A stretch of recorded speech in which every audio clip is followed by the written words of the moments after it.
Hello, good afternoon. I'll give you guys a couple of minutes while I put the wax in my braces. Everything I say is simply my opinion for the sake of hoping to start a conversation, open up a discussion, learn something, be educational.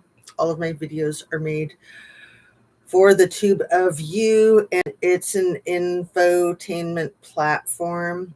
This series of reading the Billionaire's Playboy Club, which is a memoir of Virginia Giuffre's that was not published. Um, we all know that this book, Nobody's Girl, was just published a couple weeks ago. I've read Nobody's Girl. It's a very good book. It's hard to read because it's so scary and sad, but it's very good. I'm going to read it again. I'm going to read it to you guys on a series of these videos as an educational tool. I believe that that is allowed, even though I have not gotten a response from emailing the publisher to see if they'll grant me permission. For fair use, education is a loophole. So pardon me while I put this big wad of wax on. And I know it's gross, but you got to do what you got to do. I'm hoping to finish this Billionaires Club book with you guys right now. It's probably going to take all day. It's almost 3. Hopefully I'll be done by 9 or 10 tonight. I'll be taking a couple of bathroom breaks. I've got my smoothie. I've got my water. I think I'm almost done with my coffee. I just had some cottage cheese, so I should be good to go. I hope you're good to go. And I just need to put a little bit more wax on the bottom area now because these braces are just brutal. Reading out loud is kind of an exercise by itself, and then with braces it's sort of just like, man, what was I thinking? But that's life. It seems to go like that. It's like the worst possible time to be reading out loud. When I just got braces put on 3 months ago, reading out loud on screen for hours and hours. But this manuscript that was only published by being and entered into evidence in a few of her lawsuits in the 20 teens, at least 2 lawsuits, if not more. It's on the cloud. And she uploaded a huge document dump onto the cloud 2 years ago, January. So let me get going. Okay. I think I'm good to go. Okay. So last night I got to page 85. I'm going to go from there, and I'm just going to jump right in. I realized last night when I was falling asleep that this whole manuscript has a very different time frame than the book. In the book, she says that she was 15 when Ron Eppinger picked her up, and then he started to transport her. In this document, that's more like kind of a quasi memoir journal. She was 13 when Ron Eppinger picked her up. So make what you will of that. And I'll tell you what I think at the end if we get there. Here we go. When I left him at the bar, not thinking about the tip bowl to talk with the manager, he saw an opportunity to find more drugs and he took it. So that's part of the last paragraph where I left off last night. So we have, this is a 3-part series. Hopefully this is the 3rd and final one. If I need to, I can make a 4th one to finish it, but hopefully I can get it all done today.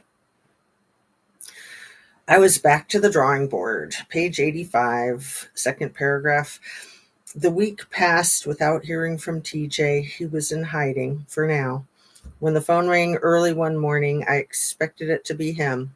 Instead, it was a surprise phone call from a familiar voice. Little E decided to give me a call to invite me over to his Palm Beach mansion for some lunch and to catch up. It was really just his way of finding out if I was cleaned up and ready to come back to work for him. With my life in chaos once again and having to borrow money off my parents for grocery food. There's that weird old-fashioned word, grocery.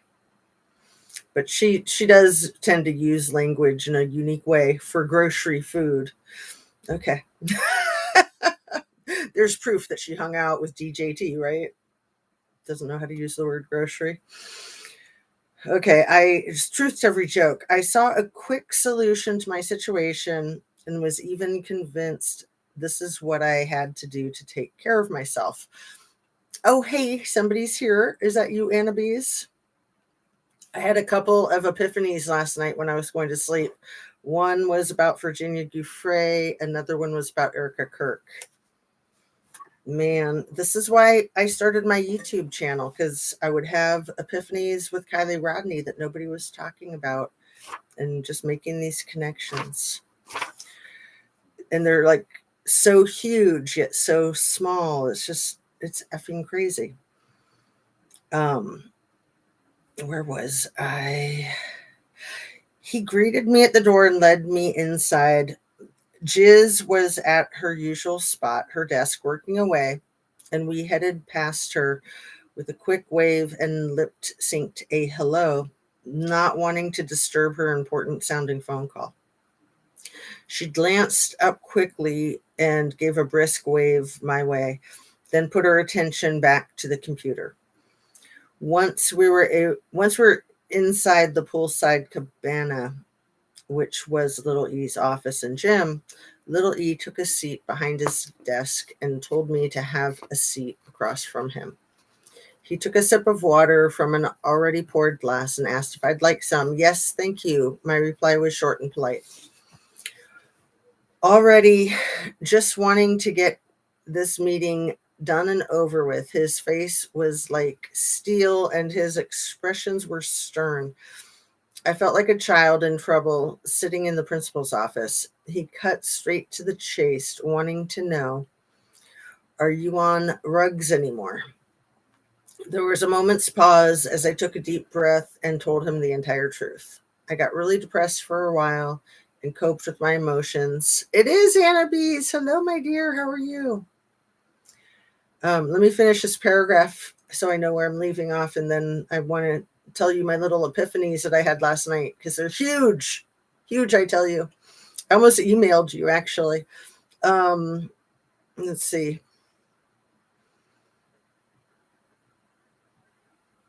Blanketing them with mind-altering substances. Just smoking a J to relax wasn't good enough anymore. I needed to be high and flying to believe I was happy and dealing with all of life's curveballs.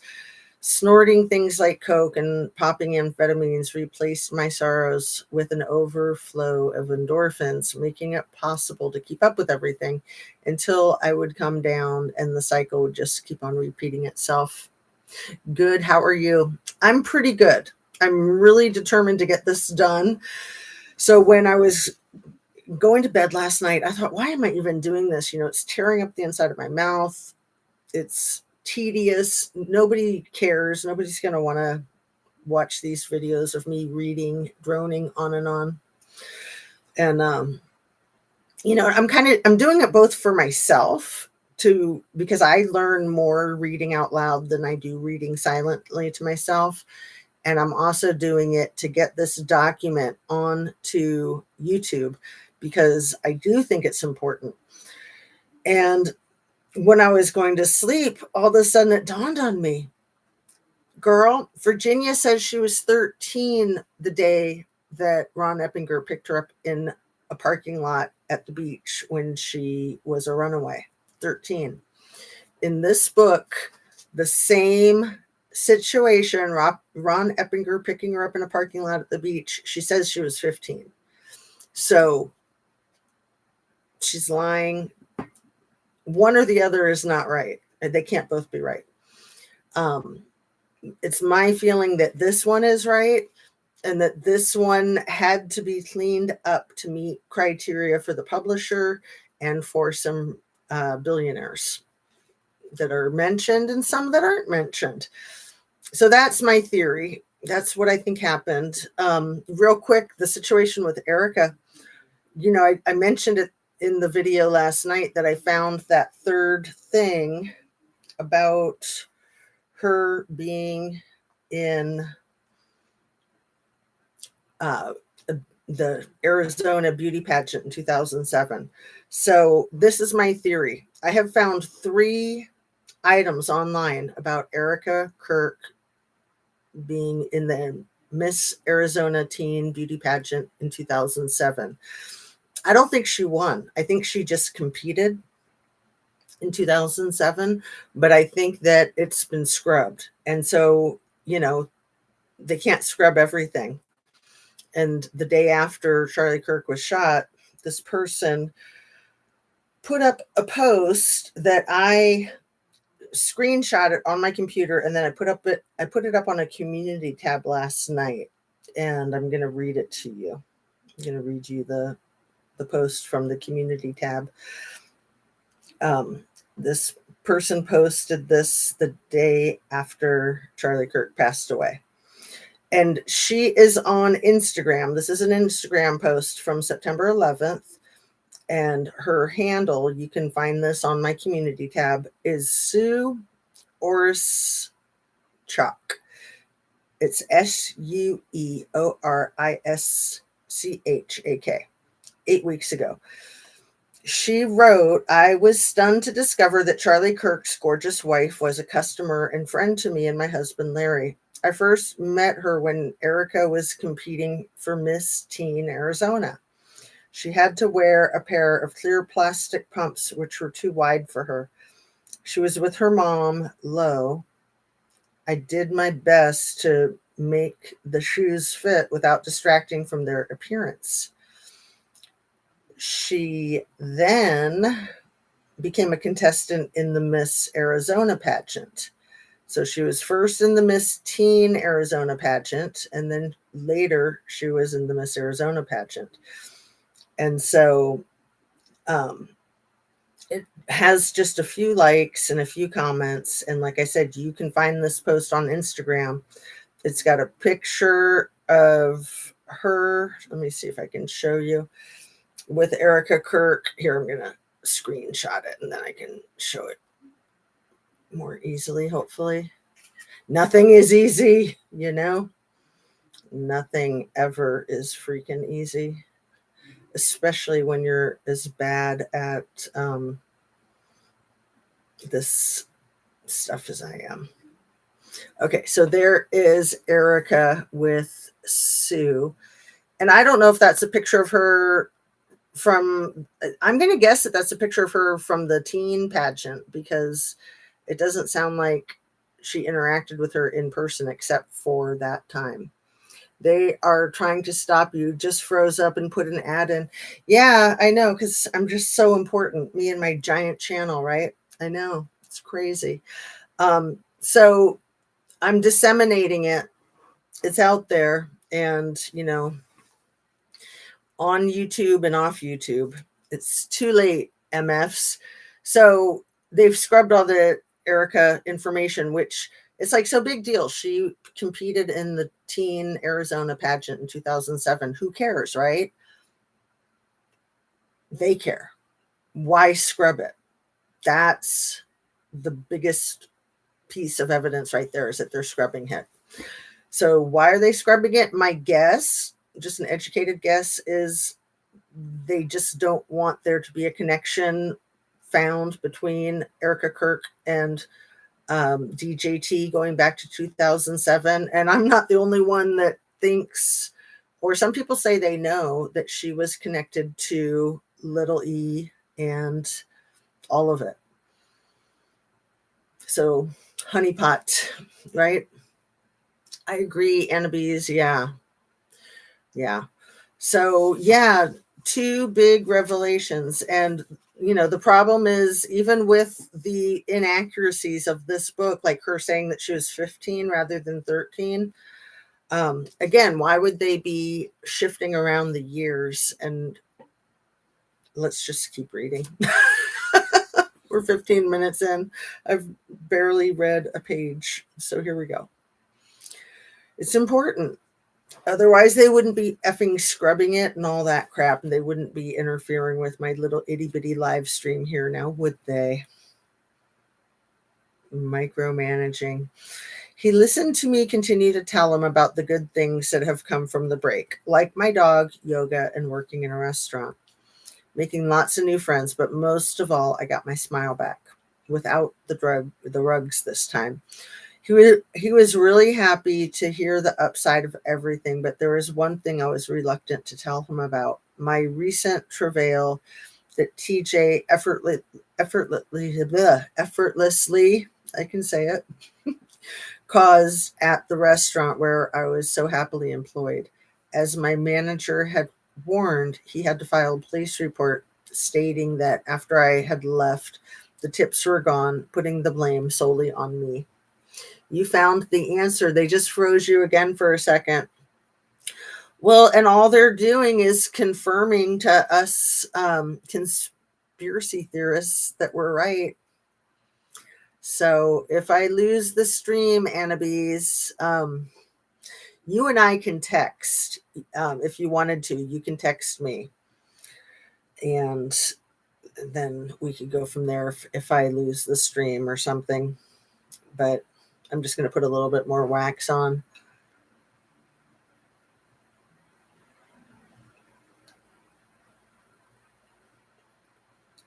These damn braces, man. But my teeth are so straight. I can't believe it. I can't freaking believe it. In just like 3 or 4 months, they're practically perfect. I wish they could just take them off already.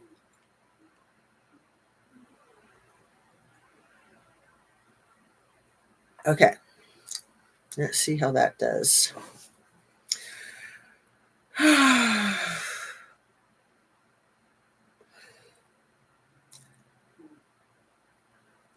Giving little E a clear picture of the entire ordeal, he exclaimed, "What are you doing with this idiot, Jenna?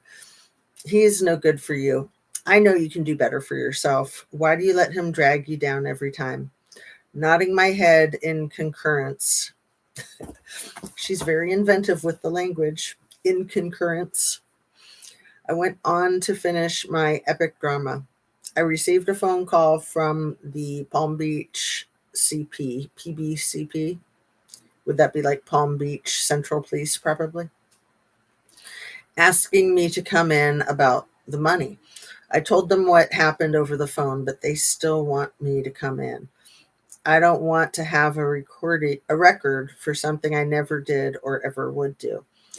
I put my Oh wait, I think I have this. Yeah, I can start reading this on the big paper.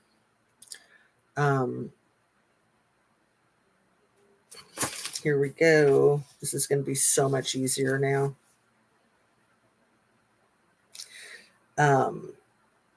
I put my face into my hands and covered the tears now trickling down to my cheeks. I just can't believe this is happening to me when everything has been going so uphill. Again, with the language, it makes it hard to read it. So I'll just quit interrupting and just let it go. I think it's cute, but anyway. Everything has been going so uphill. Now I'm out of work and in trouble. I wiped my face and looked up at him. What do I do? Enabling him as my mentor. Once again, his sly grin said it all. Little E normally hated when girls made waves in any way, and this would be considered a tsunami. But this time it worked to his favor. He wanted to come back. He wanted me to come back to work for him. Continuing my massage studies, I needed his help. In his eyes, he was doing me a solid, which in return, I would have to scratch more than his back for. Taking his time to contemplate what to respond back, and what solution he could offer, I began to worry that maybe I shouldn't have done this. Pulling a few tissues out of the box, he passed them across the desk to me. Trying to retract any damage done, I said to him, I must look like such a mess to you and making you listen to my saga. I'm so sorry. I shouldn't have come to you with all of this. He looked surprised and sympathetic. Quite the opposite, actually. I'm glad you've come to me for help. I have got a lot of connections, especially with the Palm Beach County Police Department. Oh, that's what it's for, Palm Beach County Police. I give them regular $100,000 donations, and after I speak with them, there will be nothing more to worry about. To be honest, I'm more in shock about how much can happen to you in such a short time. Your life is one big soap opera. Thank you so much for being here, Annabise. You mean the world to me, girl. Okay. It helps to have your support while I'm trudging through this minutia. Now he was chuckling and trying to make light of my somber mood, laughing along too. I replied, I know, right? Drama just hangs around me like a bad smell. We did some more light-hearted catching up and went out to the poolside for some lunch and a swim, concluding the evening with an erotic massage upstairs. Oh, so hateful. He paid me the usual $200 and asked me to come back tomorrow. In the meantime, I don't want you thinking about your sticky situation. Consider it dealt with. His attempt to brighten my spirits had worked, relieved about the money and the police, but now I owed myself to him, feeling indebted. But now I owed myself to him, feeling indebted to him more now than ever. Chapter 14. Thank you, my dear. You're welcome. My pleasure. I mean, I feel like this is really important, don't you? I mean, otherwise we wouldn't be wasting our time with this, right? But sometimes it's just like, oh my God. Chapter 14. As was promised, I have never heard back from the PD, and little E had his favorite girl back by his side. We picked up where we left off, even better than before. I being entirely subservient to every sexual desire of his, engaging myself in any role he wanted me to play. As he was getting older, his appetite for sex never hazed. Think about DJT. His appetite for sex never hazed. If anything, it only increased. The orgies with the other girls got larger in numbers, and his appeal to younger girls, new toys, and wilder nights expanded from once and a while to quite an often occurrence in Little E's company. I put it down to his new friend and business investment, Jean-Luc Brunel. A longtime agent for young and upcoming models, Brunel, a French citizen, was known for roaming the world in search of young, naive beauties living in poverty-stricken countries and willing to do just about anything for money.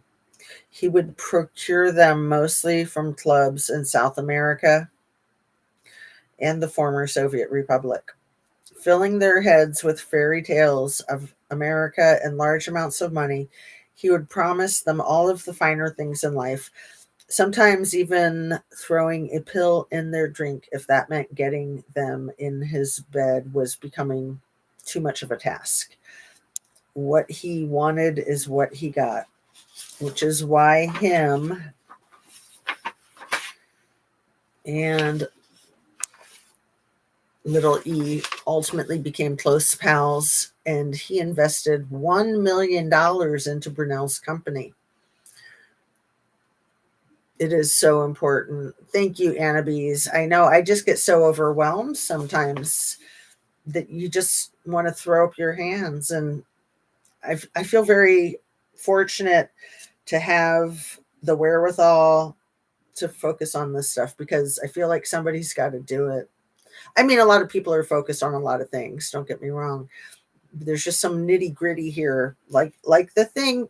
I mean, it's huge. Picking up that she says she was 15 in here when she says she was 13 in here. And that's why it's so hard to track what happened between the ages of 13 and 17, because it's intentionally hard to track because they don't want you to know that she was with little E and Jiz for 4 years rather than 2. So probably 1998 rather than the year 2000, because we know that in 2002 was when she got married. So Jean-Luc, yeah.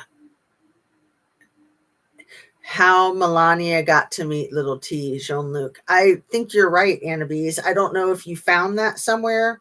I think some people are saying that online, but I could just like dive into the deepest rabbit hole conspiracy theory right here. She's an effing spy. Let's just say it.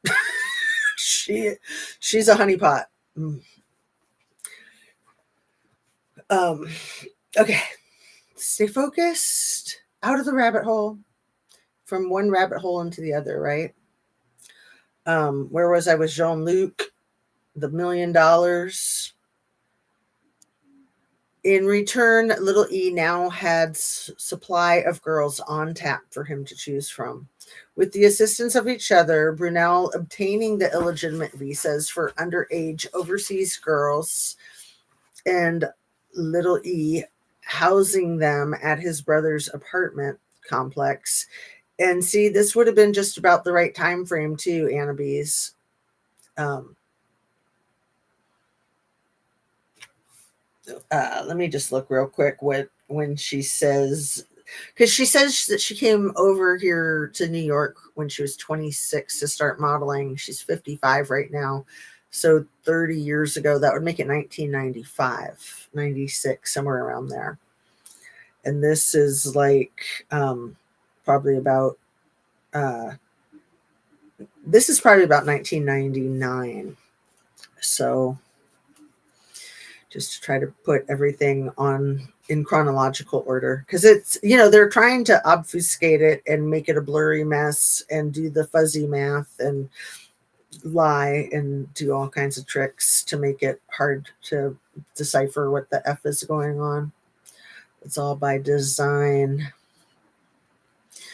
And yeah, as if Melania was only discovered at 26 when she started modeling in Slovenia when she was like 5 or 6 years old, allegedly.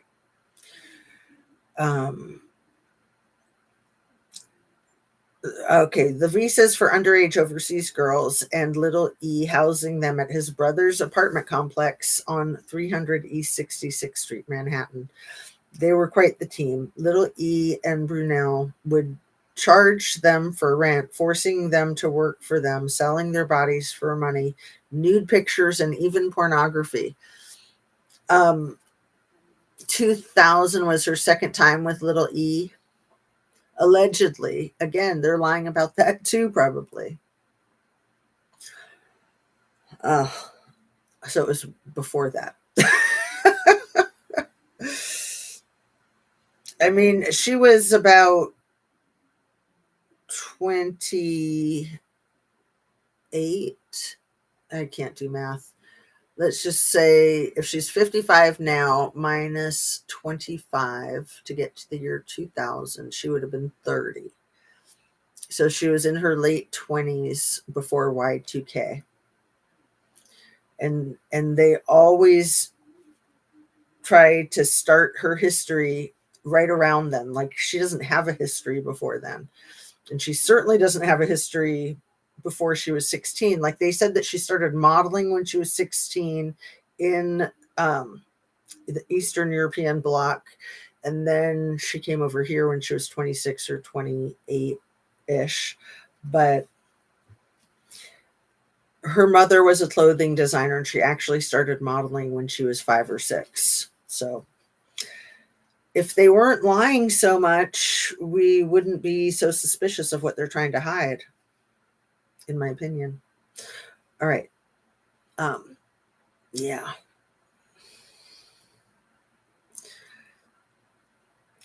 And she's an asset for Daddy Vladdy for sure, with that recent thing about them communicating and trying to save the 8 kids out of the thousands. Like, man, did that backfire? Like, who thought that was going to go well as another distraction and to get people to like Melania and to like Daddy Vladdy? That didn't work out so well, did it? These were what seemed like really nice people with not so nice intentions, setting an impression of how the dignified wealth play, and behind closed doors they had as much civilized manners as a barbaric chimpanzee in heat. That's one of the best lines in this whole manuscript. I got to reread it. These were what seemed like really nice people with not so nice intentions, setting an impression of how the dignified wealth play, and behind closed doors they had as much civilized manners as a barbaric chimpanzee in heat. I agree that Melania is asset for the R country. And I was going to say, throwing their poop like angry chimpanzees, or like DJT flying an airplane, dropping his freaking diarrhea on everybody. All right. Giving a girl a step up in finances by teaching them their only worth is what lay between their legs. Us girls all were the same in the end, regardless of what country we came from, what language we spoke, or our cultural indifferences. We were all being used for one thing alone: our youthful looks and beautiful bodies. Being Little E's permanent sidekick, I would have to partake in a many of the hedonistic exploitations that went on at one of his many residences, which meant having to be uninhibited with many girls my age and younger. Many girls her age and younger, and she was probably 15, maybe 16 by her own account here. So many girls age 16 and younger. Being complete strangers was hard enough, but we couldn't even understand each other. Speaking in different tongues, we were expected to excel at performing many acts of lovemaking and foreplay on each other while being observed by a man in a corner jerking off. Trigger warning. Not exactly what I would call an advantage in my stage of life, but in my head, I was convinced we all had to do what we had to do to get on with life. And if that meant doing all of this to keep Little E happy, then I would do that. It didn't take long in the accompaniment of Brunel for Little E to hit an all-time low, at least one that I knew about. Stupid enough or sick enough, I don't know which one it is, or both, but Little E bragged about his birthday present from Brunel, once accepting 3 12-year-old girls, sisters at that. He replayed the descriptive events with me, telling me how they all massaged him and finished him off orally.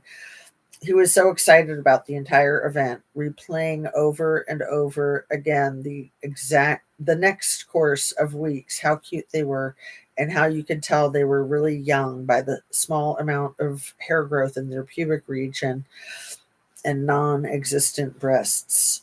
A 12-year-old? Are you serious? I thought to myself, I still can't shake the feeling of disgust when I recall the look on his face as he told me, time and time again, of how his lust brought him to that profound low. He went on to tell me how Brunel bought them in Paris, France from their parents, offering them the usual sums of money. Visa and modeling career prospects was a bribe of the worst kind. They were just children. Laughing the whole way through, Little E thought it was absolutely brilliant how easily money seduced all walks of life. Nothing or no one couldn't be bought in his eyes. Behind the The two of them followed a destructive trail of those in their path that were misused, violated, degraded in a variety of ways for one purpose: to satisfy the desires of the perversion that rotted their hearts. I'm going to try to keep my self hydrated, even though it'll mean taking bathroom breaks. But look at the squirrel. Is that so cute? And there's like a little tiny one inside, a little squirrel.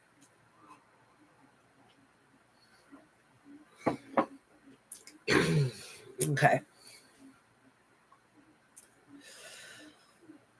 The next couple of months I spent in Jeffrey's company. My life was revolved around him and his petty happiness. Rising to the occasion, I was no longer his teenage sidekick. I was growing into being a young woman, and my body was blossoming like never before. Out of the awkward stages of my life, I now took to looking after myself like never before. Regular sessions in tanning beds and keeping fit became my life outside of Little E. He kept telling me what a beautiful woman I was developing into and would offer suggestions to help me look good, sending me to the dentist for regular teeth whitening consultations or helping me choose my attire for the evening. He was ushering me into a whole new position, training me up for something else, but I was unsure of what that was. Being a snotty little teenager was a girl of the past. Now I had to be his eloquent speaking, desirable to all, and almost his personal porcelain doll. I went everywhere with him again. All of his eclectic dinner parties, conferences, and meetings with various members of parliament, famous celebrities, and other esteemed billionaires, most of whom lived by the same rule of thumb as Little E did. Quite an alarming realization, having to accept the world the way it was. It's very it's very insightful into something that we all want to stick our heads in the sand about, but we all know it's true, right, Annabes? Yeah, isn't the squirrel mug so cute? Um, Let me read that last sentence again because it's so important. I went everywhere with him again, all of his eclectic dinner parties, conferences, and meetings with various members of parliament, famous celebrities, and other esteemed billionaires, most of whom live by the same rule of thumb as Little E did. Quite an alarming realization, having to accept this world the way it is. Little E knew all of the right people in this game and trading girls for favors. And also, you got to think he's kind of like the Cato of the whole thing, right? He's the fall guy. He's protecting Les Wex and all the rest of them. Yes, it's important that we know about what's really going on. But isn't he the Cato of the situation, Annabes? It's a good way to look at it. And there he was, disposable when push came to shove in the Manhattan jail. Um, mhm. Jeffrey knew all the right people in this game, and trading girls for favors is how he kept in the circle. He was at the center of it all, blackmail being the only thing next to money with the ability to pull a many of strings. His conniving ulterior motive was to drag all that he could down to his pitiful state of mind, inviting easily tempted acquaintances to his island or his other various residences. He would bring out the assortment of young girls and pass them around like there were cocktails on a platter. No girl had a choice in with whom they went with, only completing a task. We would have to charm and bedazzle these aging fat men who, other than paying for it, would have never had a shot at getting to know a beautiful girl intimately. I personally, belonging to Jeffrey, Little E, rarely had to be loaned out, and it was a big occasion, or should I say favor, if I was. I'll never really know what made me so important or special to Little E. It definitely had nothing to do with love. I guess in the end, I will always put it down to my capability of being whomever he wanted when he wanted. So compliant. It just made it easy for him to have a personal toy at his constant disposal. All I can say is I lived in a jail with no bars, and in a country where slavery was supposedly abolished a long time ago, but still existed right underneath everybody's noses. Myself and so many other girls were walking proof of it. I still was given proper training in massage therapy from time to time, keeping me from looking back at being a teenager with no responsibilities to being a young adult with prospering titles. He knew I wanted to be self sufficient so bad I would do anything for it. And by giving me this dream to hold to only kept me in check. I looked forward to my training sessions, holding on to every word passed down to me. And after the session was complete, I would hurry back to my room and transfer the information into a workbook with associating exercises. Trying my new moves on Little E always impressed him. He would get excited hearing about my passion for knowledge and would tell me he could see it transfer into my massages, always giving it my all. My hands were a focused energy when I was at work, using every ounce of strength to apply on a body. Many were astounded in what I could do for being such a small girl, and Little E loved it, using me for a 2-hour massage with benefits, sometimes being over twice a day. Jiz would sometimes use me to massage her still, but it wasn't as common. She preferred a man for that job. Then would come the odd client here and there, of course, set up by Little E, most of which were orchestrated to get beautiful girls comfortable and consequently naked.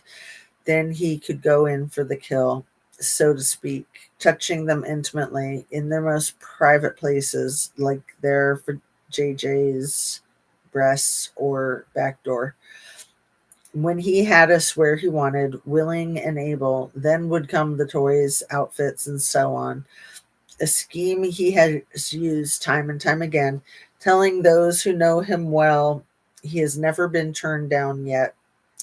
It was starting to dawn on me how I wasn't getting any clientele that weren't used for Little E's benefit, and would make me wonder if I just wasn't good enough for that. But I kept quiet, never wanting to make waves like I had before.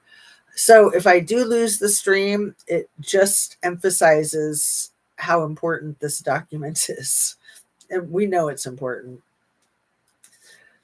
but they're kind of shooting themselves in the foot when they do their stupid tricks. They give themselves away every time. To give me a break from it all, as if Little E didn't want to overload me again, he would send me away to his ranch for a few days.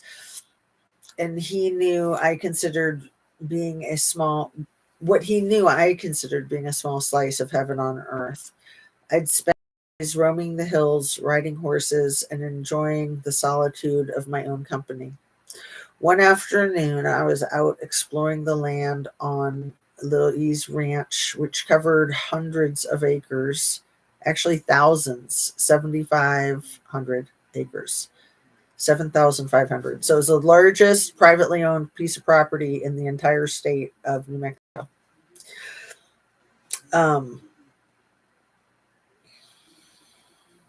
And isn't it interesting that the representative that is not getting sworn in to The House of Representatives is not getting sworn into Congress. She's from New Mexico, right?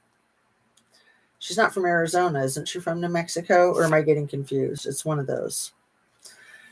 Um, Alita Grahava. Let's look real quick. It's always good to be accurate. Um,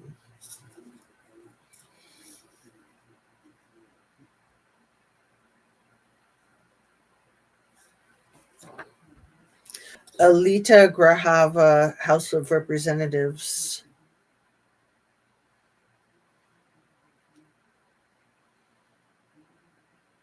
Arizona 7th Congressional District. Okay, glad I looked. All right.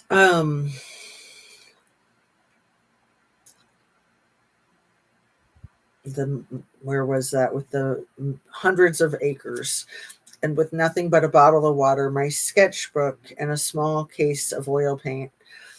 I was on the search for something interesting to paint.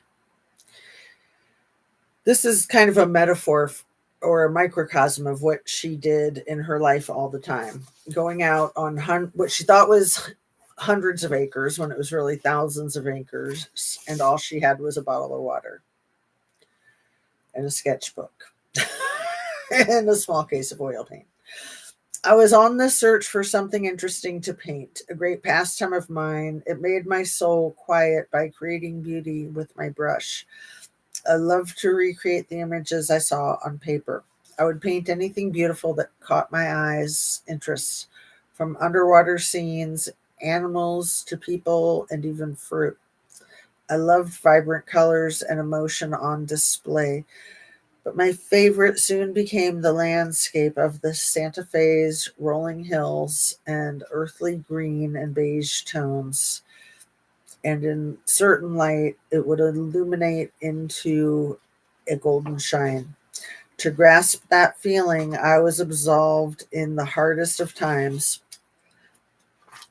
um, became my greatest inner achievement. Like taking a piece of that serenity and putting on paper for me to keep in my heart where it still sits today. Closing my eyes, I'm able to see it, being there anytime I need to. I was enjoying the heat and taking in the desert sights when I stumbled off the track and into the wilderness. Exploring everything new to me was my second nature, and never even entered my mind what would have happened if I went too far or got lost.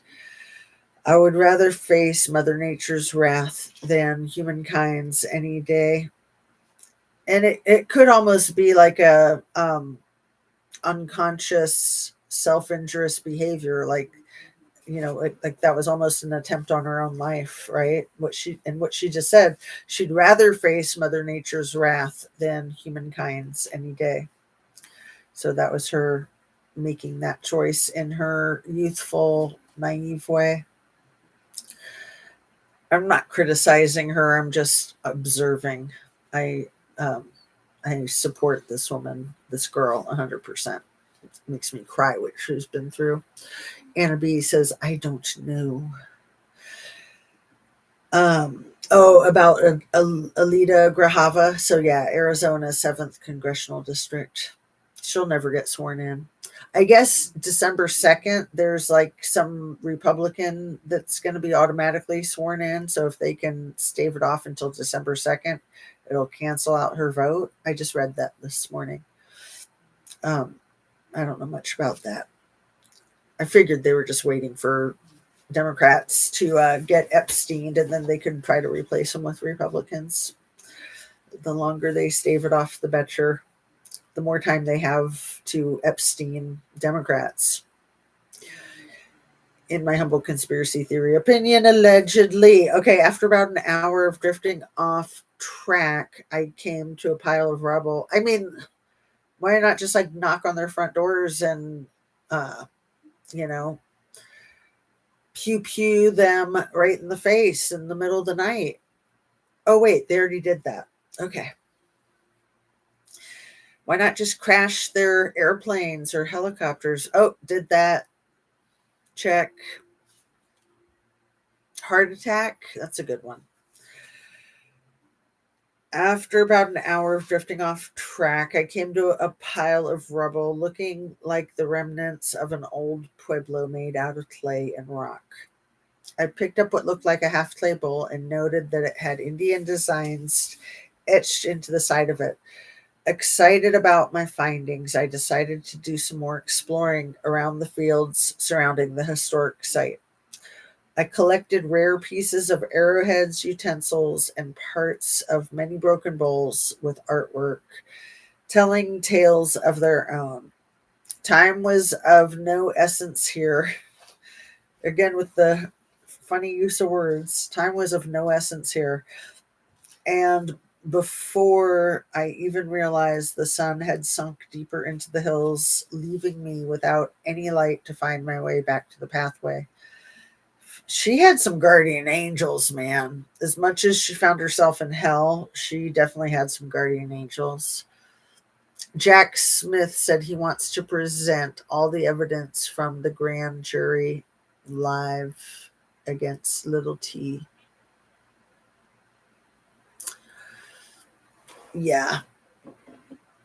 Mm.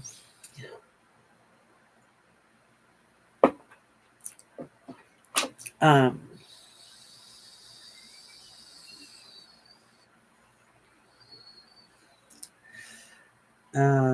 let's see.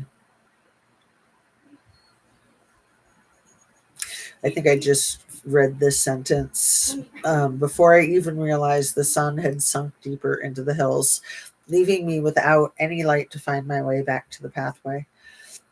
Feeling silly now after passing by a familiar looking boulder twice over, I was startled when I heard some poor animal become dinner for another. Its screams of agony only amplified louder and echoed in my eardrums. Excuse me. Found a little hair in my mouth. Um, Heightening the hairs on the back of my neck and making my heart beat nearly out of my chest. I was lost and confused before, but now I was petrified with fear.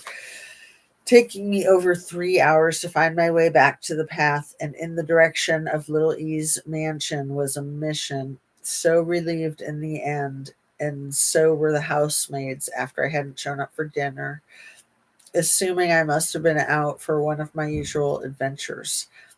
I went to bed strenuously exhausted that night, excuse me, and as I was falling asleep, the phone rang. It was a call from Little E, who had been alerted of my disappearance.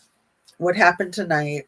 What happened tonight? One of the maids called me to tell me you hadn't come back from your walk this evening. Detecting a tone of anger in his voice, I tried to distract him by telling him of my findings, and he scolded me for being gone for so long without anyone knowing where I was. Going back to the Indian remnants, I persisted on telling him what I had found. In the end, he was just worried about me becoming a liability, but had to make it sound as if he cared.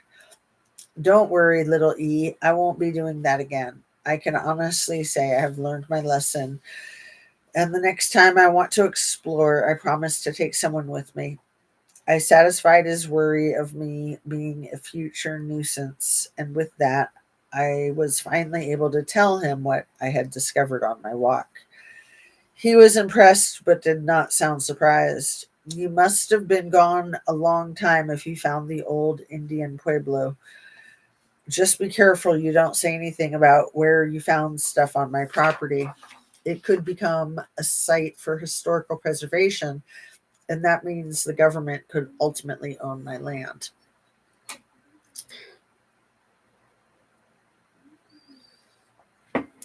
Anna B says she was trying to live life on the edge, but without knowing that she was maybe putting her life in danger. She didn't care what happened to her. Exactly, Anna B's.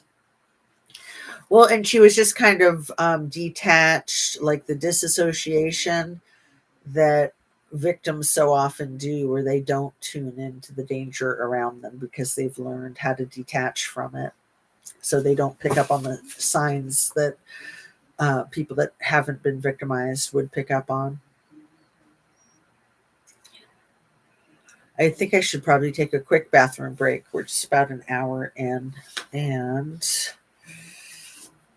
keeping all of this intact. Let's see. It's going to be a lot to try to get through all this today, but I am going to try.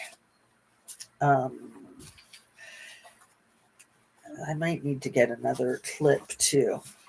So I'm going to take a second to get a second clip so that I can keep things organized and go to the ladies' room. If you don't mind being on watch for me, Annabes.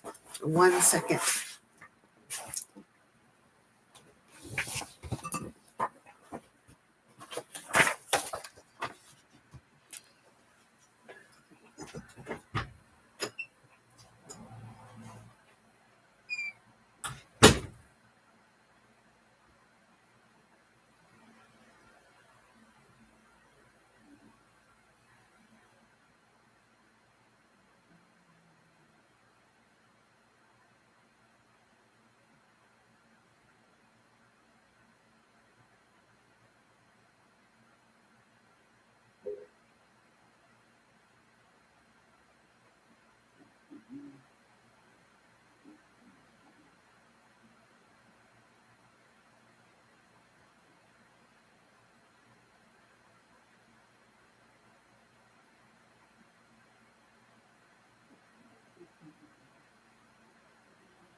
I'm back. All right. And I've got a massive package of Tic Tacs. Thank you, my dear. I'm going to first open the Tic Tacs because I've got like a little tickle in my throat already. My husband buys them by the case. I don't know why. We don't even use them that much. We don't eat them that much. But it's perfect for the situation that I'm in, huh? If I can open it. Okay. Man, when I was a kid, I would have loved these. And if they were the rainbow ones or the multicolored ones right now even, that might be a disaster for me. Okay, so I got my clip.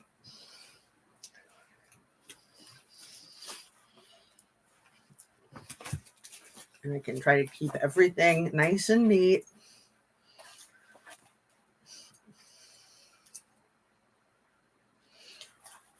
And I know right where I left off. Government could ultimately own my land. Oh, this clip's not even big enough. Barely. But this stack will be getting smaller as I read.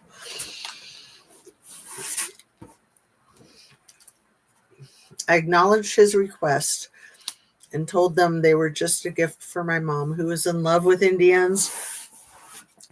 Wait until she sees I brought her back real artifacts. She's going to totally freak out. He didn't mind that I was taking them. And sorry if I'm making bad mouth noises. I'll try to keep that down to a minimum. In fact, he admired my curiosity and adventurous spirit. He reminded me that tomorrow was my last day. I'd be driven to the Albuquerque International Airport the day after next to meet little E in New York for how long only he knew. Giving little E many thanks for a great week, letting him know how much I appreciate these small breaks away. We then said goodnight. Hanging up the phone, I had caught my second wind and set out to the kitchen to find a late night snack. Raiding the fridge and pantry, I found some frozen pizzas and popcorn. I put on a movie and munched on the popcorn while the pizza cooked. Some 1980s dreadful alien flick got the better of me that night. It was based on a true story about people abductions from extraterrestrial beings, which were, like I was, visiting a remote area. I suddenly hated being alone on a ranch in the middle of nowhere. I munched down my burnt, crusty pizza and became further enveloped in the thick plot, leaving on the TV and the lights on that night. I spent my night tossing and turning, peeking through the small open crevices of the comforter, half expecting to see an alien being in my bedroom. I just had a thought there. I wonder if she didn't have a sixth sense that little E might have been considering sending somebody to go and take her away because she was a liability, because she did stuff like that. And if she just disappeared from there, was never seen or heard from again, she wouldn't be a liability anymore. Nobody would know what happened to her. Living through the night was a relief, and I laughed at myself in the morning. How spooked did I get? Yeah, she could think she's just paranoid. I say she had a spidey sense. Possibly. Hit the like button. Jazz is reading Virginia's memoir before the book, Nobody's Girl. And it's called The Billionaire's Playboy Club. Thanks, Anna Bees. And you can download it from the cloud. I put a link to it in the description of all of the 3 parts. Hopefully, this is part 3 of 3. And I haven't put the link in the description to this one yet, but it's in part 1 and 2 already. And I'll do that later after we're done. Hopefully, we'll get this done. When I got to New York, Little E and Jiz had a good laugh over my tale of survival in the wilderness and then the alien scare. You're always having the best adventures, Jiz exclaimed. We were similar in that way. Both being a bit of free spirits, it was really only her non existence of moral standards that differentiated the two of us in that way. How do you know you weren't abducted and probed? I mean, look at you and all the time alone on the ranch. What do you think, little E? Could she pass off as an alien? Expectedly, Jiz poked fun at me. Her usual fun pastime. Our relationship was an odd one, never threatened by each other, but always precautious towards the other, nonetheless able to crack a joke together. But when it came time to work, it was no fun and games. She was intensely serious. With a sense of humor like yours, I would tend to think that you are the one from another planet. Just friendly banter between the two of us. Then little E had to jump in with his 2 bits. I think you might be onto something, Jiz. I squinted my eyes and gave them both an exaggerated death stare and pretended to grab my stomach in pain. I think something's trying to get out of me, putting my fist in my shirt to reenact a scene from Alien. I fell onto the couch and faked my death. I knew it, Jiz shouted and jumped on me, beginning to tickle me all over, and we all broke out into laughter. It was those fun times that made me feel like we were all part of this really perplexed family.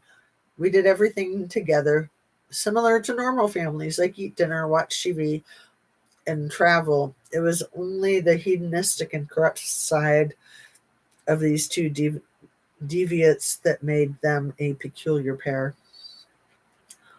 Getting turned on at the two of us playing together, little E came over to the couch we were on and pulled down his sweatpants, revealing his erect manhood. All of the laughter stopped now. Now it was time for work.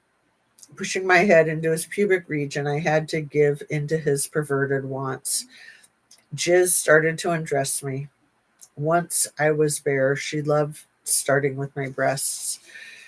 She cupped them in her hands and brushed her fingers over my hardened nipples, heading downward, pressing her lips deeply into my skin. I had to maneuver my body on the couch in a complex position to give them both what they wanted. And just like that, without even a moment's notice, I could be put on the spot and have to amuse them in any way they wanted. A shameful way to make someone feel like a used toy. I wasn't around for companionship. I was there for one thing. I was a compliant piece of eye candy. Yes, it was just before they violated me. Otherwise, we were a regular family. I know, Anna Bees, and I'm thinking a lot of quote unquote regular families do violate uh, family members. So, I mean, not a lot, hopefully, but you know what I mean. Not a lot percentage wise, but one is too many, right? 20 minutes later, and little E had erupted in pleasure. Jiz sat up and, still fully dressed, wiped the sides of her mouth with her hands, giving it a vindictive little chuckle. That was fun. Little E concurred with a sly grin, arching his back for a stretch, just looking able to utter the request, "Why don't you come up with me upstairs for a steam bath and a massage? I need to be loosened up after that." He's such an effing pig. That unfortunately is true. Yeah. It was more of a statement than a request, as if I had the choice to say, "No thanks, I'm actually tired myself and would love to just relax." Instead, I would reply with my accustomed trained obedience, "No problem. When you're ready, lead the way." I had to get dressed again, being that we were in Jiz's downstairs office. Putting my clothes back on, Jiz thought she had buttered him up just where she wanted him, to ask him to come have a look at her new townhouse renovations when he was finished with his massage. A very strange relationship those two have. There's a definite love flowing between them, but not a passionate one. More like a respectful business. He gets what he wants, an uncountable number of girls, and she gets what she wants, simple and sweet, an uncountable amount of money. The two things in life that can create such beautiful moments, or the most horrendously terrible of them all, is sex and money. Chapter 15. We're at the top of 94. Um, so, and there's a good clue halfway through this page. I'll read you the clue that I highlighted. I was in shock as I was led into a room so discreet that in 3 years I never even knew it existed. So she's already been with them for 3 years at this point. Actually, you know what, Annabise? She'd been with them for 4 years at this point, because I think this was in New York, and I don't think she went to New York until she'd been with them for a while. Let's see. I joined him for a shower, steam bath, and concluded his needs with a massage, because they tried to say she was only with them for 2 years. 90, wait, 2000, 2001, and 2002. just 2000 to 2002, so 2 years. But it was more like at least this many, if not more, maybe this many. See, sometimes I can count as long as I can use fingers.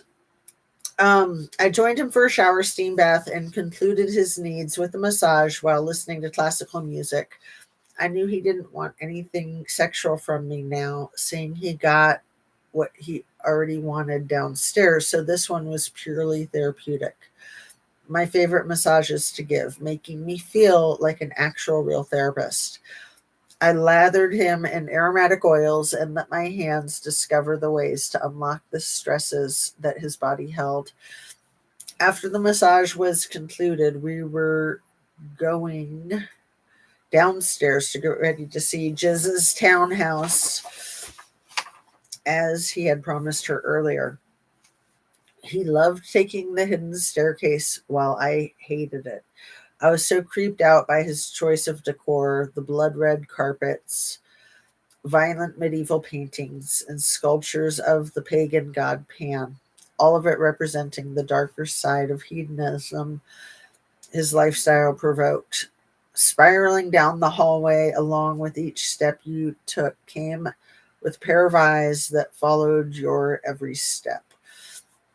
Brown, blue, green, hazel, all of the colors were there, staring at you the entire way down.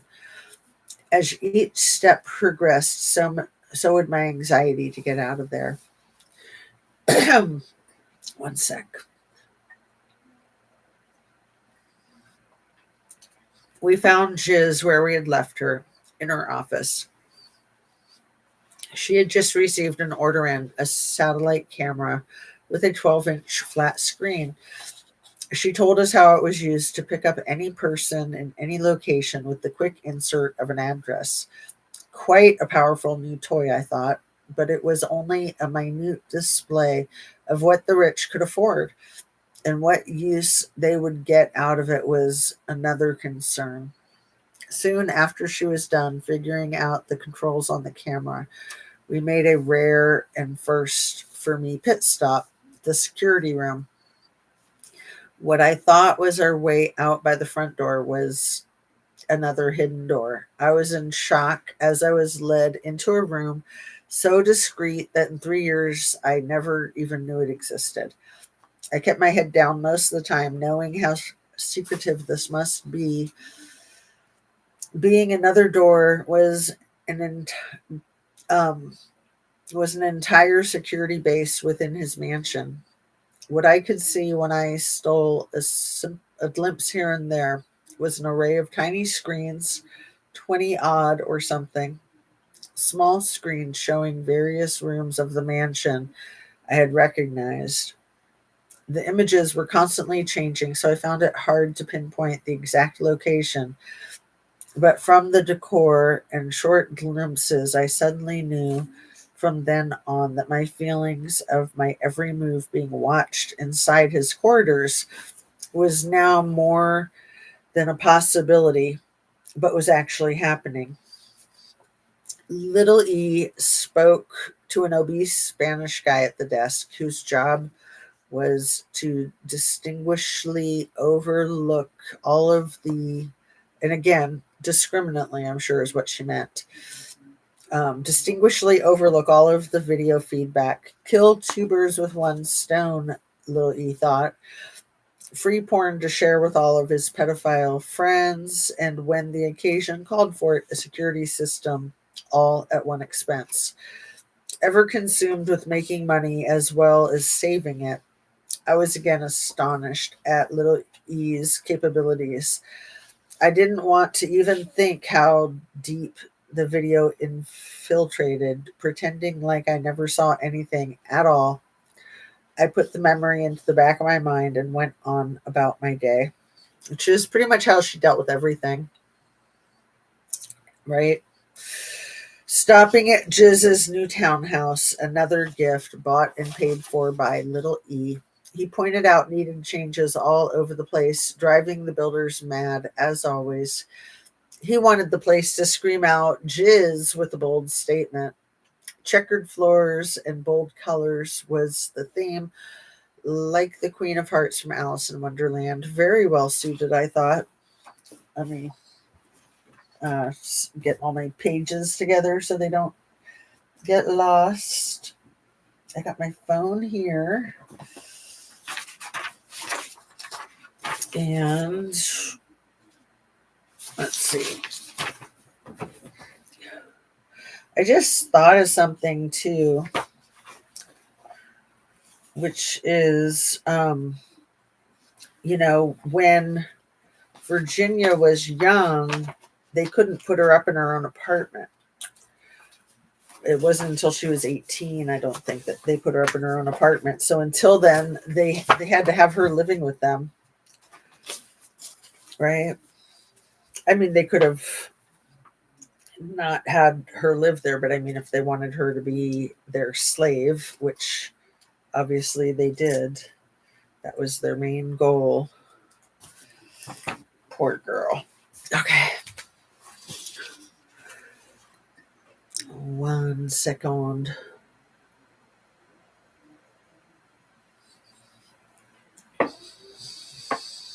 The dust from the walls being torn down choked my throat, and the elevator was not in use.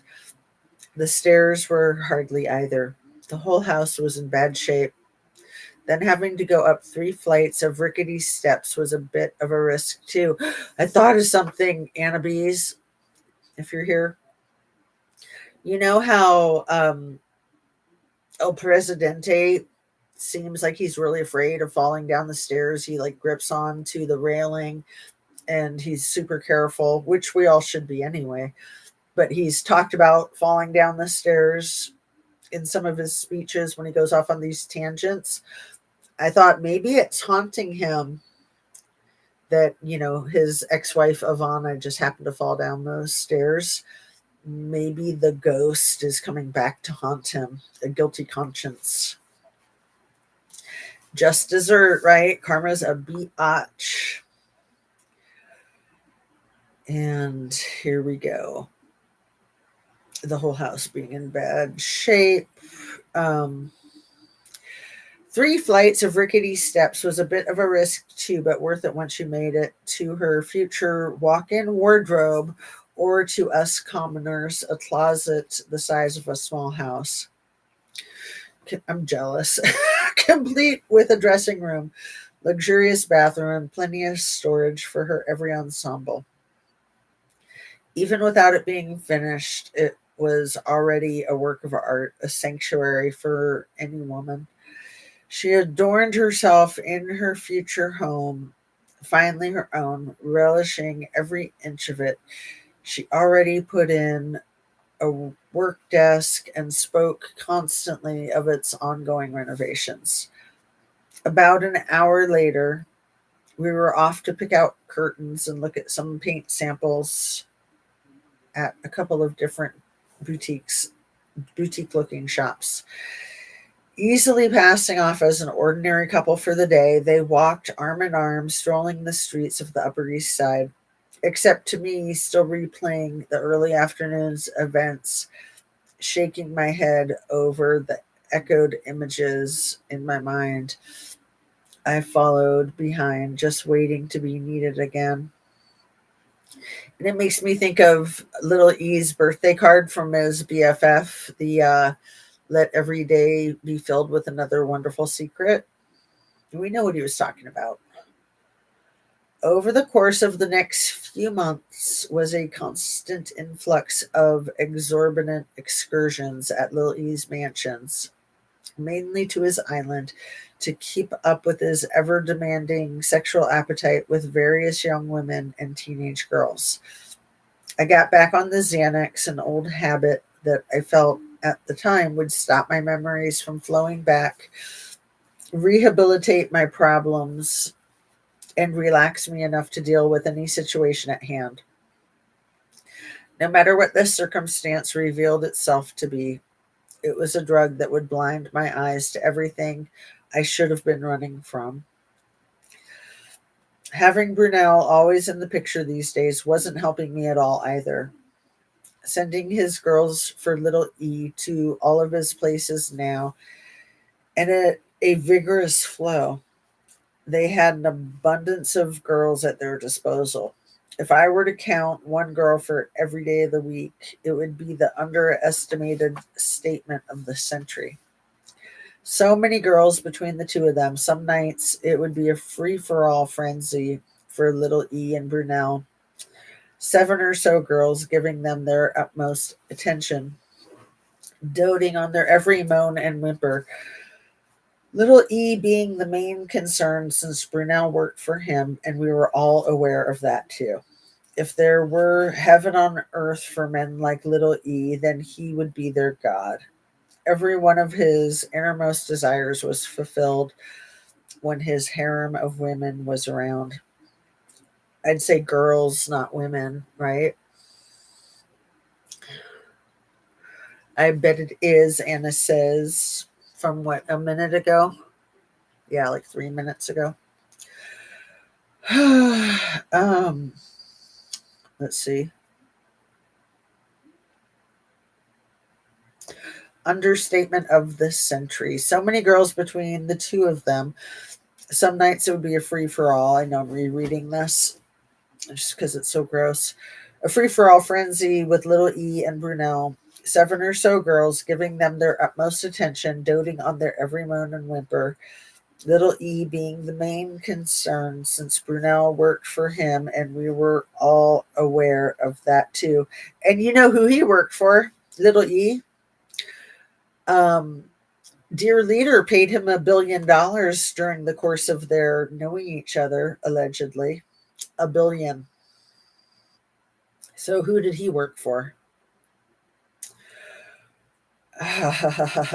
We were all aware of that too. If there were heaven on earth for men like little E, then he would be their God. Every one of his innermost desires was fulfilled by his dream of women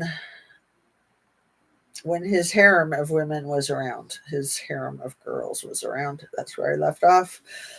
No wonder he didn't travel much abroad these days. All he ever wanted was right at his doorstep. I couldn't believe that he was still asking me to bring girls to him as well. There was never enough to fill his appetite. Never enough girls to fill his appetite.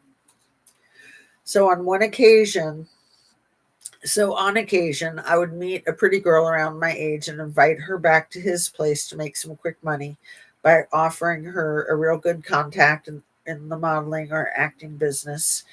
Keeping him satisfied and in need of me was a tiring job. With so much competition, I had to be on the ball, seeming ambitious to grant him all of his desires. It was a lot of pressure and a spotlight of a role to undertake at such a young age. But I told myself this is what my life's training has led me up to be. My birthday was around the corner, and turning 18 had lost all of its sparkle and pizzazz. So she's not quite 18, obviously. Um,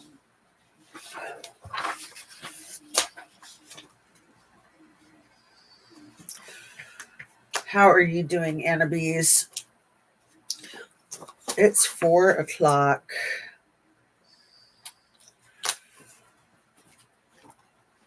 I kind of wonder if I should take a break in about half an hour. Make this a 2 hour video and then finish the end of it, because that'll probably be like another 5 hours. Because we still have about 40 pages, so about 4 hours. So yeah, I might do that. I might make this into 2 videos instead of just the one. Let's see how it goes. It is a bit challenging. My birthday was around the corner, and turning 18 had lost all of its sparkle and pizzazz. But I kind of feel like there's a hurry to it because I want to get to the next book, to this one, because I think that we need the education. I think I need the education. There were no more surprises in store for me. Nothing that would bedazzle me I hadn't done already. I spent my birthday on the island having a quiet dinner and watching Sex in the City on the couch with little E, Jiz, and Emmy. There was no cake or celebration of any sort, but I did get a couple of presents that I opened outside underneath the main cabana. Little E gave me a beautiful pair of sapphire and diamond encrusted earrings, and Jiz bought me another designer makeup case. I thanked the two of them with a tight squeeze and a gratuitous short spiel. As it went quiet, I looked out to the ocean and wondered if across these waters there was ever going to be happier days spent with someone special to me. Would he be kind, compassionate, and always be there when I needed him most? Or would I end up settling for my final bit of training, a marriage to a greedy old Scrooge? Either way, what I wanted most didn't matter right now. I was still bound by little E's hold over me, and all I had to keep telling myself to get through this epic journey was this is just the way it is for now. Around the table for breakfast, little E announced that he was expecting a few guests coming over with Brunel. No one of importance, his usual entourage of beautiful girls. No one of importance. Isn't that sweet? Let's see. My phone is charged to 100%. I'm just going to put it over here so it doesn't get lost and it doesn't get lost in the seat cushion. Um, I'm okay. I said that that little T probably feels scared of stairs because Ivana is haunting him. Yeah, yeah. I'm glad you went back to that because, yeah, I wasn't sure what you were referring to. And yeah, I just thought of that today. I mean, I had thought that already when he was talking about it, talking about Obama bebopping down the stairs. That was like when he was talking to the military's top brass, and he was like going off on those tangents. But now I'm thinking like every day when he's going down the stairs, it's haunting him.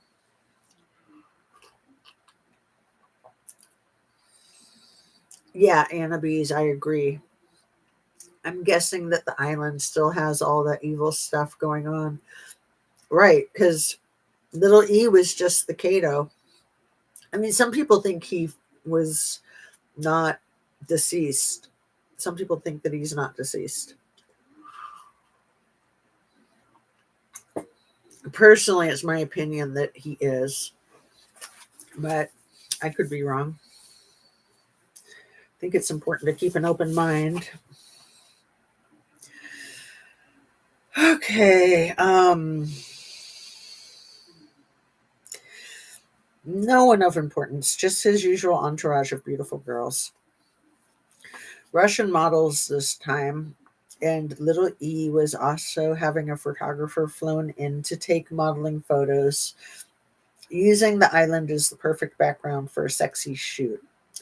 All of us girls were ushered into onto rocks, hammocks, dug into the sand, and displayed just about anywhere they wanted. We were being photographed in next to nothing, like a netted fabric placed over us if the shot called for it. But the more provocative, the more little E and Brunel left it. After the photo shoot, we did some outdoor water sports while us girls raced the jet skis around and jumped on the water trampoline. The men stayed on dry land to watch us from the beach. I was so used to this constant charade of girls, and I didn't mind having a bit of fun. But this was different. I had to be more than just polite because I already knew it wouldn't be long before we were all intimate with each other as well. Being the only girl that spoke English out of all of them was also a huge blunder.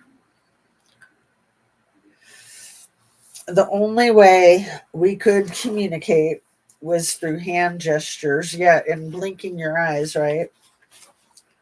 like the blink twice if you need help kind of thing. Um, Hand gestures and body language, a very primitive form of speaking, but what choice did we have? I did my best to get acquainted, and as I previously assumed, after lunch on the beach, we were again ushered into another part of the island, Little E's cabana. There was no need for words here, as the girls already knew exactly what to do. Without saying anything, they undressed me and began ravaging my body with their hands, tongues, lips, and fingers. I was delirious, never having done anything like this before with so many girls. It was sheer chaos.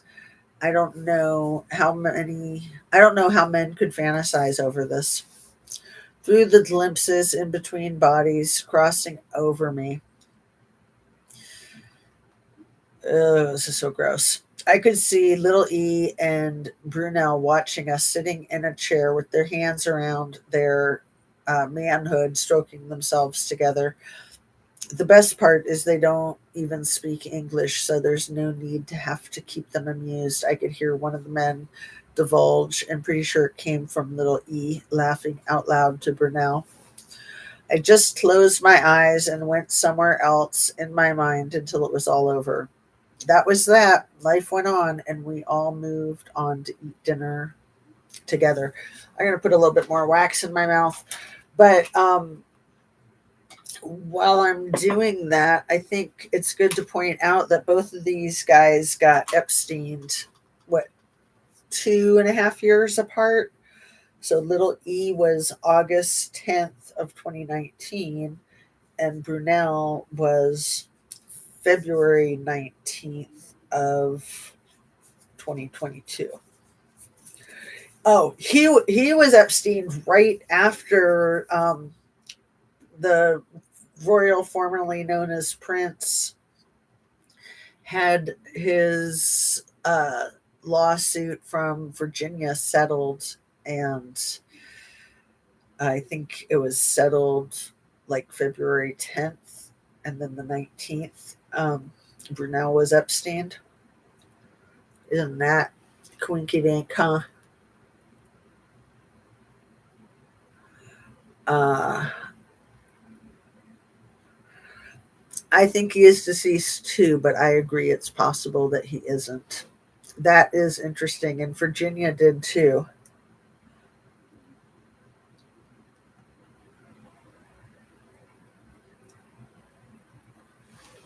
And I'm not sure what you're referring to about what I just said and what you just said about that being interesting, and Virginia did too.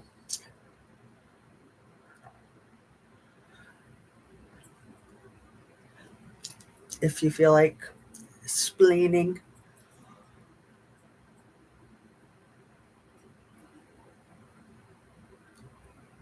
A little more wax. Yes, just funny how all these people are dropping out of our realm. Yeah, so Virginia was Epstein a year ago, March. Um, and, that was just a few months before Jiz uh, had her little meeting with Todd Blanche and all that crap. And one sec.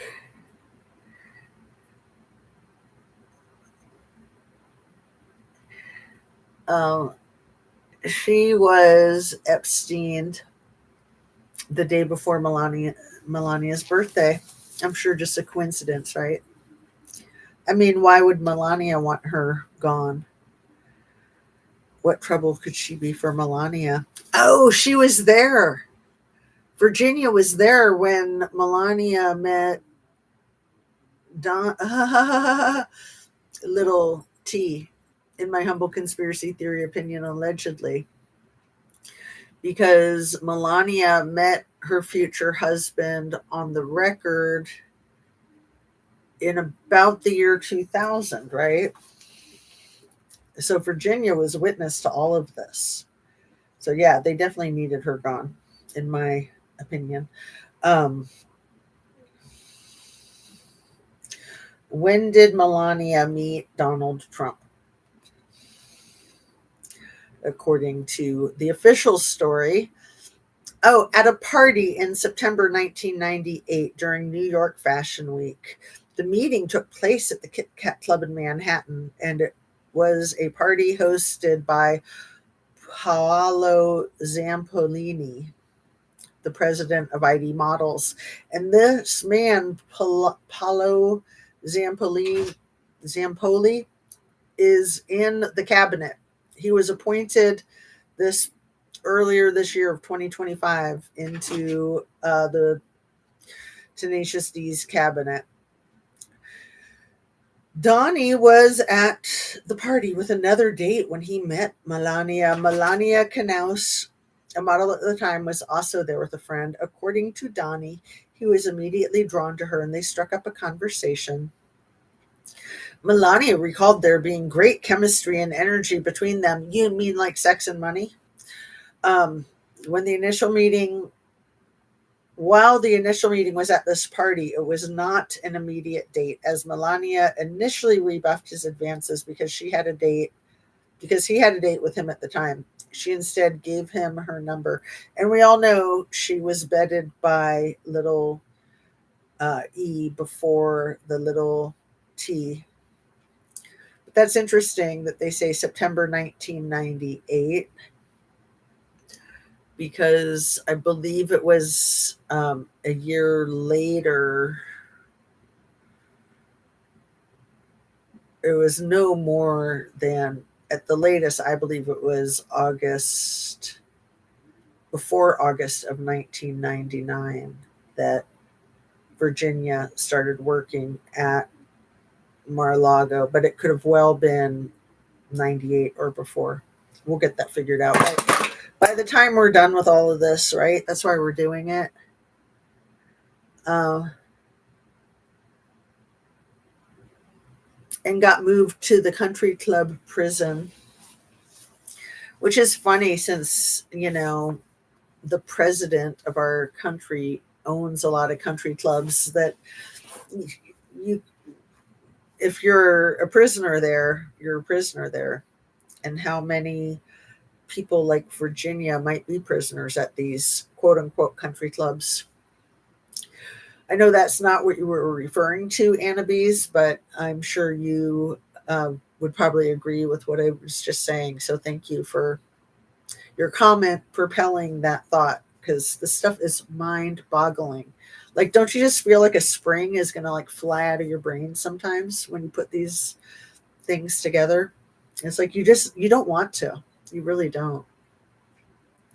But you also don't want to stick your head in the sand and allow it to continue.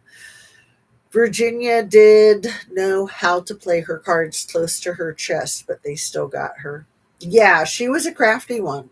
She was definitely a sly little fox. She lasted a long time. Um, but yeah, very, very sad. All right, get that wax flattened down and let's see how much further we can get. It's 4:15. Let's see if we can make it till 5 and then take a break and then come back in an hour or so after that, maybe. Does that sound like a plan, Annabise? Let's try to go for another half hour, 45 minutes right now. I'm on page 97. So if I can get like another 5 pages and then we can come back and sit down and do about 35 pages, that should be pretty doable, actually. Let's do that. I really think that you're right. Virginia probably met Melania. I agree that they are held prisoner in that country club. Yeah, I had never thought about that, Annabise, until I just said it a second ago. I never effing thought about it. I mean, I think that they have tunnels and basically dungeons, and I think that This might sound crazy to somebody who's not educated in this stuff, but I think that they have the baby farms going on at these places for these billionaires. Yes, it sounds good. Cool. All right. Thank you, my dear. So let's see how far we can go right now. Um, Actually, chapter 16 is on the next page. And then let's see if we can get to the end of chapter 16. That would be page 103. That's just 6 pages. We can do it. All right.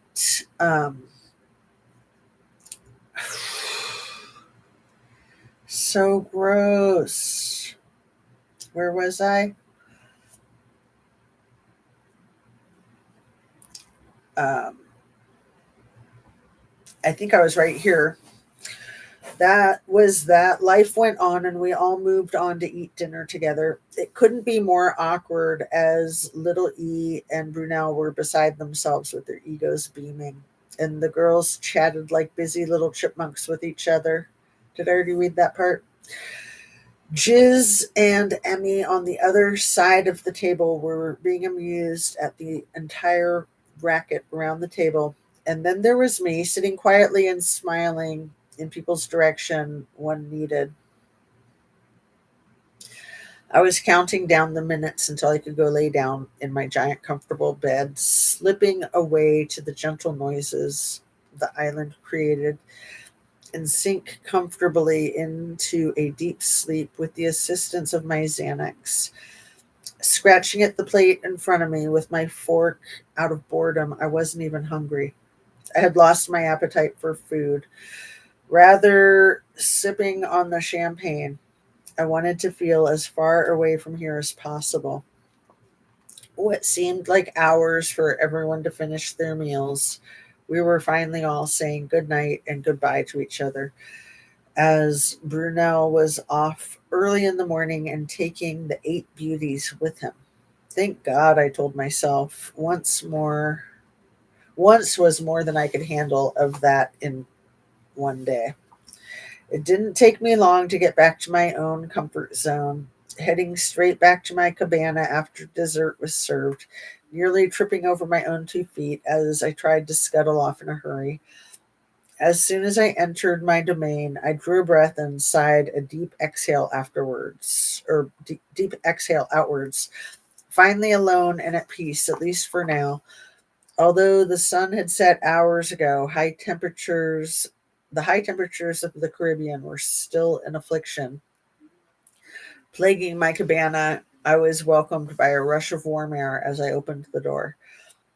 I hit the switch to the fan and stripped down for a shower. Preparing my towel and toiletries, I opened the back door to the outside shower and placed them on the floor. Whether I was cleaning up in the midst of a hot day or retiring for the evening, an outside shower was always splendid. Under a thick, dark cloak of the night sky, only the moon and stars to shed enough light for me to see my way around. I could feel the soft breeze lick the droplets falling off my body's curve in the reflection of the moonlight. It only encouraged me to stay longer under the warmth from the spray of rushing water. I let the hot water run out before I was sufficed enough to go back inside. Lounging around the bed in my panties and the tank top, I was still sweltering from the heat. Trying to tire myself out, I did some reading and eventually fell asleep. I needed those times to unwind after such an ordeal. Letting the Xanax wash away all of the pain I could, then forgive the mistakes I had made. Blaming myself for staying around for this, I had wished I was never born at all. The pills would take all of that away from me. My heart was a tangled weave of deception and pain, only reassured by the lies that were told to me and the lies I would have to convince myself of. Let's see. It's so gross. I watched a video about how all of the missing children are used for organ transplants and rituals, etc. The video was about the movie Him. I've not heard of that. Let me write that down. If I can find a pen, I think one fell a second ago. There it is. Okay. Um, my little book, I haven't been writing in it so much because I've just been reading so much. So, Him, I'll check that out, Anna. Transporting.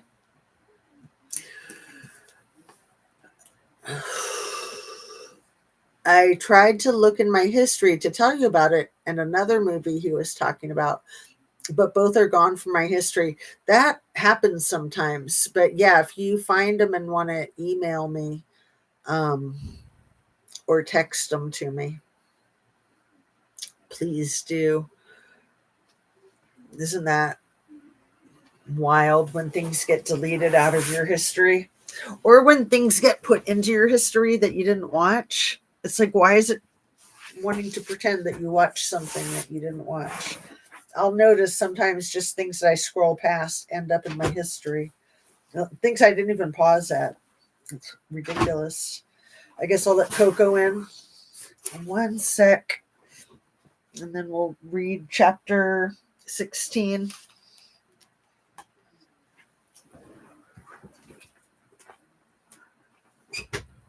Come on, baby girl. Come on, baby.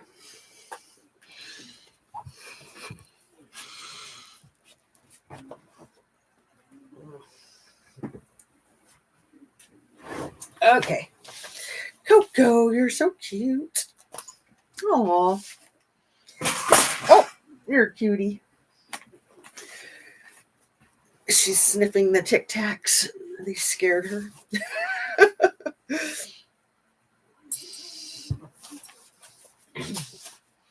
Oh, the movie was Weapons. Thank you.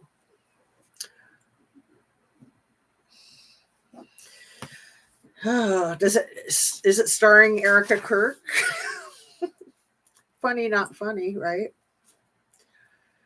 Drives me nuts how they've debunked all of that online with Erica Kirk. Like, oh, well, if they've debunked it online, then I guess it's all just a pile of hooey then, right?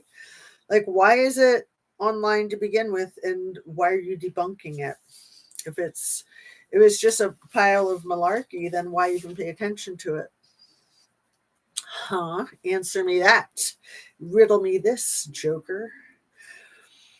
Chapter 16. When we flew back to Palm Beach, Juan drove me back to my apartment. Lonely for some companionship, I decided to call an old friend. I was longing to be important to someone, and unfortunately, with such little time to have a social life of my own, I was compelled to call TJ again. This is the saddest part, right? One of the saddest parts. His mom answered the phone and sounded quite surprised to hear my voice on the other end. She was always kind to me. I even used to bring her back cola cans from other countries, a bizarre hobby she loved collecting. She just didn't know what I saw her in her son, even saying that to his face many times over. Not blind to his ways of cheating and stealing, being a personal victim of it, she made it apparent that she did not approve of TJ's choice and lifestyle. It used to really hurt him how his parents thought so badly of him, so he gave up trying to earn their love a long time ago. As long as he didn't steal from them anymore, he was allowed to live there. Instead of that being a lesson to him, he would just try to be more clever in what he would steal. Less obvious things. He would steal the toaster and sell it for $5 if he knew it would help him help to get him his next high. I found the name of the other movie. I remembered that there was an actress who was in another show I watched and looked it up and then went to her other movies. That's how. Oh, cool. Awesome, Anna Bees. You're so smart, my friend. Um, my internet bestie. Isn't that cute? Let's see. Where was I? The next high. Nonetheless, and at my expense, I had a sweet spot for him. With enough water under the bridge, I was able to forget about the troubles he caused. His mom told me she'd pass on the message when he got home, but that could be days from now. The last time he had been home was um, over a couple weeks now. He only stopped by to get something to eat, have a long sleep, and beg her for a few bucks, supposedly to help him buy food. Then he was off again without a single word said, only leaving his parents to their own assumptions, which were pretty much correct, anyways. I then called around a couple of mutual friends to see if anyone had heard from him. Everyone I spoke to pointed their fingers in the same direction and the worst possible place, Richie's house. One of his best friends told me of how bad he was doing. He's not the same guy anymore. All he cares about is the next high he gets. If we don't get anything for him, he just loses it and goes off somewhere. It was hard to hear how badly affected my best friend was. And a part of me secretly hoped they weren't right. Still defending him, I told everyone I spoke to while trying to find him that TJ would be fine. He's just probably going through a bad phase, like we all do sometimes, and needs people to have his back more than ever now. I was pretty much laughed at on the spot. Most people that I considered my friends at the time were only friends by association. As long as we all looked the part, acted the part, and could handle the part, only then did they want to be around us. The last person I called was the last person I had hoped he wasn't with, and it turned out that everyone was right. LOL. So I haven't seen either one of them. So don't blame me if they suck. LOL. I just know that the creator was saying how they were putting all of this in our face. Thank you for clarifying, Anna Bees. Yeah. I'll tell you the best video I've ever seen in my life was just dropped yesterday on the channel called Hysteria. And they have a series called This Fucking Guy. And it's about Pam Bondi. The whole title of the series is This Fucking Guy and Their Shitty Past You Never Knew, or something like that.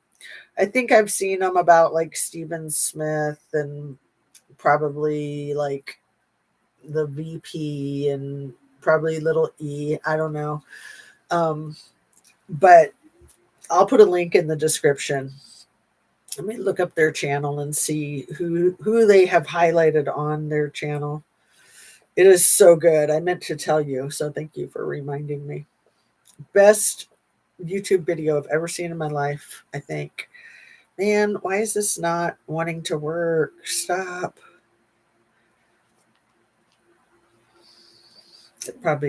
My phone probably needs to it's just one. You know what, you know how sometimes the technology is like cosmic. It just wants me to keep looking at Erica and that person on Instagram that posted about her being in the teen Miss Arizona pageant that was in 2007. And yeah, that's funny that it is not letting me out of that. That is really funny. So basically, it's just my own post.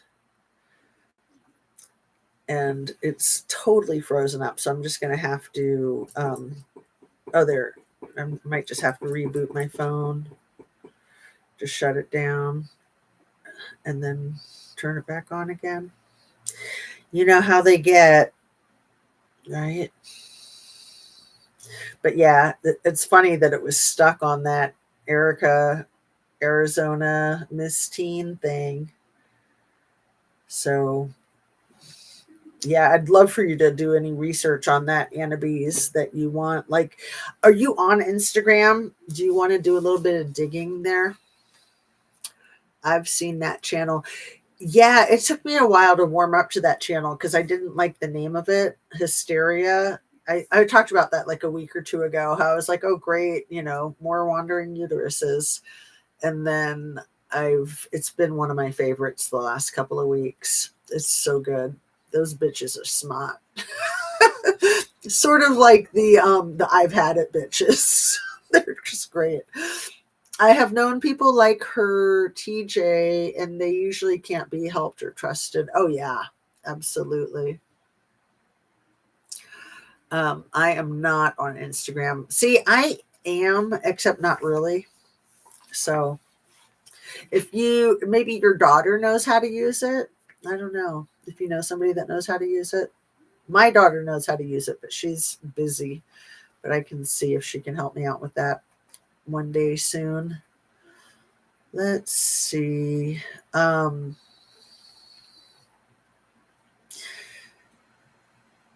I called the last person I hoped he wasn't with, and it turned out that everyone was right. He was with one of the biggest coke dealers in our area, Richie Rich, as everyone used to call him. He didn't look like a typical strung out junkie or dealer. Instead, he looked like your average preppy college grad with aspiring propositions. He dressed well and acted like a nice guy to imminent clients, only to get them hooked on his rugs and then turns them out onto the streets. He was a businessman. Oh, don't we have a businessman for president? Business guy. He was a businessman and his business was thriving. He carried everything from most rugs to pew-pews and sharp objects. Having ears in all places made him a dangerous acquaintance. Using kids off the local Palm Beach streets to run his dirty errands and the errands of others above him. Huh? Who would be above him? I don't know. Maybe Don Jr.? He made his money by using these teenagers who, as hard as it was to believe, that RFK Jr. dealt Coca-Cola when he went to Harvard, allegedly. Not surprising, huh? I'm already on Facebook, so I don't need another meta app. Yeah, I hear you, girl. I understand. Okay. Local Palm Beach streets to run his dirty errands and errands of those above him. He made his money by using these teenagers who, as hard as it is to believe, was once somebody's sweet child. I knew TJ didn't have the finances to support himself or his rug habit, so the likelihood of him being indebted to Richie in other ways was a safe assumption. Obtaining Richie's number from one of TJ's friends, Marcus, he asked me, "What do you want to call Richie for?" "Come over to my place and I can get you whatever you want." Marcus was a sleazebag who would tirelessly continue to try to appeal to my lesser sense of judgment, never getting the hint or just not caring that I could never and would never be interested in him. No thanks, Marcus. Can I just get the number, please? It's very important that I get a hold of TJ. I'm really worried about him. I hated having to call this guy, let alone have to ask him for something. Is this about the Adam bullshit? Because if it is, you can let him know what a effing bitch he is for not showing up to be there for him. You can tell him from me that it's his fault and it should have been him that's lying in the morgue right now, not Adam. I was totally thrown by his allegations. I could only mutter out a whisper. Did you say that Adam is dead? What happened? Oh, snaps. I thought you knew. Where have you been, girl? Under a rock or something? Marcus was less than sensitive about his statements. He got shot in the head by two black guys who got suspicious when their usual supplier didn't show up. Your boy TJ was so effed up, he didn't even remember to turn up at Richie's for the delivery. So Richie sent Adam alone, and now he's dead. Adam was a sweet kid who just happened to be born living on the wrong block, best friends with TJ since childhood. The two were inseparable until puberty hit, and even then, they would chase girls together. Adam followed in TJ's every footstep, mimicking his shadow. If TJ jumped off the Eiffel Tower, then so would Adam. So when TJ got hooked on drugs, consequently, Adam did too, leading ultimately to his death. Wanting to end the conversation with Marcus quickly, I scribbled down the number on a blank piece of paper in front of me and hung up the phone to call Richie's place immediately. Um, yeah, it was Richie whom bluntly answered the phone after the first ring. Hi, Rich, it's Jenna, TJ's ex. We met a couple of times at a few parties. I was trying to remind him of who I was, knowing how paranoid he was about people having his number. Oh, yeah, I know who you are. What is it you want? He answered with a dry tone. I was hoping you could tell me where I could find TJ. I've heard some stuff and I'm really worried about him. Is he all right? Richie snickered at my concerns. What are you, his mom or something? He's fine. He should be back around 5 o'clock. I'll tell him you called. In the middle of me saying thanks and goodbye, he hung up the phone, as there is no room for manners in this line of work. I waited until 5 o'clock, watching the minutes on the clock tick past, and when 5 o'clock came and paused by with still no phone call, I couldn't deny to myself, and I wasn't stricken with distress. Falling asleep wasn't easier either. I ended up crashing out on my sofa, watching TV, half expecting to hear of another red rum on the news and it being TJ. 2 hours in, it's just about 4:30, and I'm just wondering if we should take that break and make a fourth video, or if I should just take a bathroom break and just try to power through the whole thing. Do you have a vote, Annabise? Try to power through the next 39 pages, or just get through a couple of pages and then take an hour break, like log off and then come back on? What do you think? Taking your democratic vote, and anybody else who feels like voting. I could go either way. Like, I really want to get it done. It's up to you. Okay. I'm at the bottom of page 100. I'm on the last paragraph. I'm going to take a quick bathroom break and then see if we can just get through 39 pages with like maybe 2 bathroom breaks. What do you think? It's 5 o'clock almost. That would be about 4 hours. We'll be done before 9. I'm going to try that. I really want to get this done. So let me just hit the ladies' room and I'll be right back. Thank you so much.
I'm back.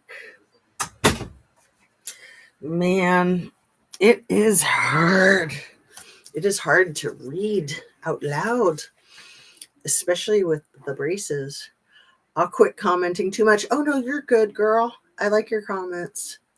Comment as much as you want. And anyone else, too. Okay, I'm just going to take a drink of my smoothie and just try to keep going. I want to get this done so bad. It's so ambitious, huh? Thank you kindly for your comments, Annabise. Okay. Because I have my smoothie, I have my water, I have you. I think we can do this. You are doing great. You're so sweet. I just feel like it's so important. I'm like possessed, huh?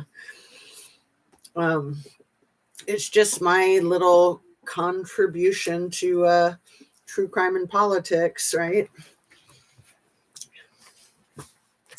Last paragraph, page 100. Forgetting to put on my eye mask before I went to bed, I was woken up the next morning by rays of the sun beaming into my living room. When I sleep, I am a creature of darkness, avoiding any window light at all costs. Staggering to the coffee pot, not used. What is, like, do I have like lip gloss on my upper lip or something? It's a weird feeling. I don't know. Hopefully, I'm not smearing lipstick all over my face like a clown. You'd tell me if I was, right? Okay. Creature of darkness, avoiding any window light at all costs, staggering to the coffee pot, not used to getting up this early. My first thought that day was TJ and why he hadn't called. A million thoughts rushed through my head like a steam train. Is he okay? Is he not calling because he is still mad from our last breakup? Has he moved on to someone else? Is he in any trouble? Did Richie even pass on my messages? The thoughts were an endless infliction. Again, she meant affliction, but that's all right, my dear.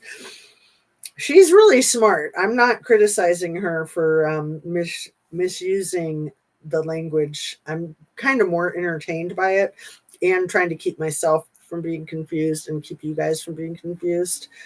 This Virginia Giuffre was a very smart woman, a very smart kid, very good spidey skills, spidey senses, razor sharp intuition.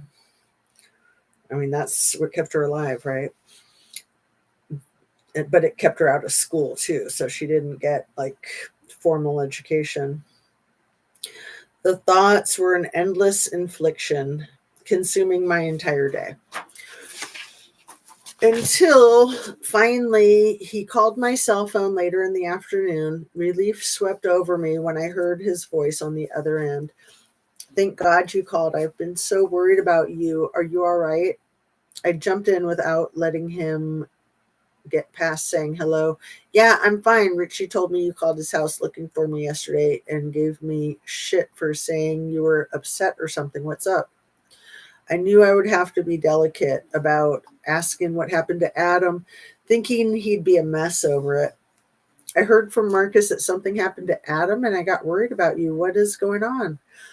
TJ sounded scared for what reasons were beyond my knowledge, but I was going to find out. He replied, I don't want to talk about it over the phone. Are you in town so we can meet up or something?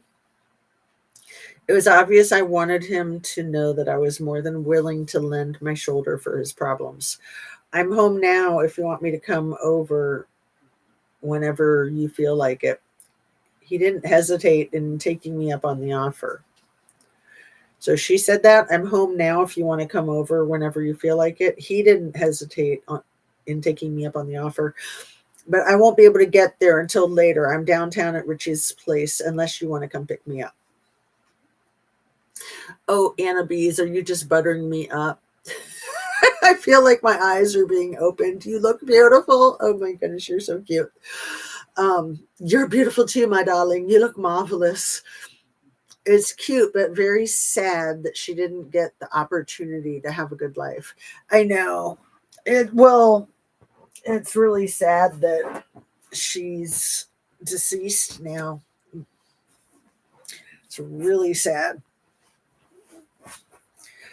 I mean, basically, these billionaires just ate her alive, probably literally as well as figuratively, right?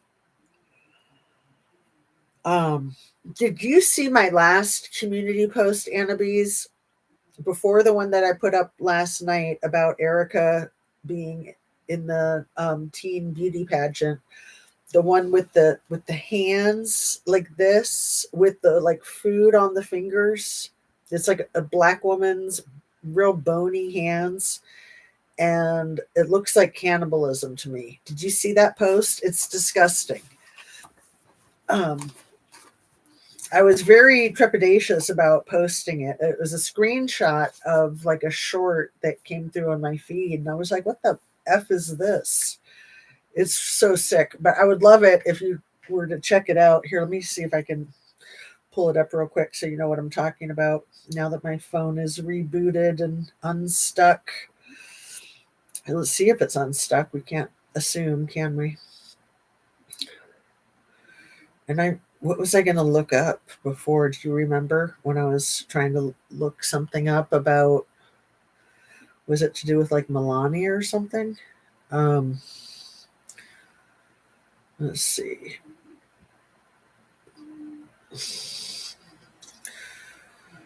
I just want to show you this post.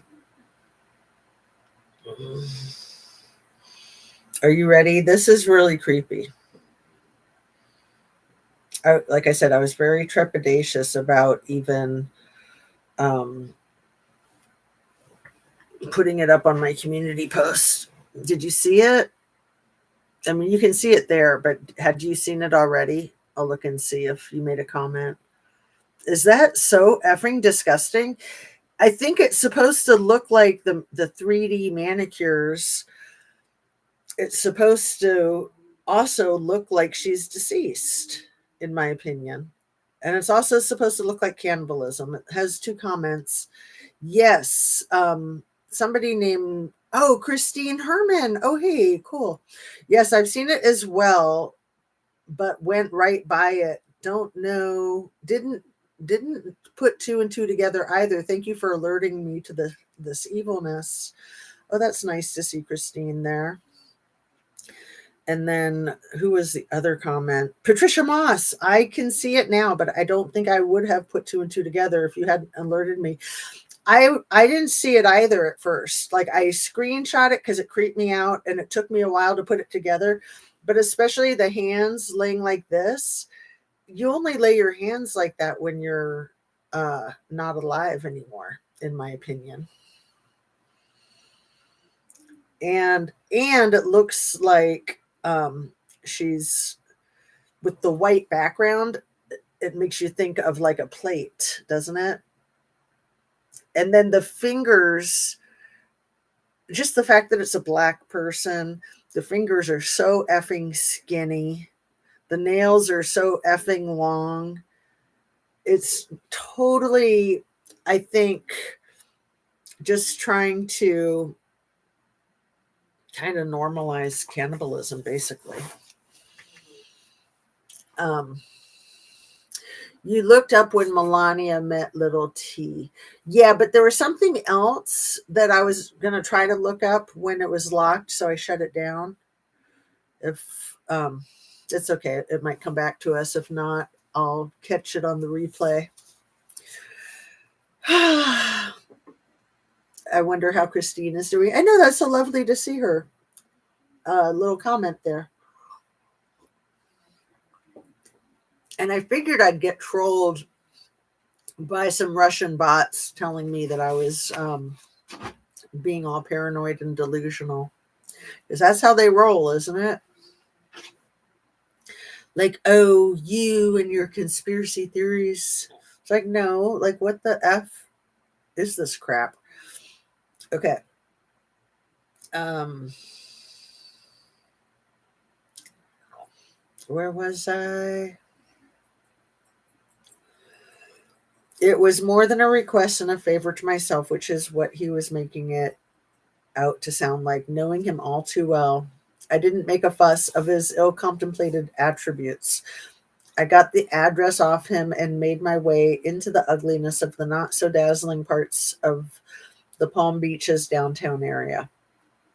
Rolling up my windows and locking the doors to my truck, I nervously drove through the rough streets trying to find Richie's apartment complex. Knowing all too well the history of the area, it's not a place a lone white girl in a nice truck wants to be seen, especially a bright red pickup truck. Many reports of the locals rushing up to a vehicle with a weapon, demanding money, cars, or just angry and out to hurt someone. I was speeding through the streets, wanting to get out of there as quick as I could. A sad world we live in with so much hurt everywhere you look and nobody wanting to do anything about it. Just accepting the hopelessness of never being able to achieve anything more than what our civilization has succumbed to. Being among one of those people, we were similar in so many ways, only separated by our own personal fears and the different direction they pulled us into. I drove straight through the open gates at the entrance to the complex and parked on the gutter in front of Richie's block of units.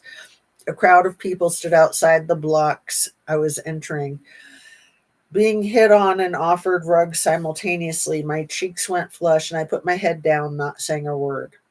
Walking up the corridors of the staircase looked like a scene out of a horror flick.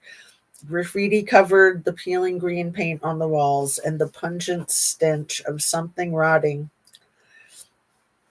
only to the worst of my imagination filled my nostrils. I could hear babies screaming through the thin walls, and trying to find the unit number was difficult from the sporadic flickering of the fluorescent lights above me. At last I found Richie's one, quite astonished with myself that I even made it this far. I had to knock loudly on the door a few times before a young girl answered the door with eyeliner bleeding down from her eyes. Her jet black hair was strung out and a mess, and she looked off her face on some hard rugs. She had only her bra and a short skirt on to cover her private areas, and a cigarette hung out of her mouth to complete the full picture of terrible state she was in. She looked me down with contempt and snubbed at me. What do you want? I maintained my politeness and told her TJ was expecting me. She opened the door and walked away, leaving me by myself to venture through looking for TJ. Does that image of her pressing the cigarette between her lips in just a bra remind you of the Sublime song, The Wrong Way, and the Kylie Rodney case? Because she she had that song like quoted on her Facebook page or something, or was it just like on her like computer sticker, something like that? Do you remember, Anna Bees? Yeah, I don't know what to think about that pic. Right, the hands with the, so it's like a little quail egg, and there's like some little sprigs of herbs and stuff. It's really effing gross. I wish it didn't exist. And why the freak are they running it through our feed? So Christine and Patricia both said that they had seen it go through their feeds too, and they just ignored it, which is what I tried to do at first. And then I was like, wait a second, that's messed up. Not letting that slide by without calling it out and risking being trolled and attacked as a conspiracy theorist. You know, it's that threat of being attacked and accused of being a conspiracy theorist, I think that keeps a lot of people quiet. And it's bullshit. Go ahead, make my day. Okay. Passing through the kitchen, it looked like a hospital lab with syringes on the countertops and medicine containers laying around everywhere. Minding my steps through the dirty house, I walked to the back of the living room and found TJ in a K-hole strung out on a filthy couch. And again, found in a K-hole. You know, that whole thing about Kylie Rodney falling in a hole. And then I remember in Squirrels on Fire chat, Squirrels and some of her people knew what a K-hole was. I didn't know at the time. And then they were like, I wonder if that was like symbolically speaking that she had fell into a hole. Like, did she fall into a K-hole? Okay, so she found TJ in a K-hole, strung out on a filthy couch. Hey there, he acknowledged me with a giant smile spread across his face. He probably didn't even know who I was from the dreadful state he was in. My first look at him in months, and I was in utter shock. My jaw must have dropped to the floor at the very sight of him. Never seeing him so skinny and unhealthy looking, I took pity and wanted to help him before things got even worse and he ended up like Adam, dead. Muskrat loves it. Holes. Sammy loves LOTF. Sus AF. Muskrat loves K-holes. Right. The big E. Billy, hey babe, how's it going? Sammy loves LOTF. I don't know what the LOTF is, my dear. Yep, Kylie fell in a hole. Right. Yeah, they hurt her. Uh-huh. They probably put her in a freaking K-hole. That was probably part of the whole thing with rugging her, assaulting her, victimizing her. Hey, Anna. Hey, Jazz. So lovely to see you. Lord of the Flies. Thank you. The LOTF. Sammy loves Lord of the Flies. Yeah. You're on it, Billy, darling. How are you today? I am on the middle of page 102 from the Billionaires Playboy Club, and I'm determined to power through the last 37 pages right here, right now. It's 5 o'clock. I'm thinking if I stay at a good pace, we can be done by 9. Because I want to get on to reading this book as a community service, as a public service for educational purposes only. I think that I can do that on my channel with the fair use when it's educational. I think that that is a appropriate use, because I haven't gotten a reply on my email and I doubt I will. But Virginia says in this book that she was 15 when she was first trafficked by Ron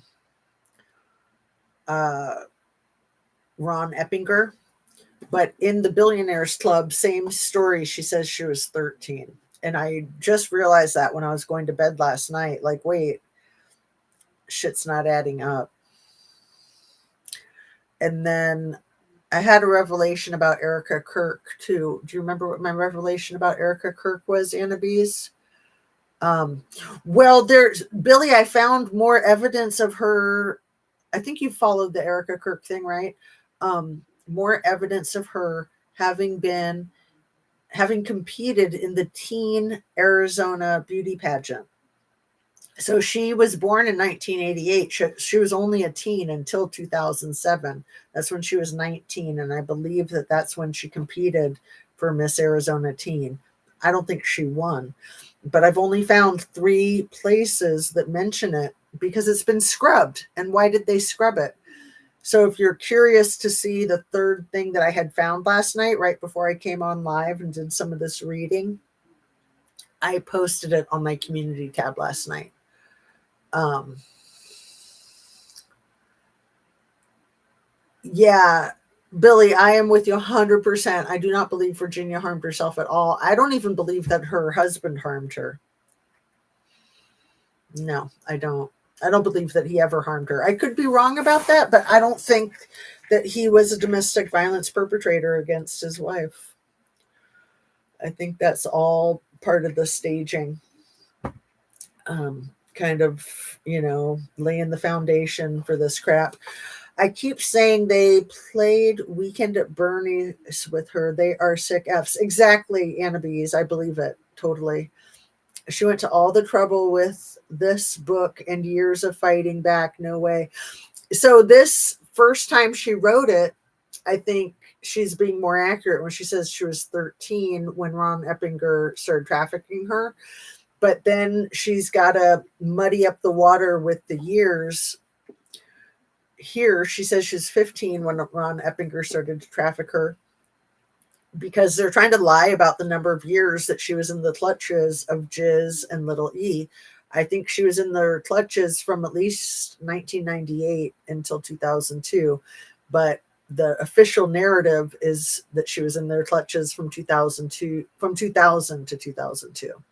I think that's bullcrap. And reading this is how I figured that out. Yeah, Erica is a plant, and so is Melania, Billy. I'm sure you're way ahead of me on that, right? Exactly. Like a honey trap. So who is she working for in actuality? I'm gonna say BB and Daddy Vladdy. That I think it's all about those two. And some of the the Middle East sheiks too. Not to mention the royals, right? Spies like us. Her mom works for government, so why wouldn't she? Her dad worked for the government too. Um, so yeah, Melania is a handler for USSR. Yeah, I know she gave herself away with that little thing about how, oh, I've been talking with Daddy Vladdy, and I'm trying to get him to get 8 of the kids back to their families. It's like, well, what about the other 20 freaking thousand plus? They are Fambias in government sus. Family business in government sus. Yeah, Billy, you are on it, my friend. Where are the kids? Yeah, 20,000 that they'll admit to. I love you, darling. I'm so happy that you guys are here. How's your day going? How's your weekend, Billy? I'm going to buckle down and keep reading, but I'll keep looking up for comments too.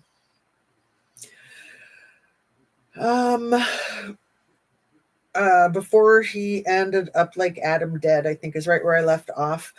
TJ, hey buddy, it's Jenna. Remember I was coming to pick you up today? You don't look so good. What are you doing so messed up?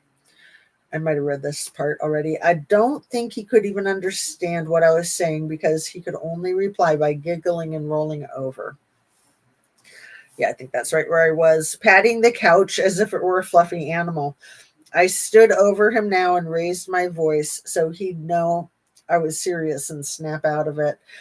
Get up, TJ, now. I ushered at him to get off the couch, repeating myself a few times over with no response. I knew I had to get physical, rolling him back over to face me again. I smacked his face hard, and I'm sure it stung, but I got the reaction I had wanted. He sat up and looked at me confused. At least now he was able to focus on my words, requesting him to come with me. He was getting up from the couch and stumbling around before falling down on the floor again. Putting his arms around my neck and carrying the majority of his weight, I helped him up many times over and down 3 flights of stairs into my truck and drove him back to my place. It was a triumph on its own, arriving downstairs in one piece.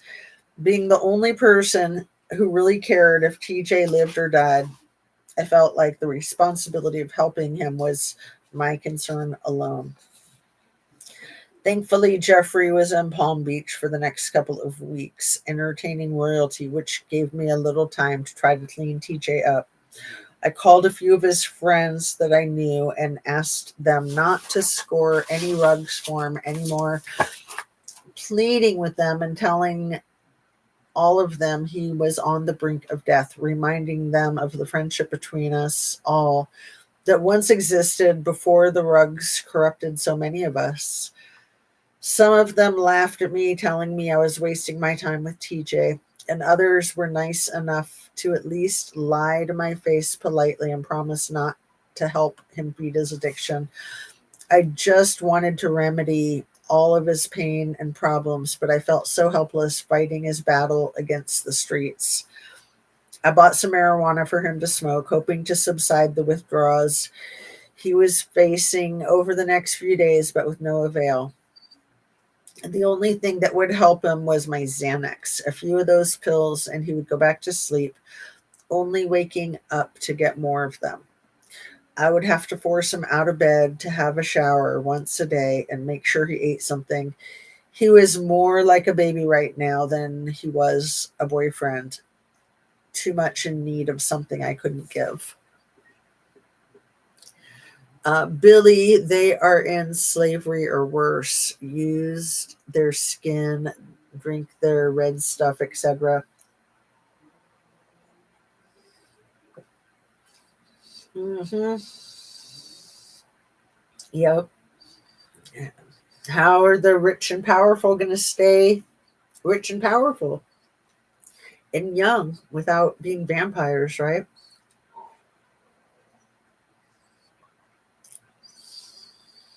Disgusting. Absolutely disgusting. When I see, when I went to, this is chapter 17, when I went to see little E, over the next course of days, he picked out the dilemma I wore spread across my face straight away. You're back with TJ, aren't you? It was so funny that he knew me so well. Yeah, he's in a real bad place in his life right now and needs my help. I'm going to sit Indian style for a little bit. Okay. Needs my help. He looked astonished and replied, "You're a much better friend than I am. I know people like him, and trust me, they never change. No use in even trying." I believed him too, knowing I was stupid for even attempting to change TJ. But my heart felt differently. He was still a human being and a good friend of mine, just down at his worst. That's what good friends are for. I laughed back at his remark, not wanting to take this conversation too much further. I admire your loyalty at least, but take my word for it, he will hurt you again. His words were chilling but true. I had to find out for myself, though.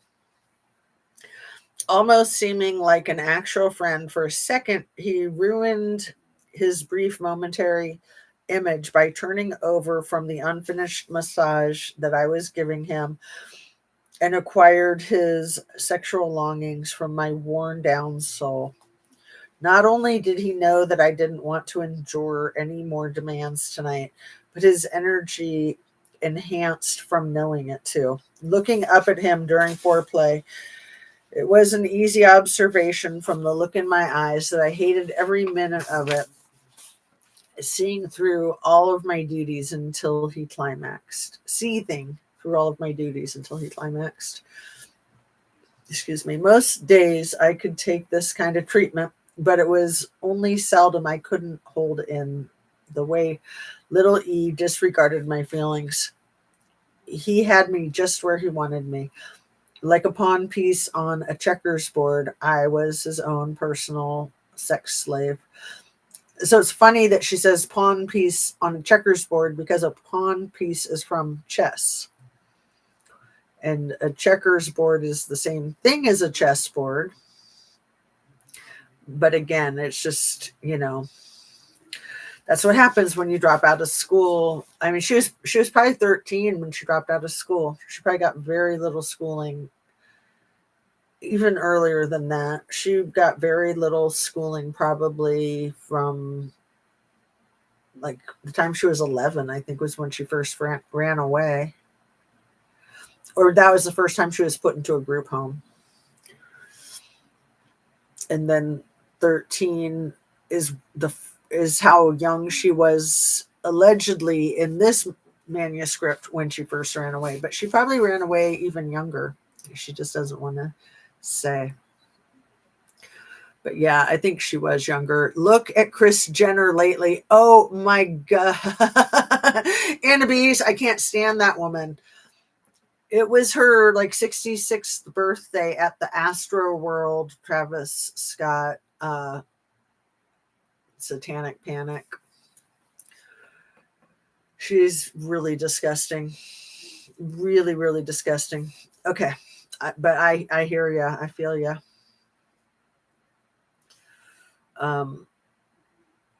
Like a pawn piece on a checkers board, I was his own personal sex slave. For the remainder of the evening, I stayed quiet, not sure of what to say after an episode like that. It was a vigorous display of how culminating he could really be. And again, I think she means calculating, but it was culminating to the calculating. He required me to clean, trigger warning, he required me to clean up his spilled semen off his genitals with a wet, warm washcloth. Thus, the phrase towel girl, in my opinion. That's what DJT would call her, a towel girl or spa person, spa attendant, right? A warm, wet washcloth before he retired to his bedroom for a good night's sleep. Only a monstrous creep could sleep easy at night, knowing what pain he caused others. Yep. I went downstairs and asked Juan, who was still in the kitchen, to pay me for the evening, telling him that little E had gone to sleep for the night. It wasn't an unusual request. Juan would often have to fix up the girls after the sessions and sometimes even drive them home. He went to little E's desk, and underneath was his duffel bag that always held insurmountable bundles of crisp $100 bills. He took out 2 for me and handed them over. I thanked him and said goodnight, as I was always polite to Juan and his wife, Maria. His eyes were gentle and told me more than what he was allowed to say. I understood well. We all needed to eat and pay bills, unfortunately, even sometimes at our own moral expense. Yeah. Has Kris Jenner reversed aged like 20 years? I don't want to look at her. You just tell me so I don't have to. She's so gross. Do you think that she had a love child with OJ, and that is the one who's 6 feet tall? What's her name? That doesn't look like her sisters. I'm like blanking. You got Courtney, Kim, Chloe. Chloe could be OJ's daughter, right? Allegedly. Let's see. Putting the keys into the ignition, I started up the engine and reversed out of little E's driveway with promptness. I didn't want to be there a moment longer than I had to. Not much to look forward to getting back to at my apartment either. I needed some time to filter my emotions. Parking my truck in front of a nearby beach, I took off my shoes, gradually stepping out the door into the fog. OMG, girl. I don't think anything bad happens in this scene, but it certainly could, man. When you're upset, just go to the beach at night in the fog by yourself, barefoot. Holy crap. But here we go. I mean, I guess she might have wanted it that way. I walked down to the edge of the sand where the water licked my toes. My life was slipping away from me, and I was really beginning to question the difference between living and dying. I was so tired of everything. My whole existence revolved around being everything to everyone, forgetting about being something for myself altogether. Pretending to be someone else became an attribute I was better than good at. Probably much of why little E liked me in the first place. This time I held back my tears. This time I held back my tears back and only let the anger fester into a deep pit in my stomach. My rage was aimed at the very people who abandoned me to fend for myself in the first place and accepted this life as normal for me, my parents. When I got back to my apartment, I was expecting to have to look after TJ, but to my surprise, he had come around good that night. He greeted me at the door and asked me how my evening was. It was all fine. I easily lied. I never let anyone inside close enough to see my vulnerabilities. They were mine alone to battle. In my head, they were too shameful to talk about, anyways. He wanted to talk about something else, anyways. Sitting down at the dining table, he began his spiel. I know you don't think much of me anymore. How could you? I'm a junkie who steals and sells rugs for a living. But I promise that's all going to change now. Adam is dead because of me, and the only way I can make it up to him is to get away from it all. I promise things are going to be better. It was a convincing talk, but I knew him all too well. His demon inside yearned for him to fail. But who was I to second guess him out loud? I could only try to give him hope. No one is perfect, TJ. At least you're trying, and that's all that matters to me. I'm so proud of you. I gave him a sincere hug and kissed him for the first time in a long time. I love you, he said to me, and I returned my love back. We slept in the same bed together that night, and we're officially back on together. Yuck. I'm going to let the puppy dog in, but first I'm going to clip these so that they don't go flying. I think that's Coco. One sec.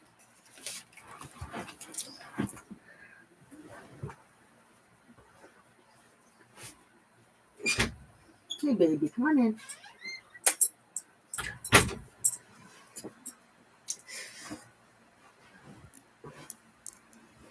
All right. Such a cutie. Come here, Coco. Come here. Come on. If you want, you can come on up. Come here, baby. You can just stay down there. You're a cutie. You're my love bug. All right. She had a death wish. I think it's probable. Yeah. Yeah. Virginia. Well, yeah, she was probably contemplating taking her own life too. Especially since it was a beach parking lot where Ron Eppinger got a hold of her. Maybe she was hoping to get stolen by somebody else to get her away from little E because she didn't know how else to get away from him, subconsciously. 2 days later, I was gone again, beckoned to be in Santa Fe. Jiz only told me that I was to meet someone there, not sure of whom that was. It wasn't my place to ask questions. As far as I knew, it could be anyone, and I had no choice but to be compliant to their needs.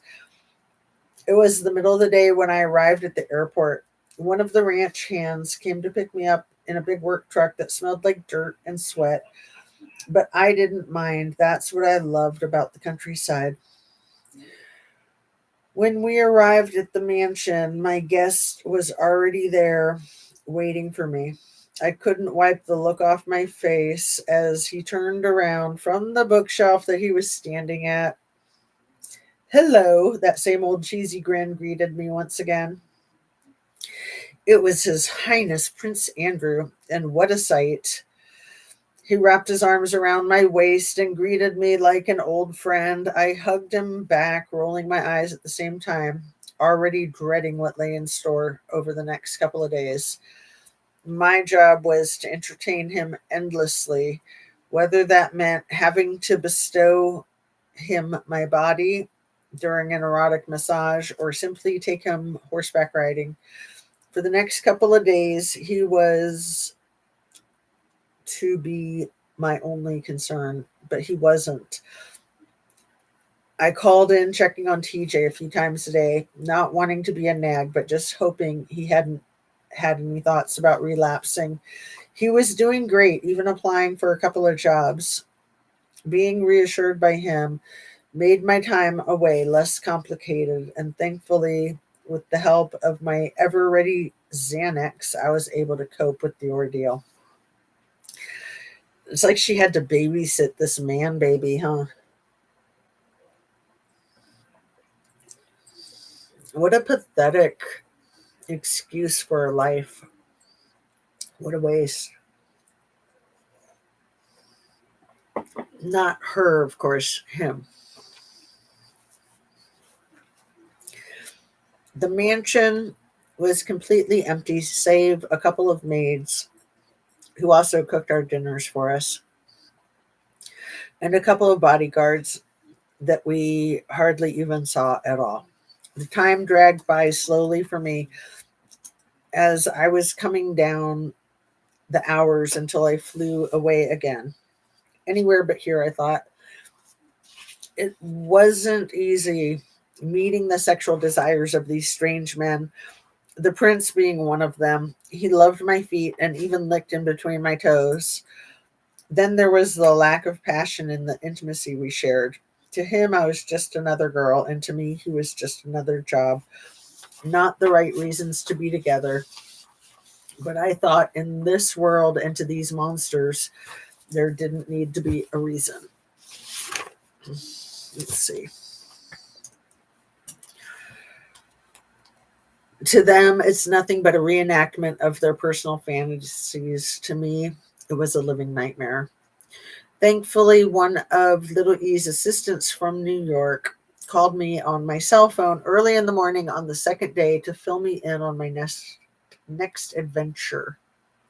I had a flight booked for me to leave that afternoon to arrive at LaGuardia Airport in the evening. Even though I had to go back to yet another controlling man, I was still relieved. At least I was used to the confinements of Little E's control, and in some twisted way, he was more comforting than these strangers he sent me to. The devil you know is better than the devil you don't know, right? Let's see. Overlooking the city of New York, as the plane landed, felt like I was flying from one cage to another, entrapped by falling victim to the predators that lured me into their enclosure. I didn't know how I would ever get out again. That deep pit in my stomach began to churn again, a physical reaction to the anxiety I was plagued with. Before getting off the plane, I touched up my makeup to hide any signs of the frailty I was feeling. I might need to put some more wax. Yeah, right there. I should take care of it before it gets bad. Sorry if I gross you out while I do this. Um,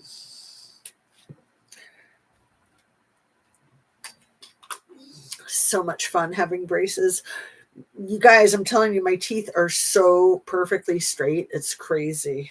It My teeth responded very well and very quickly to the braces. I mean, they weren't that bad other than that giant gap, but still, like, they've all had to shift, and I just wish they could take them off early, but I'm sure they keep them on for the same amount of time to make sure they stay put. Let's see if this will work.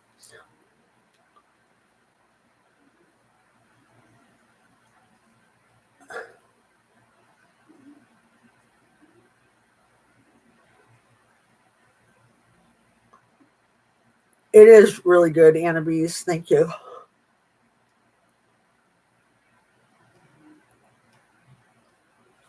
As much as they suck, I have to remind myself that I'm lucky to have them.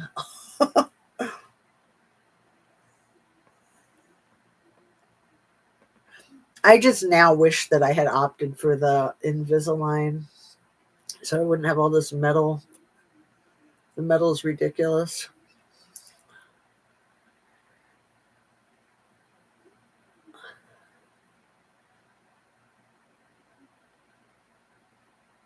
And again, so sorry for being so gross. I think I'm almost done patching myself up here.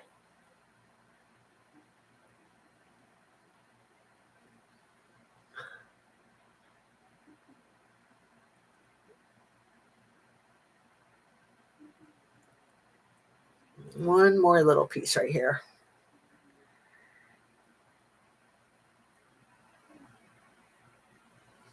And then hopefully I can still talk. Oh my gosh, that's so much better. Hopefully I can still talk. Let's see. I apologize for kind of having a lisp now.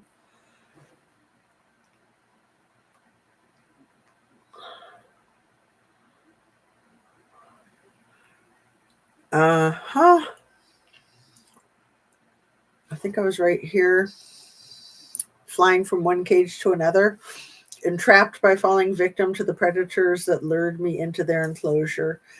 I didn't know how I would ever get out again. That deep pit in my stomach began to churn again. A physical reaction to the anxiety I was plagued with. Before getting off the plane, I touched up my makeup to hide the signs of frailty I was feeling. That's right where I was, right? Jojo met me at the arrival terminal and picked up my luggage for me. He never said much at all, nodding to any reciprocating conversation. I don't think he could really speak that good of English, anyways. It was better for me as I preferred the quietness for the moment. He opened the back door for me and we headed off for my next prison cell. When we got to Little E's mansion on 72nd, the place looked empty. I walked up the staircase to Little E's office and he wasn't there. After feeling a bit hungry, I walked back down to where the kitchen was. I opened the fridge and found some leftovers that Adam, Little E's chef, had cooked. And that's the Adam who is good friends with Jimmy Kimmel. Um, I'm out of my floss sticks and have to use regular floss. I hate regular floss. I know, me too. Regular floss is such a pain in the butt, but it does a better job of getting your teeth clean. I've been using the water pick with the braces, and that is phenomenal. I love it. I hadn't used one in decades. All right. Jeffrey's chef had cooked. I loved his cooking when it wasn't filled with bean sprouts and tofu. He used to make me the best pizza upon request, or whenever he was cooking seafood, which he knew I hated. He had an honest appeal about him and never even took notice when, on many occasions, us girls would be prancing around topless, sometimes even stark naked around the pool or beach. He would have to serve our meals. He would have to serve us our meals and would do it with such casual professionalism, never making anyone uneasy at any occasion. Halfway through my meal, the kitchen doors swung open and incoming was Little E and Jizz, choking down my bite choking down my bite of food down. I got up from my seat and kissed them both on the cheeks. Hi guys, how are you? I greeted them and Jizz answered for them both. Good, good. Sit down and finish your meal. Don't let us interrupt you. I hated eating alone in front of people, chewing food and maintaining a conversation at the same time. Didn't give off the best look. I was just finishing anyway. Can I get you guys something? Maybe a tea or something? Always playing my part. Another reason they kept me around, I guess. I went beyond the call of duty, and after the last period with them, I had been reminded of my place. Yes, I'll take one, Jiz stated. Jeffrey, how about you? Anything I can get for you? I asked again, and he answered, no thanks. We just ate, and I'm still full. And they sat down together on the stools at the kitchen bench. I got out the shiny red kettle. One sec. I need to take a little bit of wax out. So sorry. Let me hide.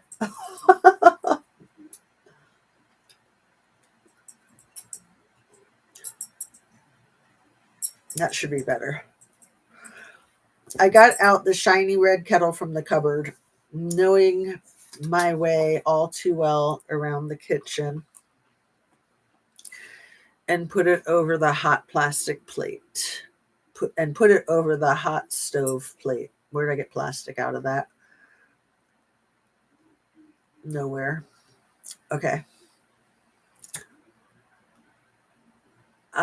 Yeah, buy yourself a water pick, Annabees. I got one at Kroger's. First, my husband bought me a cheap little $10 one there, but it didn't last long. And then I got like a water pick brand for like $50 that has been really good. And it doesn't, it's sort of like the electric toothbrushes. It just has batteries in it, like you don't have to plug it in or anything. So it doesn't take up very much room. Although I like the old fashioned ones, the ones that you plugged in that had like the big box of water on top. I kind of miss it because it does run out of water really quickly. You have to refill it all the time.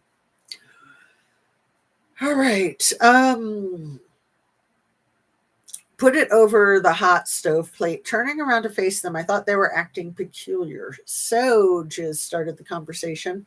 How was the ranch with the prince? It was a natural reaction for me to blush, knowing exactly what she was referring to. Keeping busy, preparing her cup of tea, and avoiding eye contact with both of them, I started to unpack the counter where I had been eating. I think he had a really good time. He seemed relaxed during the trip, and when we said goodbye to each other, he gave me a kiss. I went on to tell them what we did together. I took him horseback riding, nowhere too far, just around the property. We went swimming in the pool, and of course, I gave him plenty of massages. He had a massage at least a couple times each day, really seeming to enjoy his time there. It's what they wanted to hear, not the truth of how disgusting I had felt over the whole thing, but they already knew the truth anyway. It's what they had trained me for in the first place.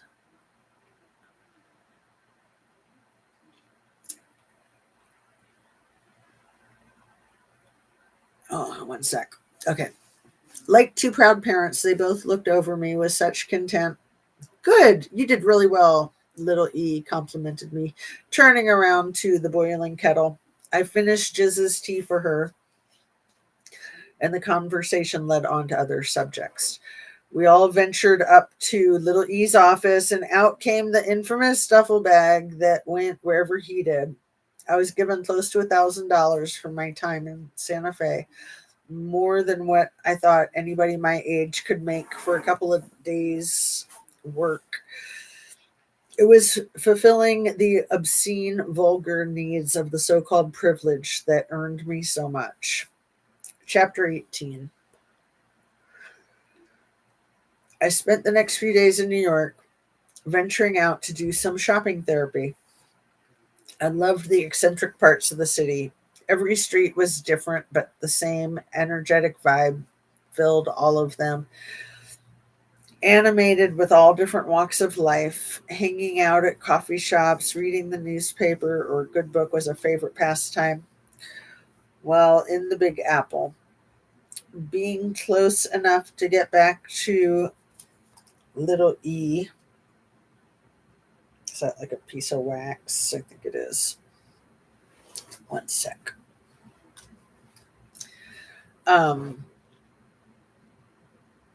for when he needed me, but also far enough to get away from it all. Most of the day slipped by without being missed, and I made my way back to Little E's. Making one last pit stop, I walked into an old bookshop to browse at their assortment of old titles.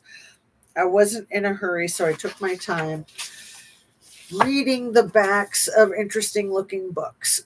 I bumped into a girl looking down at the same aisle I was down. Sorry, I'm so clumsy. She was apologizing for my mistake. No, it was my fault. I wasn't looking where I was going. I get so wrapped up with my nose in a book and trip over my own 2 feet if I'm not careful enough. We were both giggling now, and I further introduced myself to her. Her name was Valerie or Vicky or something like that. Anyway, she was a student at a school for hairdressing nearby. Chatting away, both young and similar interests in each other's choice of reading, we found it easy to speak to one another. She wasn't from around here, only being in the city for the last 2 months. Her parents hated her being here, but were also supportive in her big decision to move from the countryside in hopes of her accomplishing her own dreams. Aside from not having her near them, they just wanted her to be happy and supported her in her big decision to move to the city, helping her pay some of the way.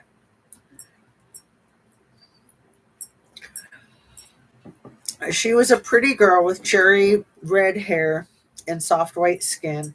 Her long legs were emphasized by the short, flowery dress that complemented her hourglass figure. She would definitely fit the pro quo for going down in one of Little E's little black books.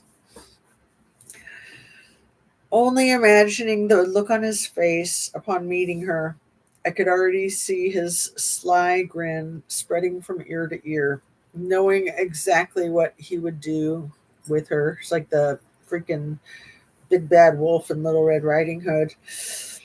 Knowing exactly what he would do with her, and the very thought of him tarnishing a sweet country girl such as her just couldn't be done. It was the beginning of a turning point in my life that started with realizing I had a choice at hand, but the effect I could have on one person alone. I must be off, but it was really nice to meet you. Bidding her good night and paying for my books, I turned around with one last glance over my shoulder and said, "Good luck in the city." Leaving that bookshop was a small step in a growing abundance of larger strides to come. Turning the corner onto 72nd Street, I had an undeniable feeling in the pit of my stomach again, but knowing this time it wasn't the familiar hurl of anxiety I was used to after I had done something I had wrong. Actually, I had done something I had wrong that I had regretted. It was a new feeling of pride and inner strength. I liked it a lot. I held my head high and smiled on the inside when little E asked me how my day was and what I got up to, not mentioning I had let one girl slip on by. The icy winter winds faded away, making way for the approaching sunny days that blossomed the colorful shades of spring. This was my favorite time of year, making the most use of his island. We spent countless days of the increasingly hot days there. A constant array of visiting guests and plentiful young women to flock around, keeping them entertained, was the typical lazy afternoon on Little St. Jeff's. We ate, drank, and played under the blue blanket of cloudless skies. To many, this life could seem idyllic, unless you were like me, the one on the other. Wait a second. It's missing a few pages, but I can figure this out. So 108 to 112. So I need 109, 110, and 111. And I'll just have to read them out of the smaller print stuff. And I have them right here: 109, 110, and 111.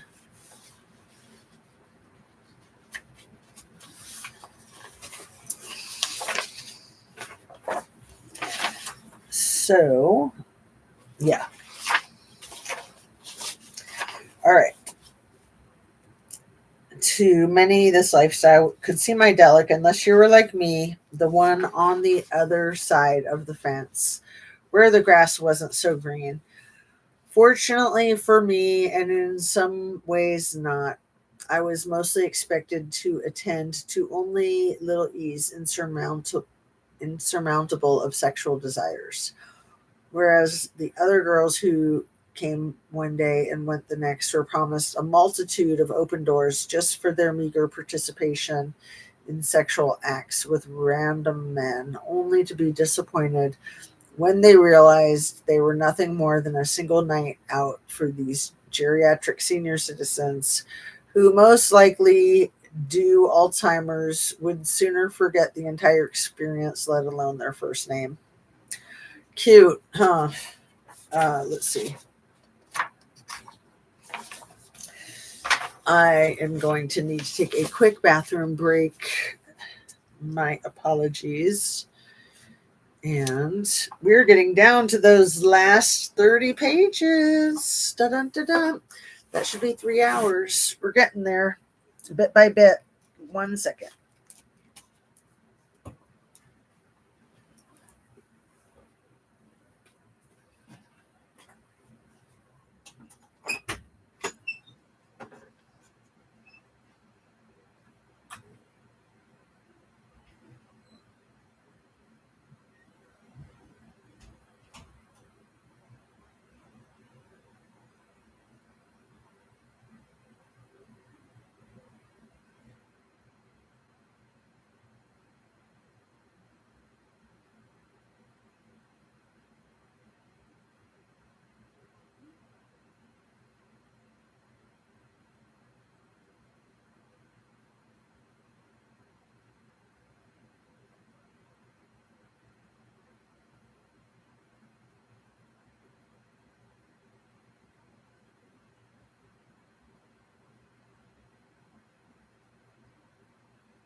Yeah, baby. All right, you guys. Coming down to the final stretch. Only 3 more hours to go, right? Only 30 pages. How are you guys holding up?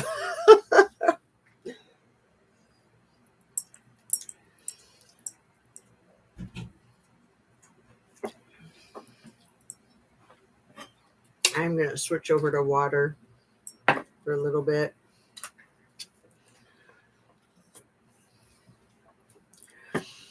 And just get right back into it. Kind of just feel like I need to stretch for a minute. That's what I was doing on my little break.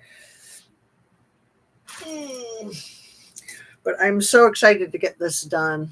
Like, we could take a break right now and then do a 4th video. But I want to see if I can just do it. If I can just get through this with you guys. You're the wind under my wings, right?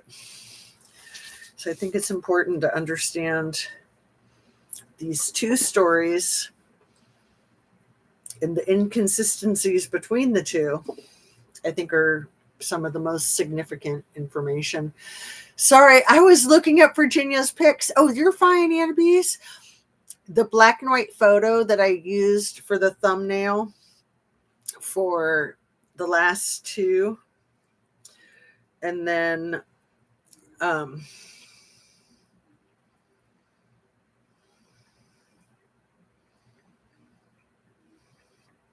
Let's see.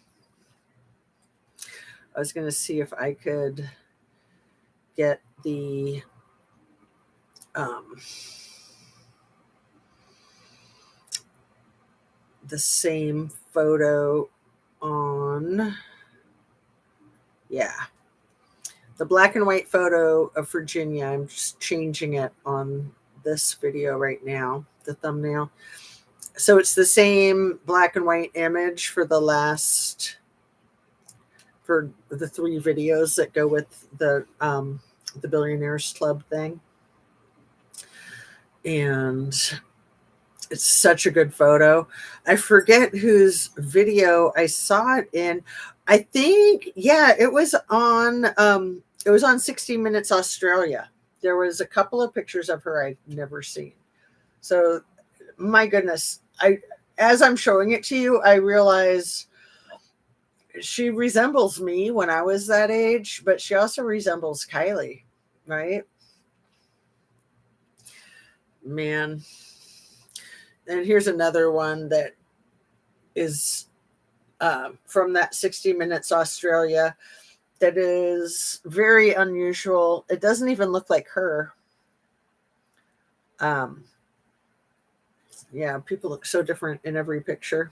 She's got makeup on is one reason. And then I showed you guys this yesterday, trigger warning. So this, I think, were images that they showed on the 60 Minutes Australia. I'll put a link in the description. And again, trigger warning. This is her with a black eye, allegedly from when Robbie beat her up, but I don't believe it. I really don't.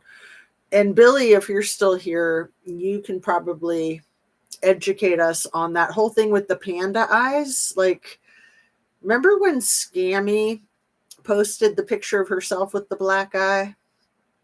And then people in our little Kylie Rodney community were talking about how it's part of the whole weird RA thing to post pictures of yourself with a black eye. And again, trigger warning. This doesn't look real to me. I mean, she's definitely got the scars on her neck, but those scars on her neck are probably from when she broke her neck, which again, allegedly was from her falling down.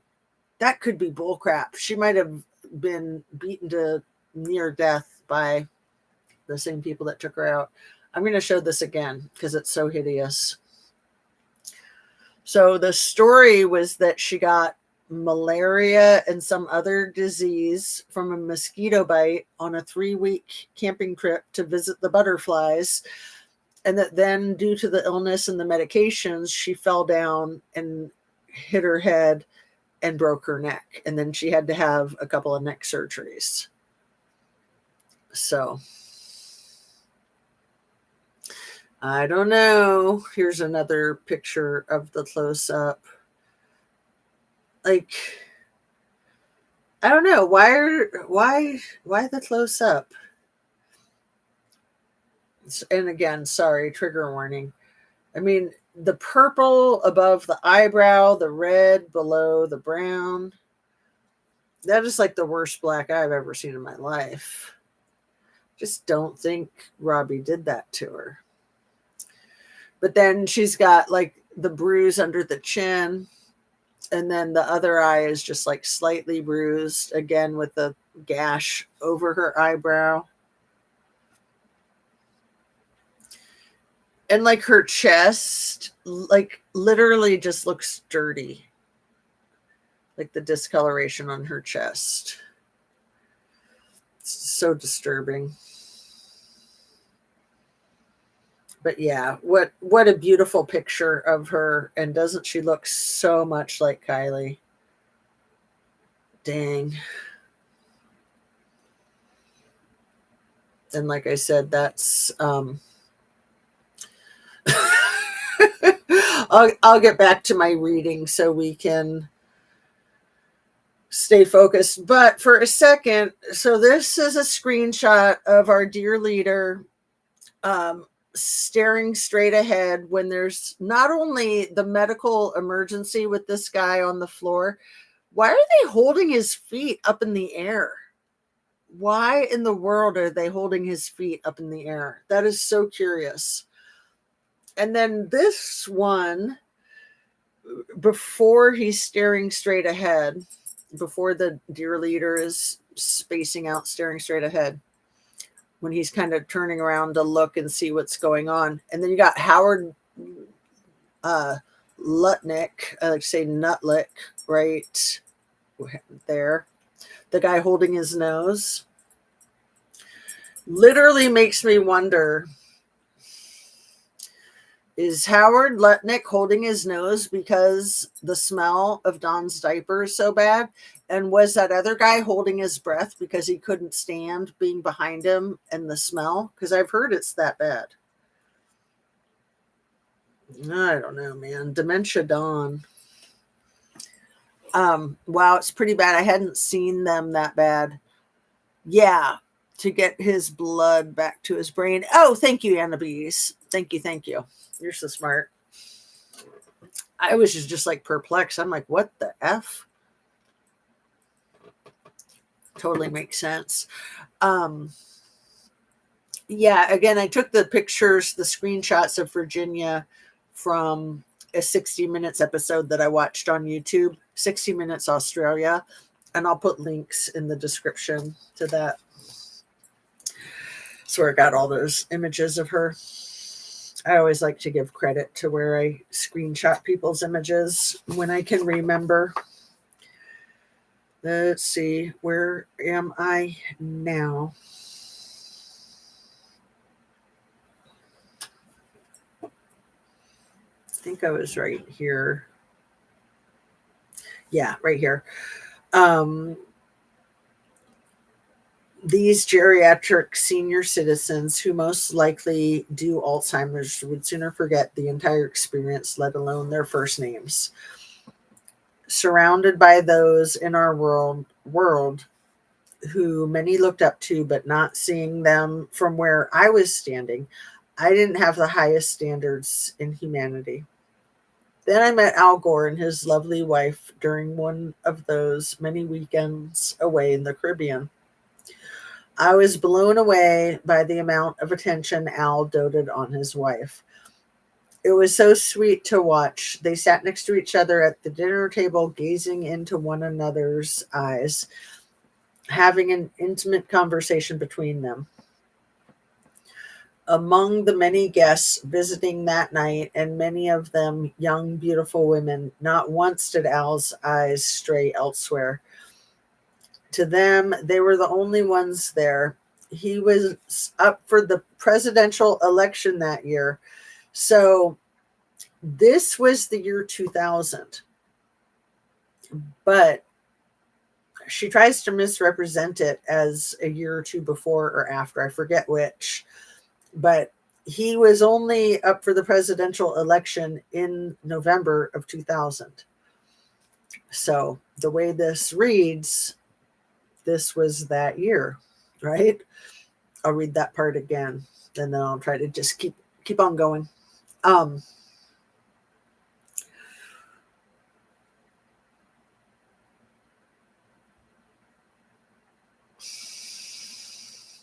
He was up for a presidential election that year, and he definitely had my vote.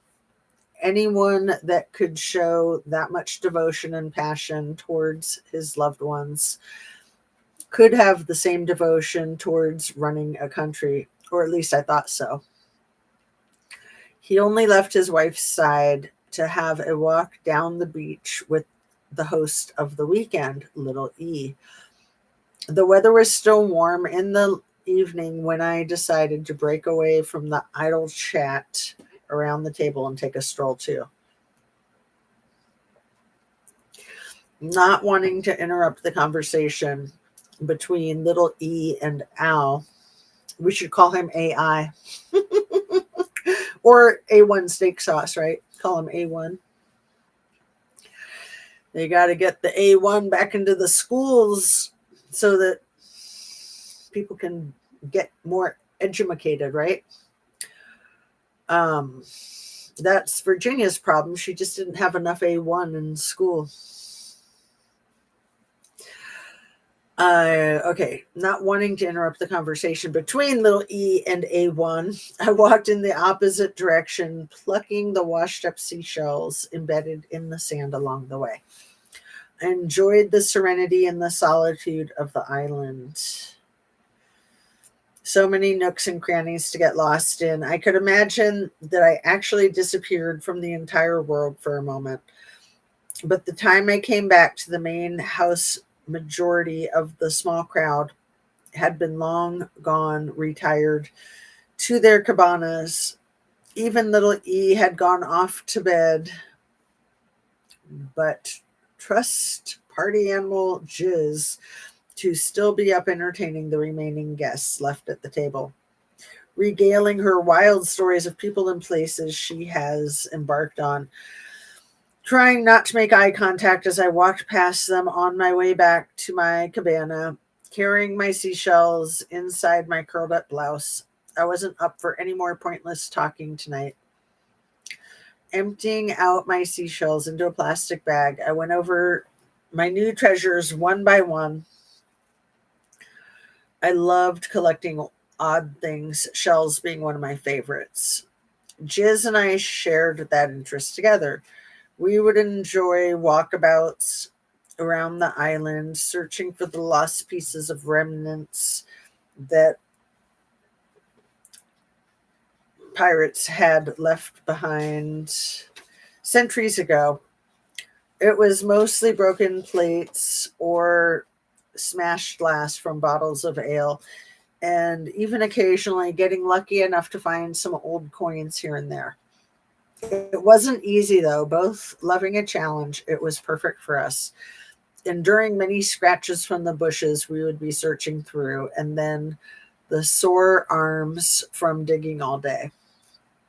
But it was worth it in the end. After nearly 2 years of collecting items and saving them, we made little E a mosaic table out of the remaining pieces left from the era of the Pirates' Day. OMG, OMG. So she's been going to the island for 2 years in 2000. So that means she started going to the island in 98, when she tries to say she hadn't met them until 2000. And again, she was born in 83. So in 98, that was the year she turned 15. She was 14 probably when she met them, because she didn't turn 15 until August. Dang, I'm so glad I decided to print this book and read it, you guys. Effing A. And I'm so glad that this information is in here.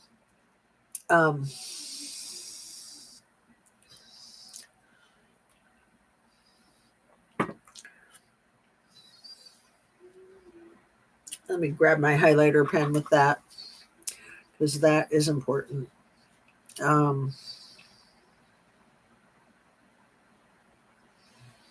After nearly 2 years of collecting items and saving them, we made little E a mosaic table out of the remaining pieces. Okay. And then I also wanted to highlight the part about the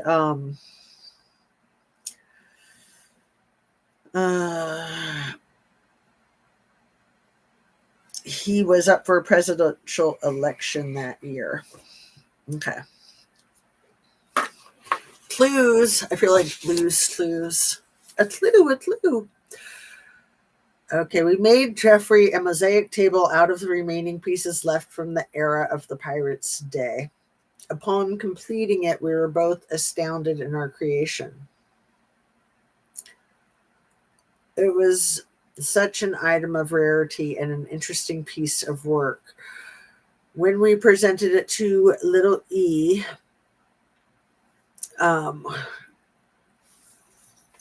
yeah, I said his name, but that's okay. Earlier, the last time. He was even impressed not only in our amazing finds, but what we did with them.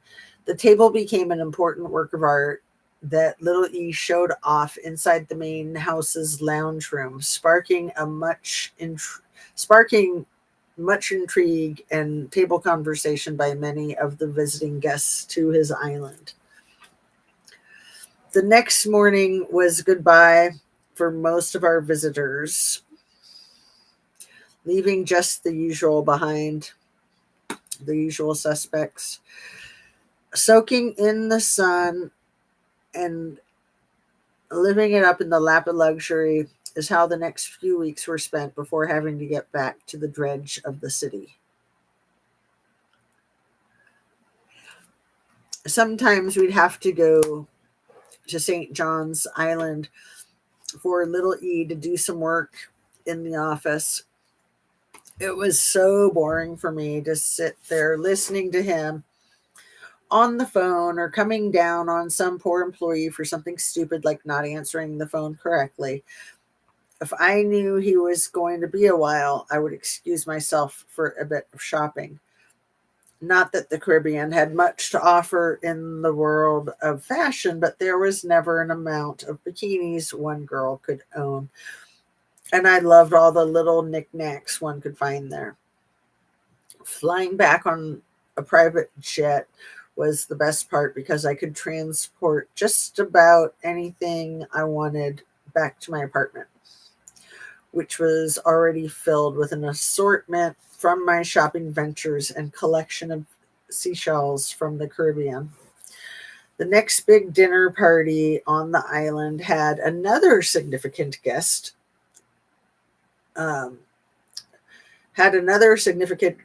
Appearance being the one and only Bill Clinton. He is the only president in the world to be dismissed from his role as a world leader because he was caught with his trousers around his ankles and had the stain to prove it.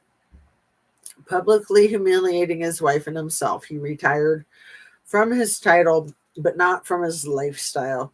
This wasn't a big party as such, only a few of us eating at the dinner table. There was little E at the head of it all. As always, on the left side was Emmy, Jiz, and I. Sitting across the table from us was Bill with two lovely girls who were visiting from New York. Bill's wife Hillary's absence from the night made it easy for his apparent provocative, cheeky side to come out, teasing the girls on either side of him with playful jokes and brass comments. There was no modesty between any of them. We all finished our meals and scattered in our own different directions. Little E wanted his evening massage before bed, and Jiz and Emmy went to their office to talk about something, leaving our guest of honor to find company elsewhere. Strolling into the darkness with two beautiful girls around either arm, Bill seemed content to retire for the evening. He wanted to have a hot bath before bed while I began the massage in the tub. Starting at his feet and calves, he wanted to end the night quickly. Never showing any restraint, he sat up on the edge of the tub and asked me to perform on him orally. I did my job, but that's all our relationship was these days, a dreadful job. But is she talking about Bill or little E? She's talking about little E, but it made it sound like she was talking about Bill. He's with the girls. This is little E. Let me read that paragraph over so you can see what I mean. Jeffrey wanted his evening massage before bed, and Jiz and Emmy went to their offices to talk about something, leaving our guest of honor to find company elsewhere. Strolling into the darkness with two beautiful girls around either arm, Bill seemed content to retire for the evening. He wanted to have a hot bath for bed while I began the massage in the tub.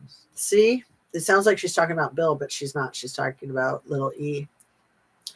She doesn't say how old the girls were. Good point, Annabise. Very good point. Um, yes, it's important they try to make her not credible.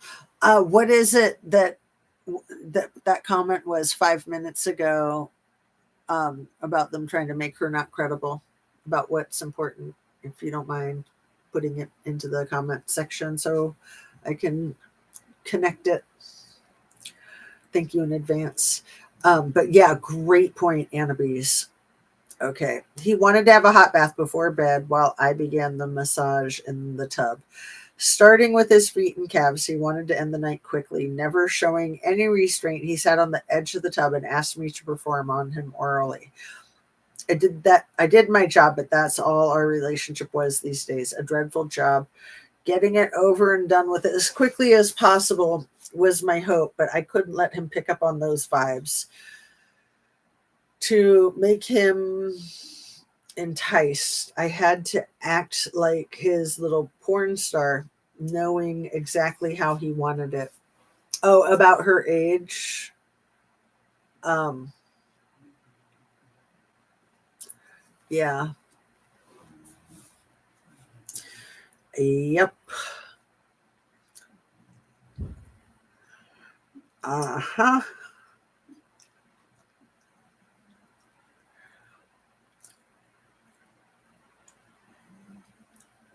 Only then would my duties be fulfilled and I would be able to get back to the reality of my complicated life. Before I could say goodnight, little E had one more request. He wanted me to tuck him under the blankies and fluff his pillows for him. Then I had to reach under the covers and massage his little feeties while watching him fall asleep. He even wanted me to wait like 20 minutes so after he fell asleep,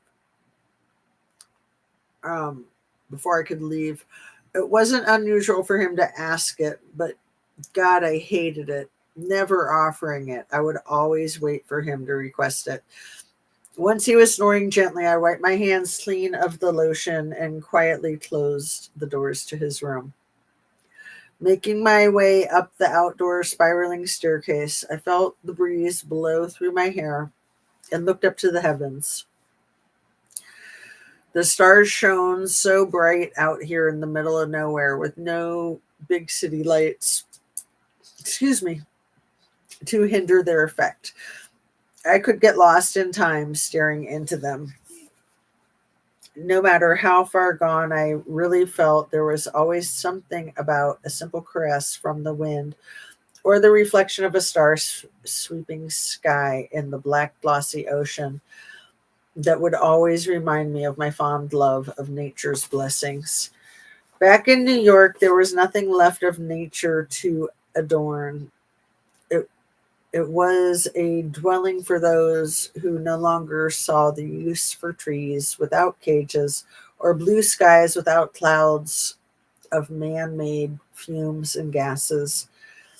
Unfortunately, we weren't in the Caribbean. We were there in New York, hardly going back to Palm Beach, barely even seeing my family, my dog, or TJ these days at all.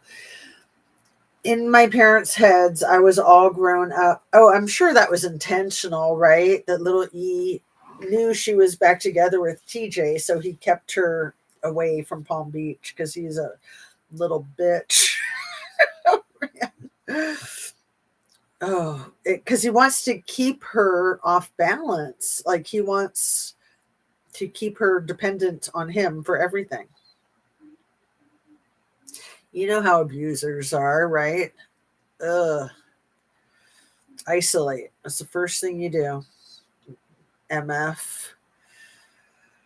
Okay, barely even seeing my family, my dog, or TJ these days at all. In my parents' heads, I was all grown up and educated in the world of wealth, not needing them any longer. They would just wait for my call once in a while to let them know how I was doing, and that was the extent to our restricted relationship. The road, my life. See, that's one of the things I'm dying to find when I reread this book, when I read it to you guys next, is trying to remember. I've tried to look for it in there when it was that she said that she found out that little E had paid her dad off. I have not been able to find it. I've looked so many times, so I just have to reread it with you guys. Um, I mean, that's one of the benefits that I'll get out of it, other than just getting it on YouTube for anybody who wants the education of reading it. But I know we're all so bad at reading these days.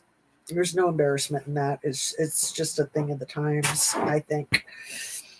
Um, let's see, where am I here? Um, the road my life has led down never kept me close to home anyways. So to me, it wasn't anything unordinary, but still a sad existence to be without a family of my own. It would have been nice to be missed, though, rarely letting myself think like that. No room for pity in my heart. If I did, the floodgates could open and I'd have enough grief in one lifetime to go around a few times that they would have never been closed. Little E's business. Oh, here I'm on 112, so I'm back on big paper. Thank goodness, because that is more challenging. Um, about her age, they were trying to make her not credible. Yeah.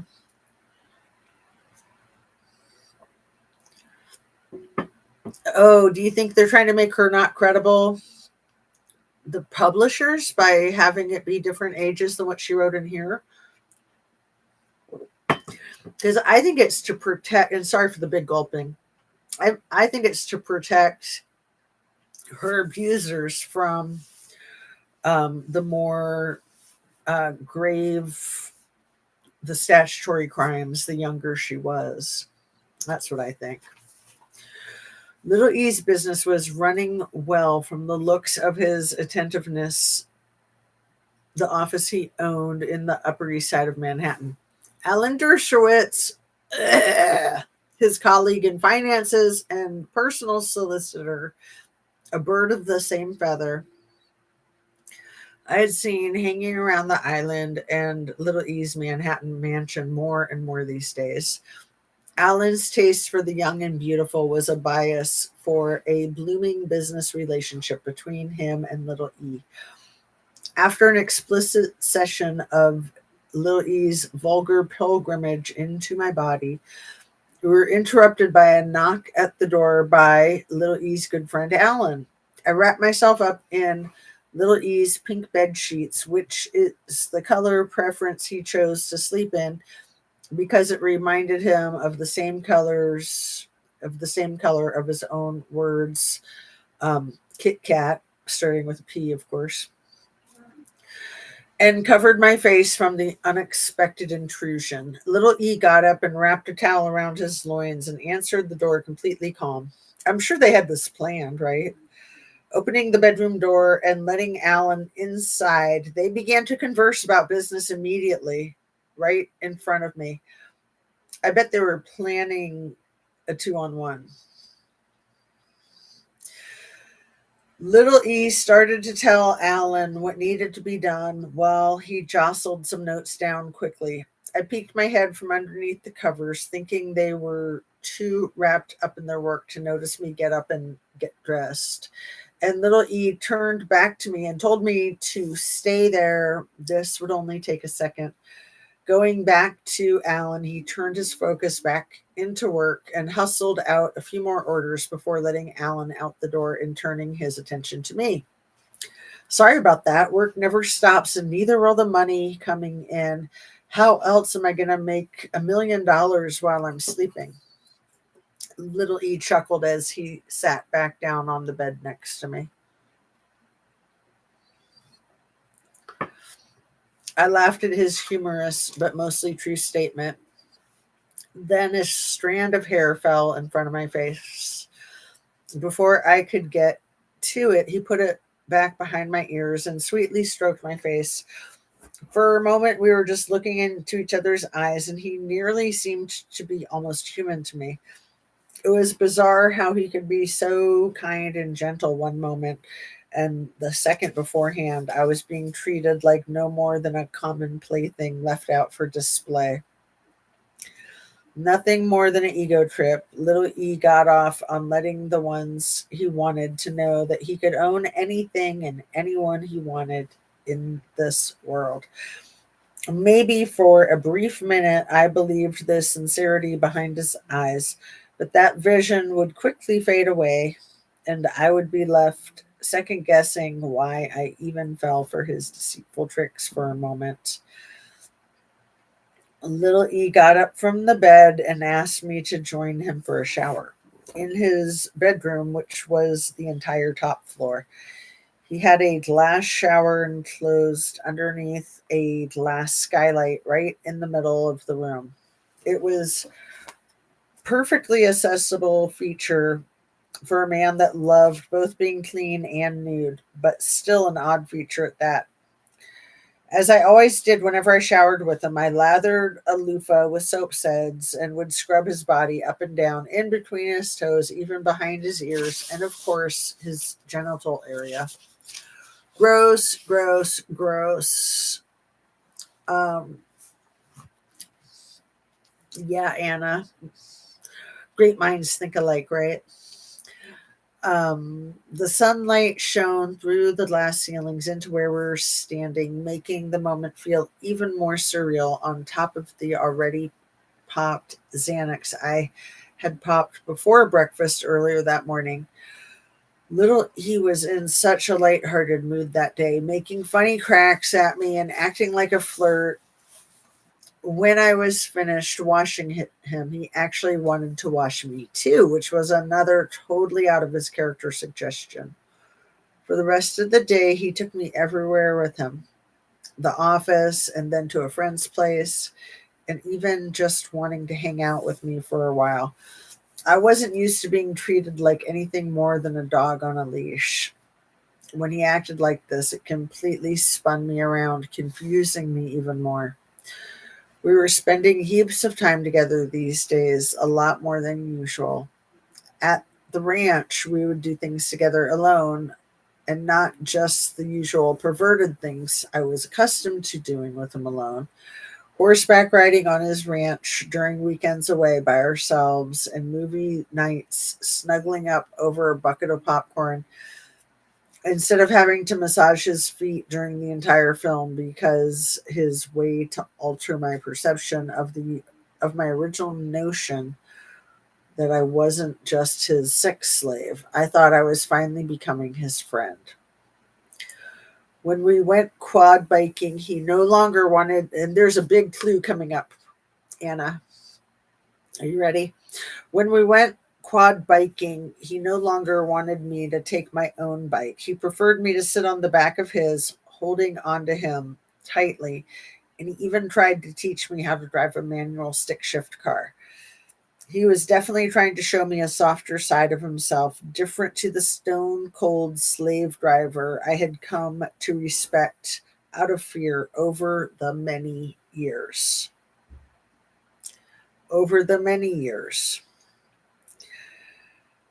Oh, two? Is that many?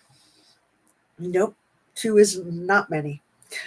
Still a hard image to change after all I had been through and seen over the years I had been with him. Over the 2 years that you'd been with him? Nope. Nope, nope, nope. Big clues there on page 113 at the end of chapter 18. In that very last paragraph. Nonetheless, he was still my boss, so I humored his attempts and matched his caring demeanor, giving him the impression I was intrigued in our new kind of affair. Yes, many years, Annabes. I know, isn't that wild? She says it twice. Well, she says over the many years and then over the years. Over both years. Chapter 19. His attentiveness led into the warmer months that commenced the beginnings of long summer days that I looked forward to. I couldn't help but enjoy his eagerness to see me more relaxed these days. He wasn't even bothering me to find alternate sources of girls for his twisted satisfaction anymore. And although I was still being used for his distorted sexual enjoyments, um, I think she means deviant sexual enjoyments when she says distorted, right? But that's a good shot. If she was confused about the verbiage, it works. Um, Distorted sexual enjoyments. He further seduced me into believing I meant a lot more to him than I ever did. It all came to a sudden conclusion one sunny afternoon in the Caribbean. Little E pulled himself up to the ladder's first step and climbed up the next four steps to the top of the dock. His chest was heaving rapidly as he sat down, catching his breath. Jizz was the next one up, and then I followed lastly behind them. To me, it was an invigorating snorkel around the shallow reefs within the radius of the dock. But to little E, the half-hour swim in the ocean was enough to overexert his aging limbs. I took off my snorkel gear and placed it in the storage bench, grabbing us a few towels at the same time. Wrapping a towel around little E's backside and handing one to Jizz, I sat down next to them on the dock, and we laughed how fatigued little E was, poking fun that he really is getting older.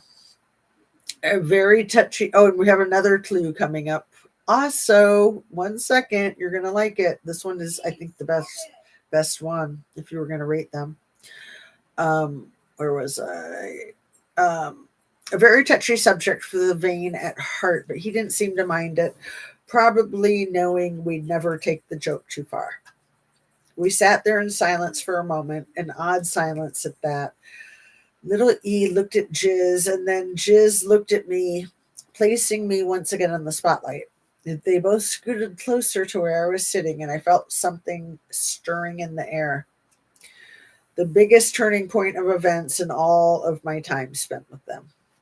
Little E sat next to me and put his hand on my back and looked at me with a certain kind of sincerity I hadn't seen in him before.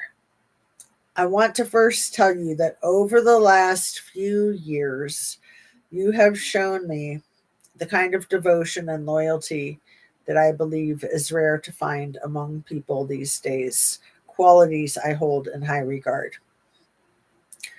So this is coming up to the end of their time together. This is probably the beginning of summer, I think is what it said, of 2002. And she's 17. She 18. She's 18. She's about to turn 19 on August 9th. So this is when she's 18. And he says over the last few years. So I'd say that's a good indication that 15, give or take, when it started. I think 14. I really do. Anyway, so she's 18. He says, I want first of all to tell you that over the last few years, you have shown me the kind of devotion and loyalty that I believe is rare to find among people these days, qualities I hold that high in regard. And so by September is when she goes to Thailand and gets married. But she turns 19 before she goes to Thailand. She turns 19 August 9th. She goes to Thailand in September. She might have gotten married October, actually. But let's keep reading, and it says all of that in the next few pages. Bewildered by the whole scenario, I just nodded every time he paused, trying to grasp what his intentions were getting at. He continued to praise my nature, saying, I hope you know my appreciation for your embracing my lifestyle. You have been achieving a name for yourself among the friends I've introduced you to. Everybody says basically the same thing about you. The same thing, I believe. You are a delightfully funny girl who has developed into a mature, graceful young woman. And I think I could think of nobody else I'd rather have a child than with than you. Let me say it again. Are you ready for that, Annabese? I could think of nobody else I'd rather have a child than you. She wrote it funny. Oh, such sweet words from a devil, huh? Coco. Okay. I need to pour myself some smoothie.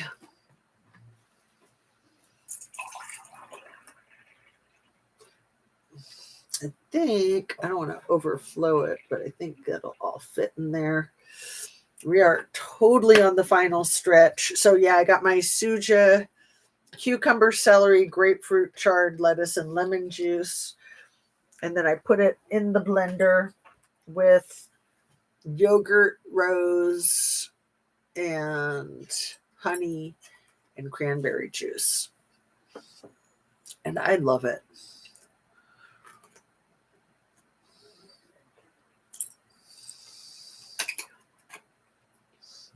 I love it. I had to get a coffee. I'm freezing and just realized it's 32 degrees outside. Yeah, let me check here. I think we're having a cold too, but I've been inside. I'm a little bit cold because I have a fan on just for air circulation, but I could turn it so it's not pointing right at me. 34 feels like 22, it says. OMG. It's kind of refreshing though. I'm not going to turn it yet. Wow. Crazy, huh? Winter. It's only not even mid-September, mid-November. What month is it?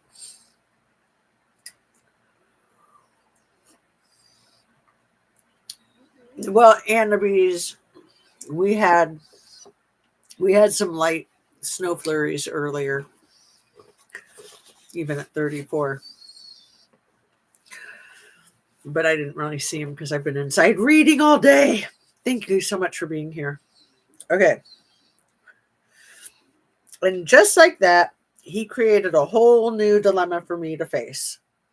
In utter shock from the completely unexpected proposition, before I could even think of anything to respond with, Jiz made the finishing touches with the business end of the deal, starting with the pros before the cons. You would have round-the-clock nannies to help you. Little E would pay for a mansion of your choice in either Palm Beach or New York until he got sick of you and threw you down a flight of stairs. Oh, wait, what? And as if the drum rolls were beckoning, and you would have a hefty monthly allowance from Little E's bank account. Astonished at their first offers, I nearly took the bait. Then she continued to finish the terms of our prearrangement with, but you would have to travel with the child where and when Little E wanted you to be. And most importantly, you would have to sign a contract stating that Little E and you are not monogamous and that their child would belong to Little E, would belong in Little E's custody in the event of a falling out between the two of you. She kind of threw that last one in there quickly as if she could get away with me not hearing that I would basically have to relinquish the rights to my own flesh and blood and surrender them to a life of servitude and abuse with these people. My maternal alarm bells went off straight away, and I already knew my answer. No way could I do that to any poor baby. God only knew what these monsters had in store for me, let alone a baby. but it was an instant reaction that saved me. I don't know, guys. Again, she's got really good spidey senses. I don't know, guys. I mean, I'm really young and I've never really thought about having kids yet. Wow, I just don't know. I slicked my hand through my hair nervously and took in a silent breath. I had to go beyond what I was truly feeling and give them the feeling that I'd never let them down. Putting an eager smile on my face and sucking up my gut's intuition, I told them, you know what? Let me get my certificates in massage and have some time to prepare for this and get healthy. And then next year, we'll all think about having a baby together. So cray cray. Excuse me. It was crazy to even hear me say out loud, but from the expressions on their faces, I had fulfilled their wishes. Much reason to celebrate that night. They were both in a cheery mood around the dinner table, except for me, who had taken double the dosage of Xanax to even cope with the high amounts of anxiety I had been suffering from since we got back from the dock. I wasn't sipping the champagne that night. So the high anxiety that she had was probably knowing that if they sensed that she wasn't down with it, that she could be in real trouble. Like they could basically chain her up, make her have a baby, and then be done with her, right?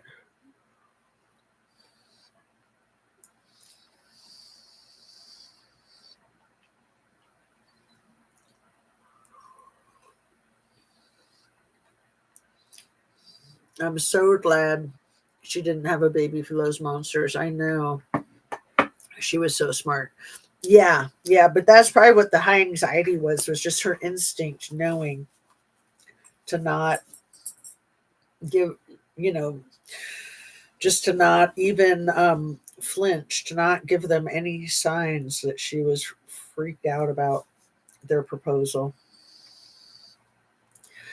Um, I wasn't sipping the champagne that night. I was gulping it. And when their moods turned from cheery to raunchy later that evening, it wasn't hard for me to comply.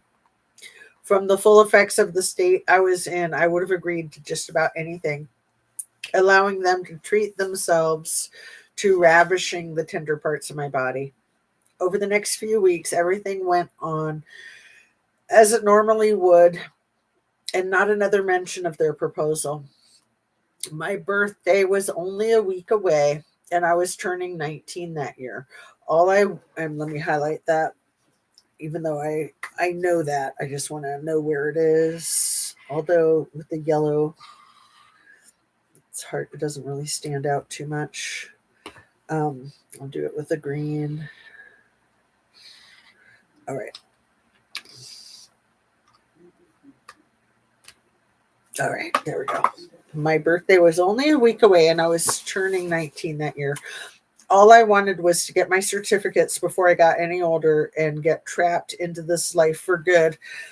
When my big day rolled around, I was in New York with little E and Jiz, sitting on my bed, listening to MTV's channel Blair in the background. Was Sean Duffy on? Our, what is he? Our Secretary of Transportation. Sean Duffy was on MTV's Real World right around then. Let's see what year he was on.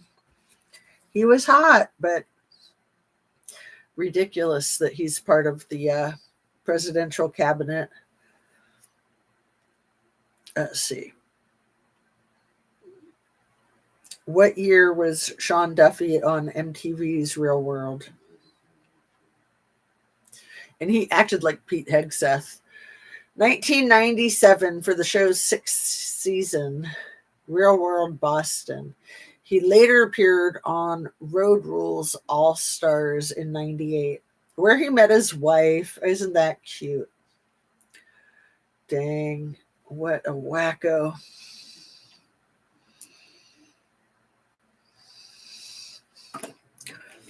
Too funny, huh? Funny, not funny.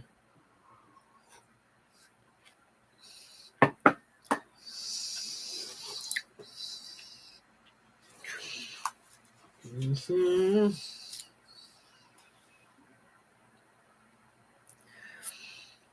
Listening to MTV's channel blare in the background of my room. I was painting my toenails when was suddenly buzzed on the intercom. It was my master, Little E. It was Little E calling himself to ask me to meet him in his office in 10 minutes. Perfect timing to let my nails dry, I thought to myself, already, already contemplating his desire to come downstairs. I knew it had something to do with my birthday present, but I was more expecting the usual shopping money or piece of jewelry. Definitely not what he had in store for me. I knocked. We'll see. And Annabie's, he's investing all this money in her. There's no way he just let her run off with her husband and live happily ever after. No way. Not buying it. He was a control freak. I knocked on the slight ajar door to Little E's office and heard him beckon me inside. Hello, what you up to? I asked in a cutesy tone of voice. Walking over to his desk, he looked up at me, taking his reading glasses off while granting me a big smile. Come over here and sit down with me. He ushered me to come sit on his lap. Pulling me onto him, he had a funny look on his face, like he had something really big to tell me, and was letting the anticipation build in the thickness of the silence. What? I laughed at the way he was looking at me now. First of all, happy birthday today was only the beginning of his announcement, and he proceeded to tell me, I know how much you wanted this for so long, and you are more than deserving of it. You are going away to Thailand to learn authentic Thai massage, and within 8 weeks, you'll receive a certificate for being a qualified Thai massage therapist. Astonished at his attempts to see me get what I wanted, not exactly the type of massage I was interested in, but it was a start and a first certificate for me to acquire. My eyes lit up and I threw my arms around his neck, planting a big kiss on his lips, which I rarely ever did. Wow, I don't know what to say. This is beyond my wildest dreams. Thank you so much. I did well to let him know I appreciated his grandeur offer. He went on to give me the details of where I'd be staying, the school schedule, and how much he loved Thai massage. Apparently, was the next big thing to hit the shores of America. He had planned out an entire itinerary for me. I was to depart at the end of August, and he already had enrolled me in a class at ITM Massage School. I would only have a few days to settle in before I would be attending classes 5 days a week, over 8 hours a day. He even had an assignment for me to do while I was over there. I was to meet up with a girl who was also being put up at the Princess Hotel where I was staying. She had an Asian sounding name, so I just assumed she was a local girl hoping for an opportunity of a lifetime. If she only knew what she would be getting herself into. If I decided that she met Little E's particular quota of approval, then she would be sent over to the US to meet with him or one of his esteemed colleagues. Besides the guilt of having to decide a stranger's uncertain fate, especially everything else sounded more than wonderful. 8 weeks gone from Little E sounded like a lifetime away, and I couldn't be more excited at this chance. It was the opportunity of my lifetime, and I wasn't going to waste a second of it. Jiz came in a few minutes later, and the look on her face told me she already knew. I got up from Little E's lap and gave her a big hug and told her, This is so nice of you guys. Thank you so much. She didn't share my enthusiasm of excitement. In a dull tone, she responded, I didn't have a thing to do with it. It was all Little E's idea, but good luck anyways. She gave me her best impression of being human for a brief second and hugged me back. It was just her way, and I had come to accept it. Depending on the level of slander her insults provoked, was just her way of telling you she cares without ever really showing it. Probably doesn't make sense to most sane people, but after all of that time spent with them, I had gotten to understand a few of their quirky ways. What if little E made Robbie beat her up because she wouldn't shut up? It was a warning. Yeah, yeah. Anything's possible. Um, I didn't watch MTV then because I got mad that it wasn't just music like it started out to be. Yeah, I quit watching it too.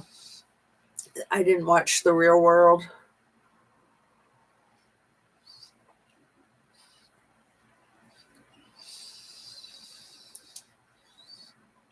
So manipulative. Yeah. Well, he's such a micromanager. It's almost like he had her meals planned out for her, right? For the whole time she was going to be gone.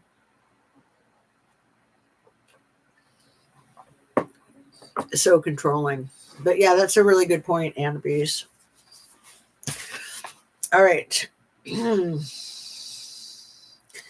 if I didn't agree with them, they knew I would for their sake of opinion. They knew I would for their sake of opinion. What does it matter, anyways? I thought I had always been degraded in every other physical way. What's the difference from taking their mental abuse, too? Not the exact choice of employers I would have chosen over again if given the opportunity, but here I was and doing my very best to excel in their demands.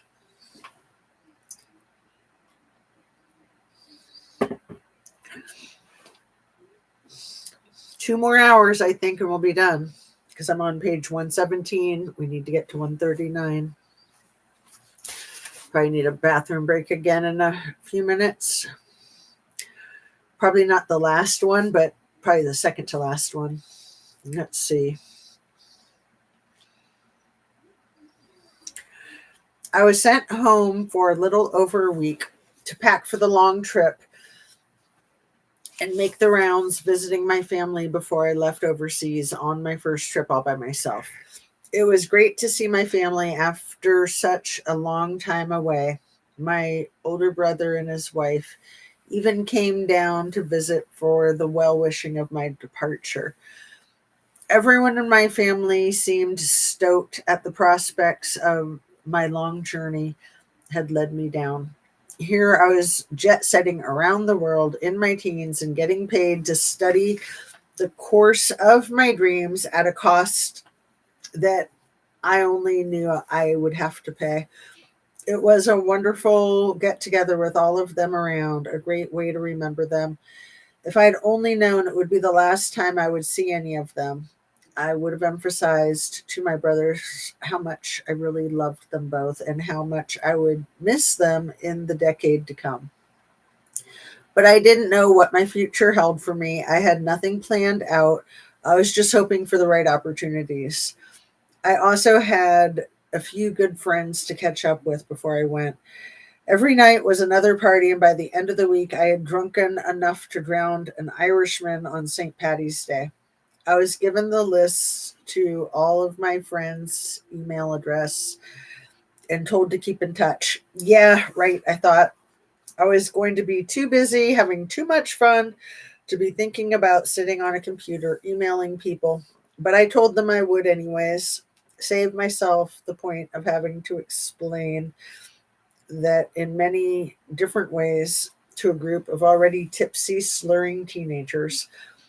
Out of everyone who was really happy for me, TJ wasn't. He hated the idea of me leaving him to have a nonstop party in Thailand without him. He was just starting to seem like he was coming good, and I didn't like having to leave him such a vulnerable state. But in my young years, I had already realized I needed to do some things for myself, and this was one of them. There was still a huge amount of broken trust between us, trust that could probably never be rendered again. So I thought I was being decent enough, letting him stay at my apartment while I was gone. But he was not to drive my truck at all. I paid too much money on insurance for that thing. And knowing his driving record, I didn't want the risk of something happening while I was gone for so long. He didn't agree with me at all, throwing a grown up tantrum all over my apartment, hitting the walls and doors, shouting the entire complex down. There was nothing I could say or do at this point in time. So I just put my dog on the lead and took her for a walk to calm down the situation and give me some time to be alone. Um, yeah, I should probably take a quick bathroom break. And stretch. How are you doing, Anna Bees? It's almost 7. I think we'll get done with this by 9. I do. Got exactly 21 pages. We can easily be done by 9 as long as we stay focused. You're okay? Awesome. And so I'm going to just quickly go potty.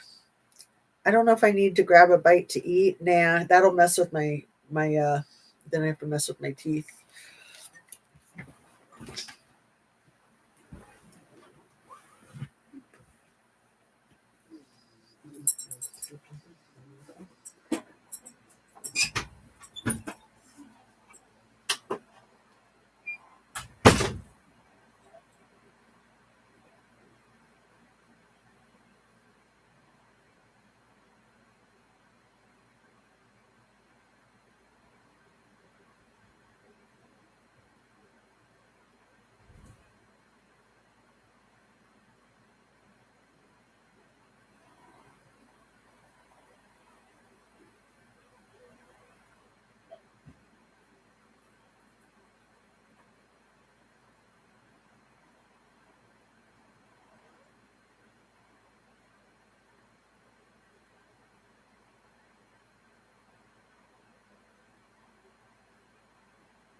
I'll be done with my video in 2 hours.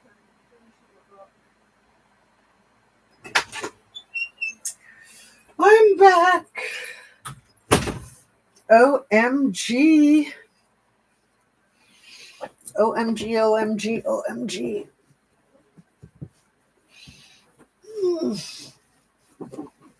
My husband's just leaving for his work shift. All right.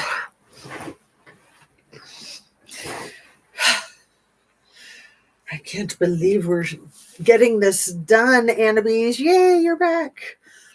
Thank you so much for being here, sweetheart. So, might need a blankie to snuggle up with, huh? I can't believe we're so close to the end. We got this 2 hours. I remember a few hours ago, it would have been, it was probably about 2 hours ago that we were about 2 hours in, and I was like, oh, maybe we should wrap up and then come back and do one last leg, but here we are. We are just doing the marathon. And I'm really glad, just so it can be 3 long videos. I mean, I don't expect people to listen to them all at once. I don't even expect very many people to listen to them. But for those that are interested, it'll be there. And just for it to be out there in the ether, I think is really good. Okay, so I'm at the very top of 118, almost done with chapter 19. I took her for a walk to calm down the situation and give me some time to be alone. Mary Jane was the only one I hated leaving behind. When we got back from the long walk, she barricaded my suitcase while I was packing the horrendous amount of clothing that I always did. I was promising her I wouldn't be long and told her how much I loved her, giving her a big hug. I choked back on the tears that were swelling up in my eyes. It was like she already knew the night before I flew out to New York that this would be my final trip. There was a commercial flight booked for me in the morning, and I needed the rest that night to fully recover from my binge of celebration drinking. TJ crept into bed later that night and tried to redeem his behavior with sweet nothings and dry humping my backside. It did nothing for me sexually. I didn't feel like that for him any longer, and the sooner he realized that, the better he'd be off. I told him I wasn't up for it, and he picked up a pillow and slammed the door behind him. It didn't matter, I told myself. The next day I was off and wouldn't have to deal with him anymore. Wouldn't have to deal with him or anyone. TJ caught a cab with me to MIA, the airport in Miami. He walked with me to the furthest point he was allowed to go by the security gates. And as we stood in line together, it was almost heartbreaking to see him cry. I told him I'd try to call him every day, attempting to give him optimistic ways to look at this time away from each other.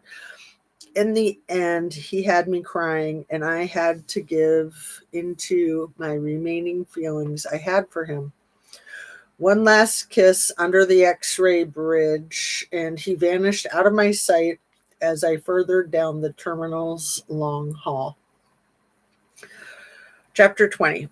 It was only a short flight to New York, and I just couldn't wait until next week, when I'd be jetting off to an exotic destination all by my lonesome self.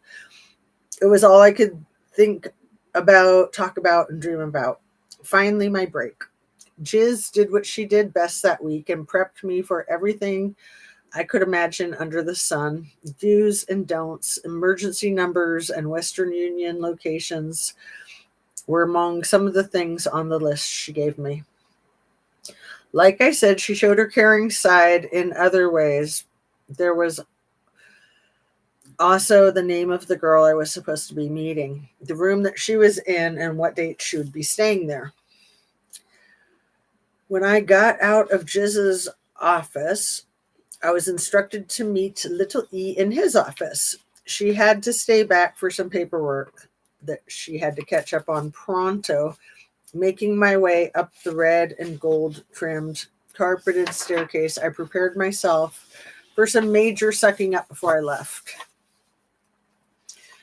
He would be expecting it for his recent generosity, or so I had thought. Opening those familiar heavy doors, the first thing I saw was an unfamiliar face standing over Little E's shoulder. So he's already punishing her for leaving, basically. I guess that was kind of nice. Just no, this is wait until you hear what's next. Right, it almost sounded like it, except total opposite. Oh wait, no, I thought this was the part with the we're not there yet. I thought this was the part with the former prime minister. That's coming up. Okay. Um okay, I'm ready. Yeah, this isn't bad, I don't think. This is Nadia, remember?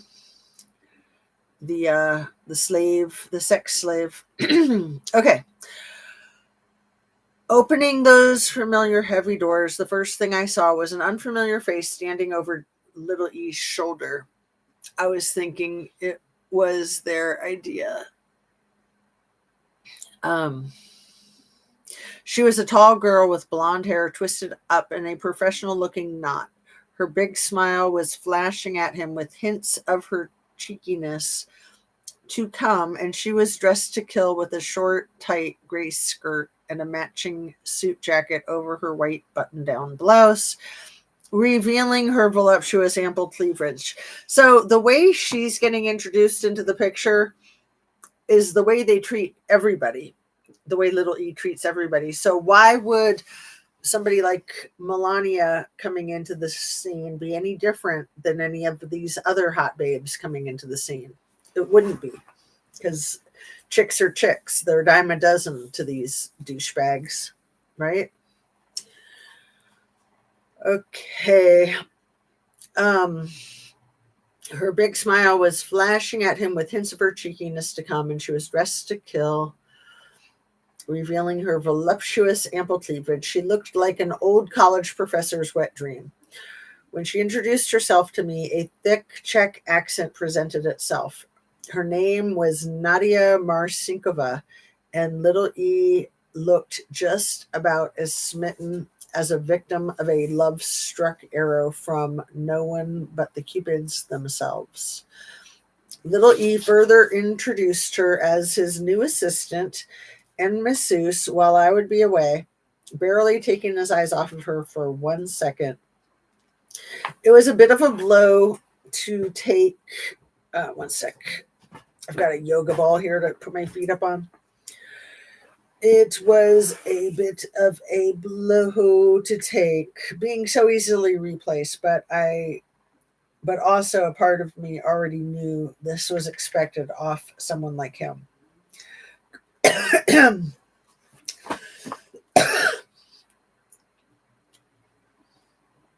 First time I coughed, huh? That's pretty good.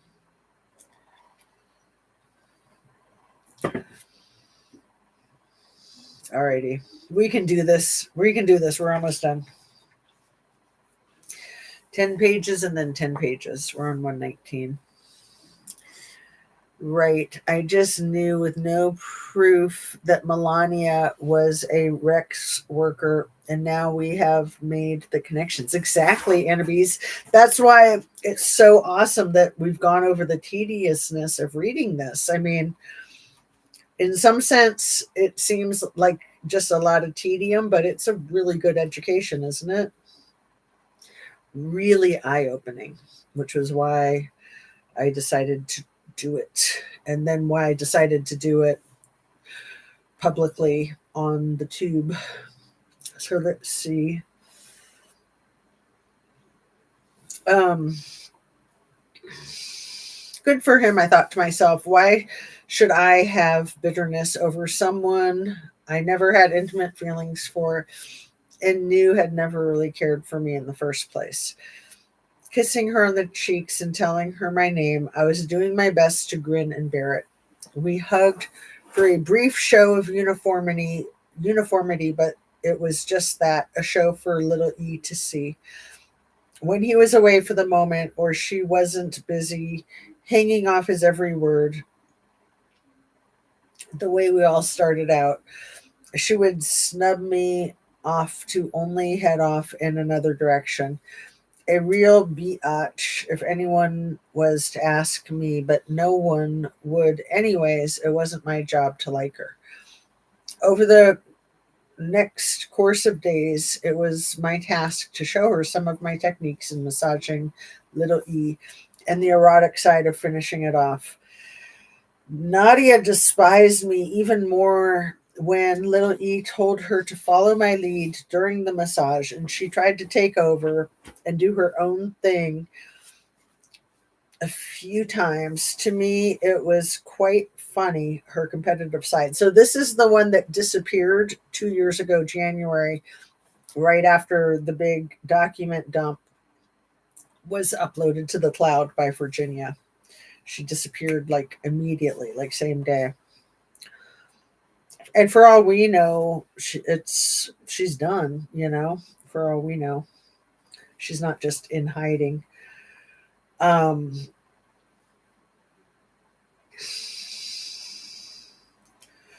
to me, it was quite funny, her competitive side. I had nothing more to prove, so watching her put on an act of seduction and scream out her every body function during a faked orgasm was nothing but entertaining in my eyes. After a few sessions together, it was my time to be off on another adventure far, far away from here or from the chains that I wore for way too long. Little E had someone else to fit the chains that kept me so close to him. Even though she wasn't the nicest of girls, I still couldn't help but feel sorry for her. No girl should belong to someone out of servitude. But unfortunately, it is the way our civilization has been for many centuries before us. And I don't see changing anytime soon as long as perverts like Little E are allowed to walk around freely and procure our daughters off the streets, all because he's got a lot of money to pay many, many people off. Throw out your confetti because here I come, Chiang Mai. My celebration started the second I landed.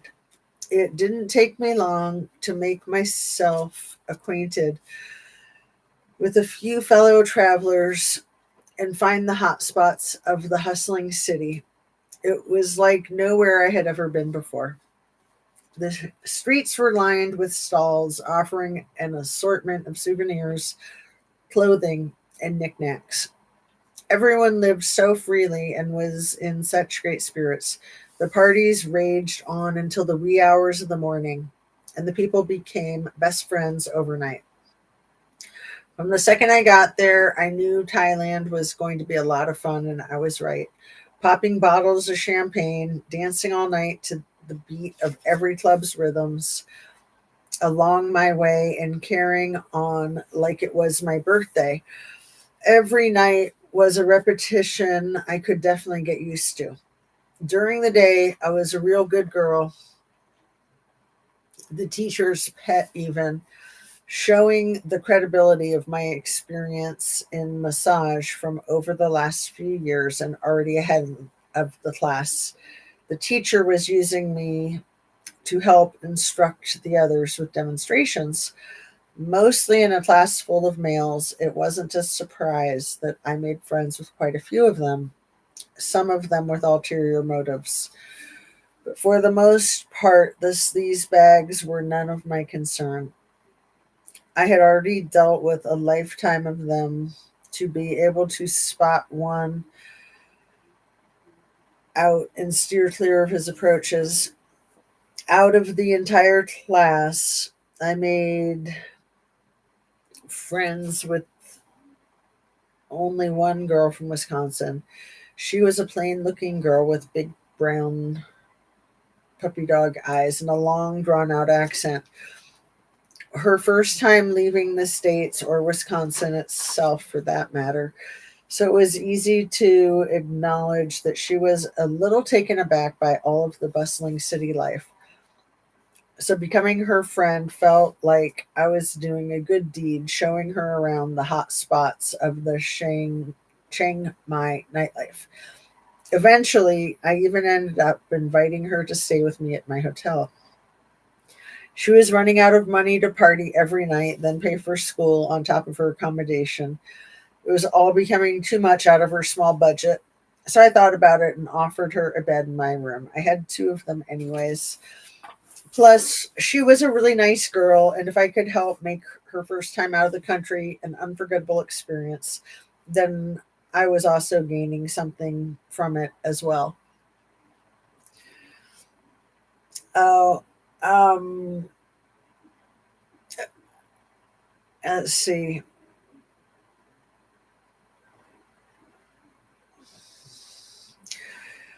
Right. I just knew that with no proof that Melania was a Rex worker, and now we have to make the connection. Um,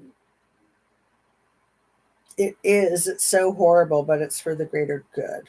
I didn't know that about this Nadia. Virginia is so right. Yeah.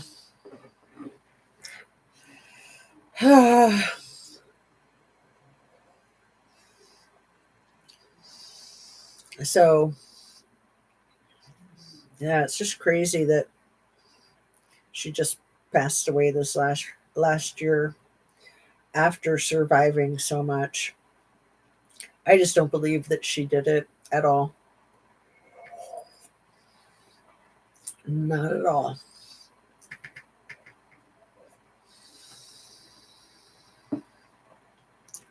Because yeah, even the malaria and the other disease that she allegedly contracted from a mosquito bite, that could have been just straight up like, poisoning. That could have just been straight up poisoning. Um, it probably was.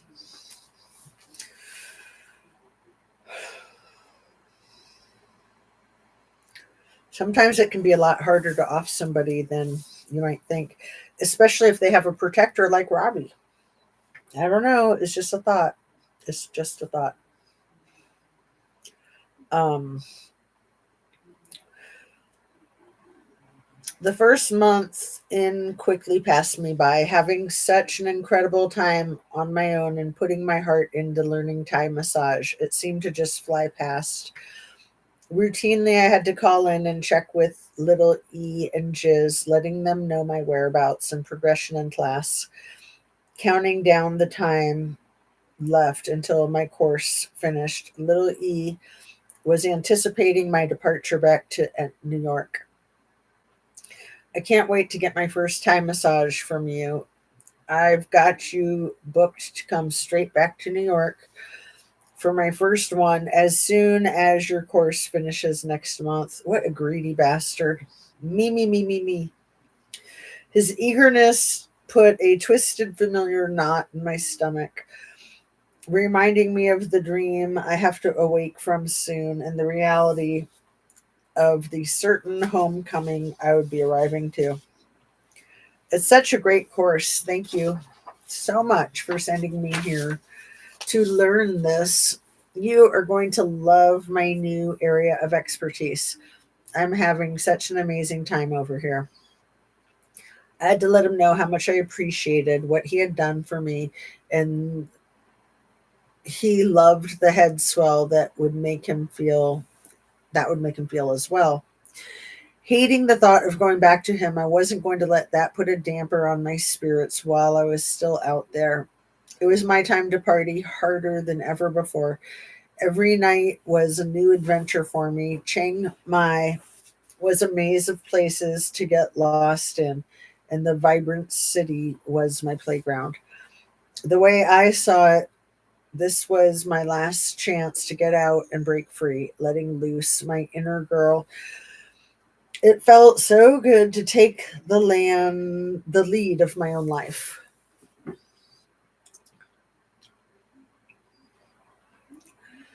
Right, exactly. I don't believe that she all did at all either. They tried to take her out several times. It sounds like, right, probably with the poison and then with the breaking of the neck. Yeah, I mean that's just too weird. You don't just like fall and break your neck. I mean, that's the story. Again, we'll get through all that in the Nobody's Girl.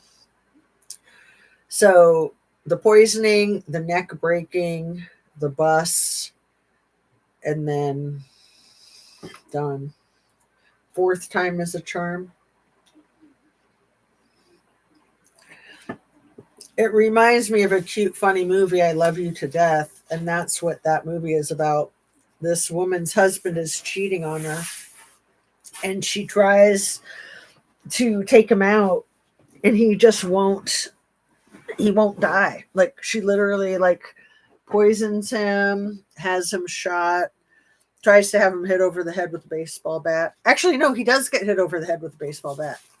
So he's got a bullet in him, he's got poison in him, he gets hit over the head with the baseball bat all at the same time, and he still won't die. And it's a true story.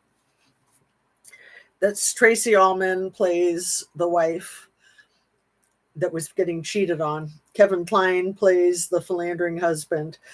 And I've mentioned it often because it's one of my old favorite movies from like the early 90s or late 80s. And it's a true story that happened in Tacoma, Washington. I Love You to Death. One of my most favorite movies. And it's got William Hurt, Joanne Plowright, Phoebe Cates, Victoria Jackson, River Phoenix, Keanu Reeves. The list goes on and on and on. You've got to see it. But that's what it reminds me of. It's like, it's not easy to rub somebody out usually. It takes a lot. And when there's a price on somebody's head, there's usually a few people that are happy to take the bounty, right? I probably saw it, but don't remember it. Yeah, it's so cute. I'm going to look up what year it was. It was probably the late 80s, maybe like 1989.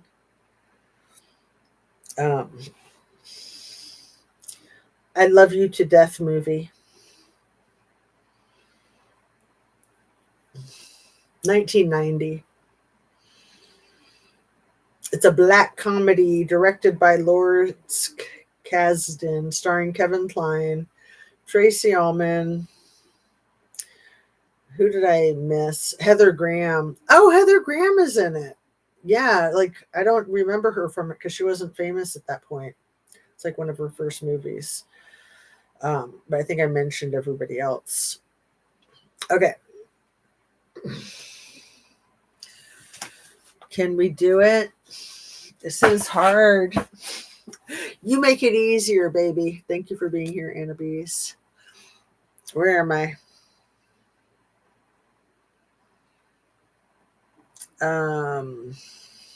So close. I'm hitting the wall.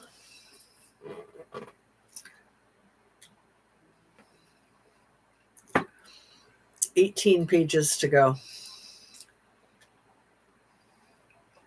4 hours, 4.5 hours. We can do this. We can do this. Let's try to get through it in 1 hour. Right? The final mile of the marathon. Where was I? I don't even know.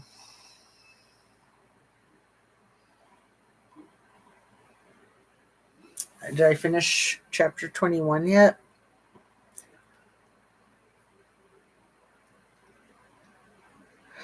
I think I might have just read this. I might be rereading one of these sentences, the last sentences of chapter 20. I was probably right at chapter 21 because I think I remember stopping at the chapter break. See, that's how like bleary-eyed I'm getting. I think I was like, okay, chapter break, good place to stop. But I'll read the last couple of sentences. Chiang Mai was a maze of places to get lost in, and the vibrant city was my playground. The way I saw it, this was my last chance to get out and break free, letting loose my inner girl. It felt so good to take the lead of my own life. She was talking to little E. Oh, thank you.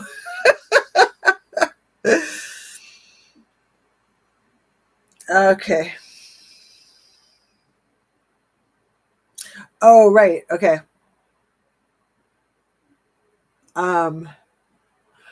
Hating the thought of going back to him. Yeah, I had to let him know how much I appreciated what he had done for me, and he loved. Right, I think I stopped at the top of the page. I was trying to get to the end of the chapter because it's all the same paragraph, but you're right. Thank you, my dear. That would have been so terrible to miss a few sentences. Seriously.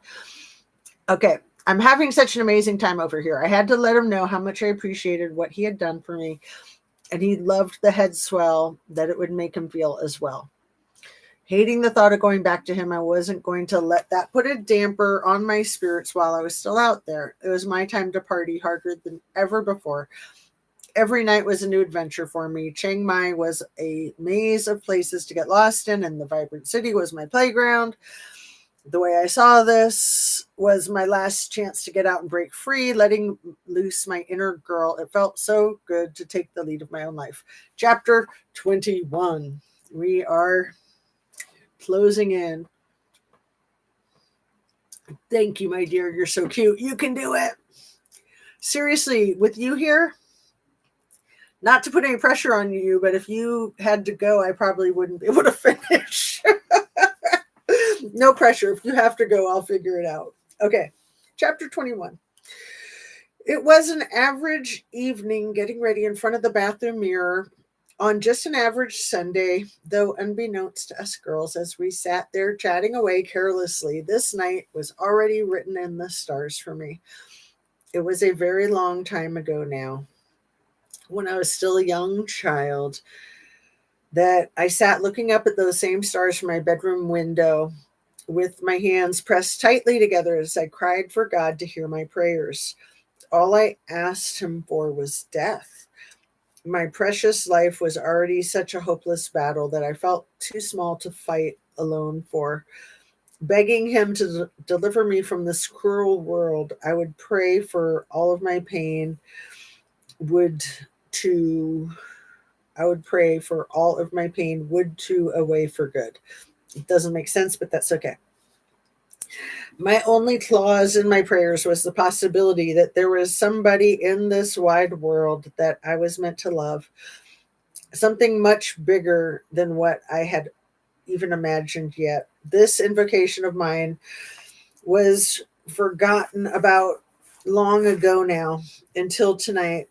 I wish I had known that night I sat crying beneath the stars that it would all be different one day, and that I hadn't sold myself short to the accustomed lifestyle I was brought up to believing was acceptable.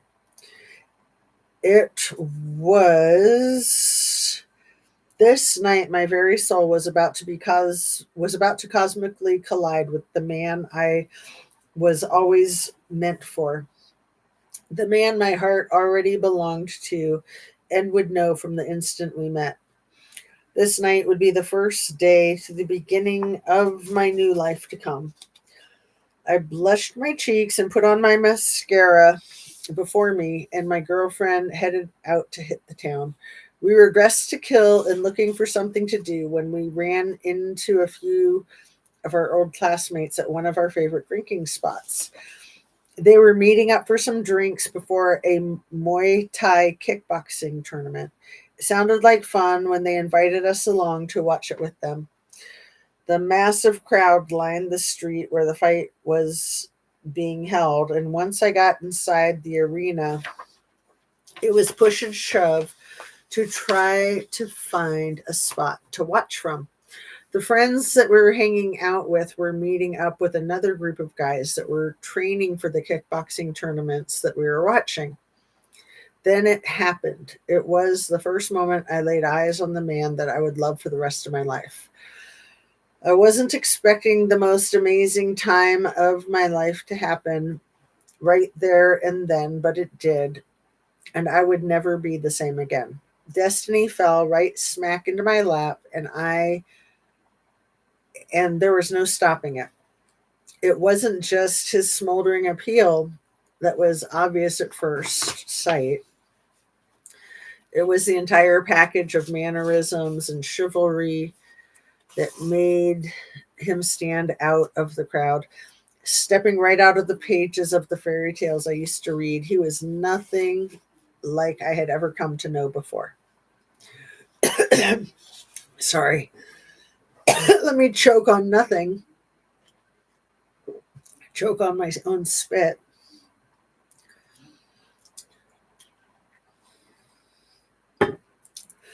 I got this. We got this. Watching him from a close distance, he was playfully shadowboxing one of the guys from my massage class. And it was at that moment that this handsome stranger first caught me staring at him. From top to toe, this athletically built man was intriguing to watch. I couldn't take my eyes off him, like I was magnetically drawn to his power of attraction. He further interested me when he wasn't acting like the majority of harping dogs that would jump at the eyes I was giving him now. Instead, he coyly played hard to get, making me work for any conversation with him. The fight started and the men were going berserk, screaming at the fighters in the ring, offering either fighter their support or discrimination, depending on whom they were batting for. It was like watching a primitive scene out of the days when the cavemen ruled the earth, but it was as equally alluring to watch unfold. The sweat, the blood, and the absolute brute fascination of it all.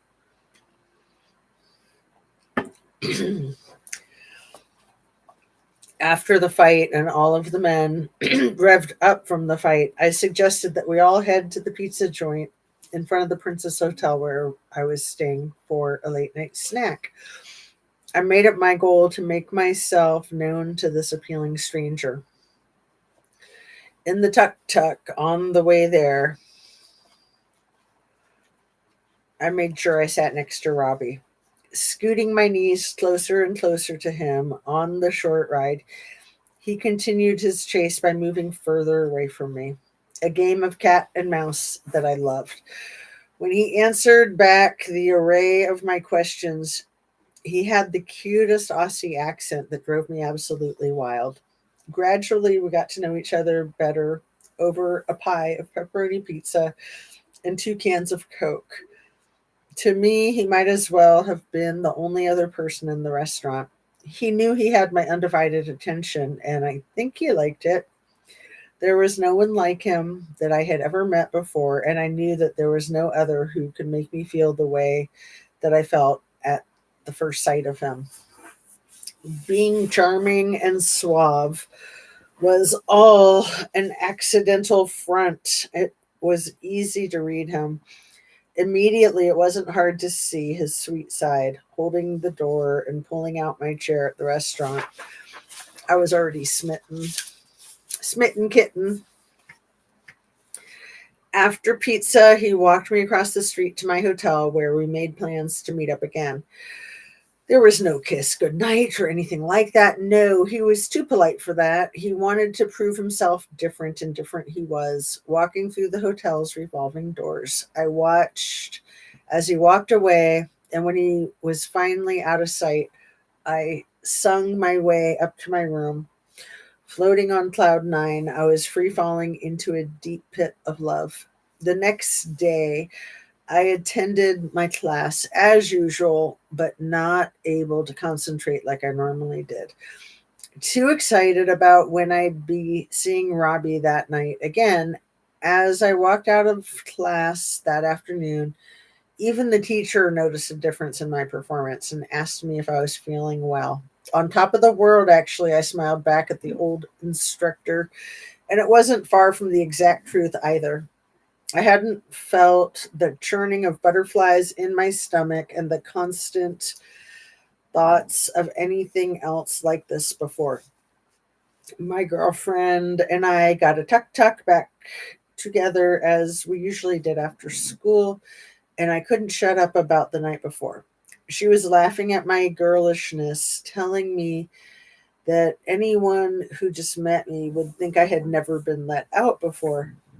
But little did she know that I had more than my fair share in experience with men, and never had I come across anyone that could make me feel this way.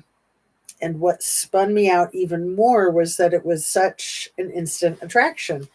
Never considering myself a person who believed in the existence of love at first sight, but a true romantic deep at heart, I couldn't help but believe in it now. He is my walking proof of it. Waiting for me in the hotel lobby was the very person I couldn't stop entertaining the thought of all day long. There he was, looking ever so fine, standing in front of me now. The whole entire world faded away, and all that was left for the moment was this complete stranger I had only met last night, but somehow captivated the very essence of my very heart. There was no need for me to try and act cool now. He already knew I was snagged hook, line, and sinker. Smiling all the way up to the many stories in the elevator up to my room, he took notice of the posh decor of the hotel. You should see where I'm staying. This is a royal palace compared to it. His first impression of me, he automatically thought I was going to be a spoiled, high maintenance girl that had money coming in from my parents' hefty trust fund. Casually, he got to find out through many deep and meaningful conversations that my life's grim story wasn't that pretty at all. For some reason beyond my knowledge, I had the need to tell this stranger almost everything. Yeah, it's like therapy, right? She needed to get it off her chest. Okay. Wanting to be judged and looked down upon for everything about my life that I knew was wrong, and being the first time I had spoken about my years with little E to anyone honestly like that ever before, I had felt like I deserved punishment. He offered me no judgment. Instead, only gave me his warmth and compassion as he wrapped his strong arms around me, making me feel so meager and small, but so safe at the same time, encouraging me to see the worthiness of myself and leave that life behind. He adorned me with a kind of love that I wasn't accustomed to. He took me in and made me feel so at home. It was like I had known him my whole life. I couldn't bear to be without him another second while I was away on this dream holiday.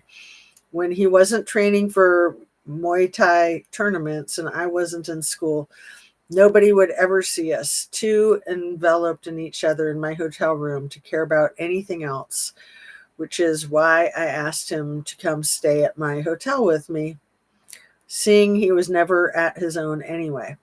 My girlfriend was soon departing back to Wisconsin, making my room more than available for him.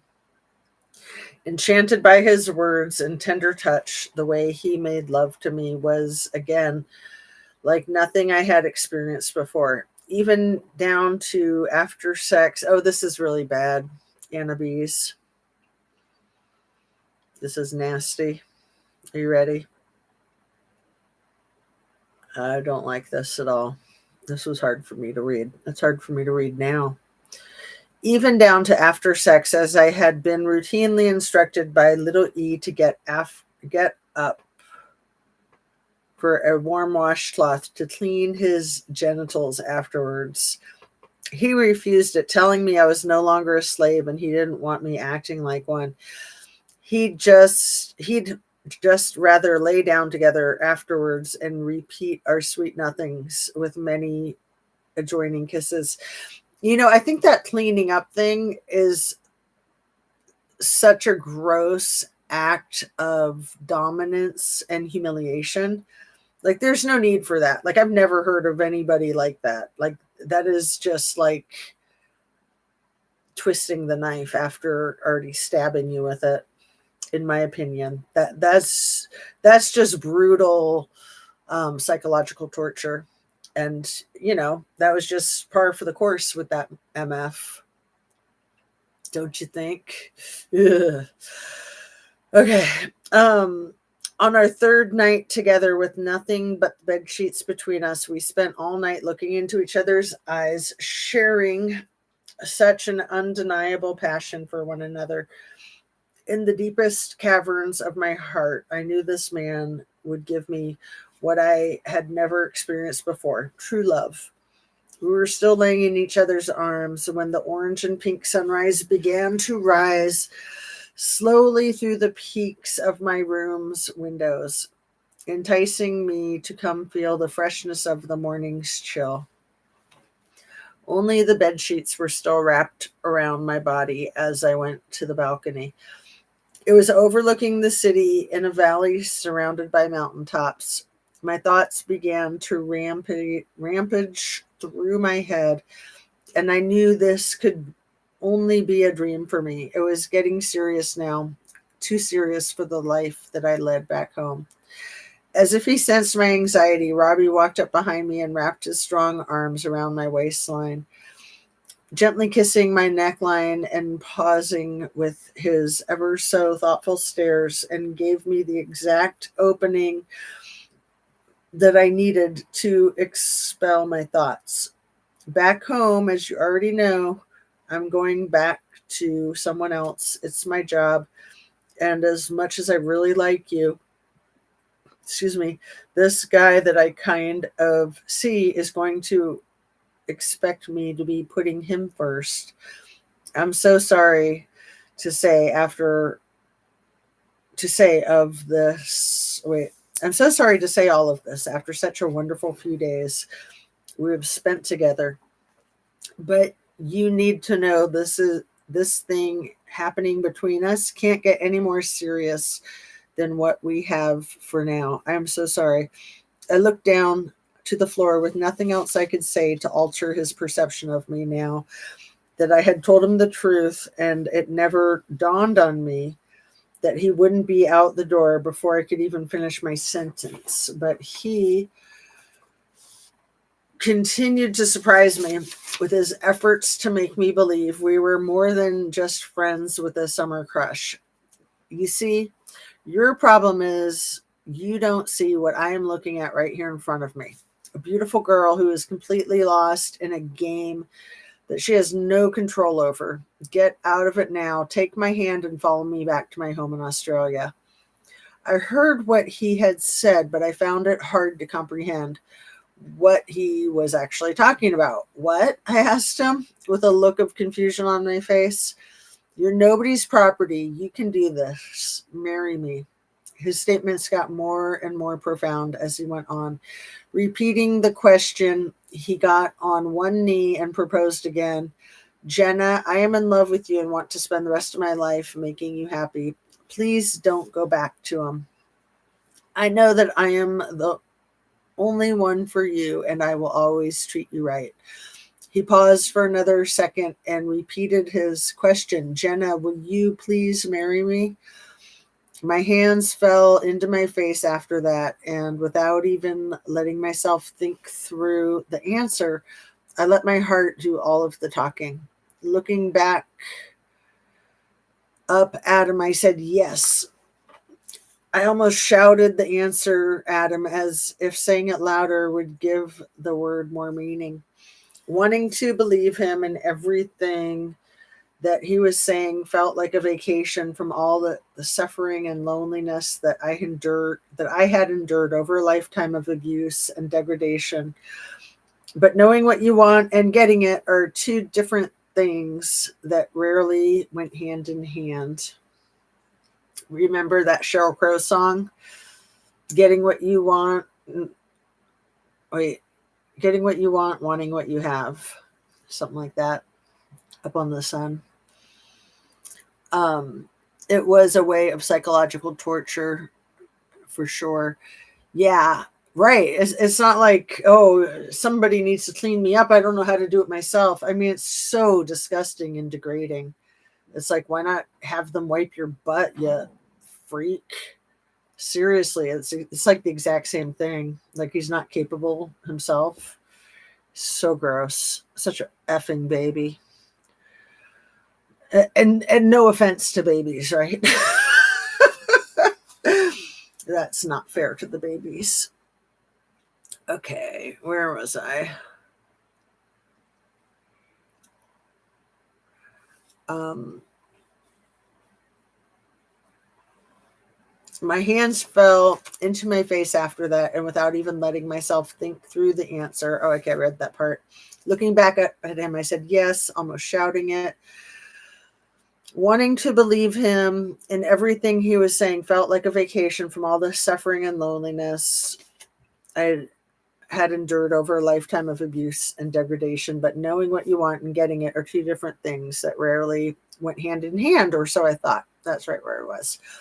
All I knew from the brief period I had known the stranger was that he was offering me a life and love down an unfamiliar path, and it was a gamble to believe a complete stranger, but somehow I knew he was right. My heart was beating so loud I thought it was going to jump right out of my chest. With the earnestly in my reply, he picked me up in his strong arms and took me back to the bed and reiterated the words in a more physical sense this time. Never had I felt loved like this before, so swept off my feet and unable to even think, eat, or do anything for that matter, which would involve leaving the hotel room without him. Every day after school would be my Robbie waiting to take me back to the hotel room for another night's passionate rendezvous. But a few nights after his proposal, he had another surprise in store. He didn't just want to get married someday. He wanted to get married now, this week even. I walked into the fabric store and was attended to by several seamstresses who were already expecting my arrival. I was there to design and have fun designing my own dream wedding dress. While I was busy picking out fabrics and having measurements taken, I would look away for a moment only to catch his tender eyes staring in my direction. Such adoration behind his looks. Could it be real? I would often ponder it to myself, just hoping for the gamble I was taking to work out. I still had to believe in something better than what I was accustomed to. And here he was, right smack dab in front of me, giggling at all the lace and frills they were trying to dress me up in, looking more like an antique porcelain doll than anything else. I closed my eyes and pictured the day that I thought would never come. Starting to imagine the kind of dress I would like to wear, I envisioned a simple sleekness,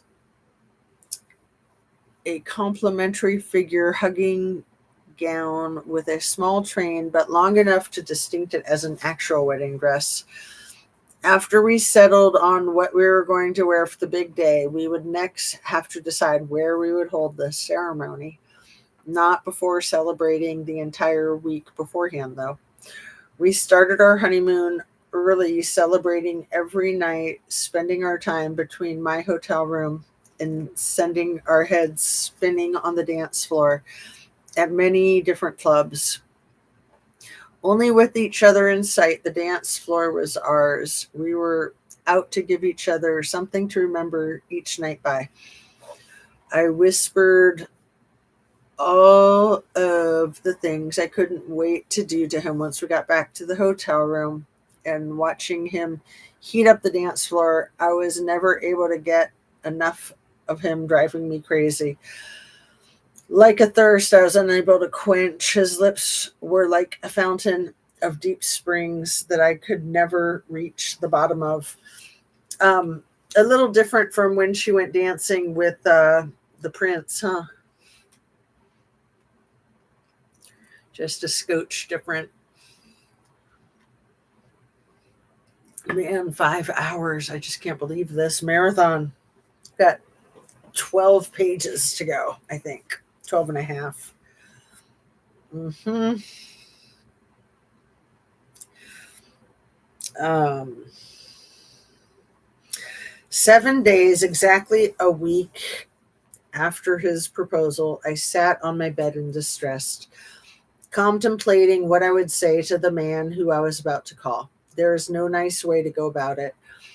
I couldn't last forever with him, and this was my one chance to get out of it for good. But remember, nobody's ever left little E.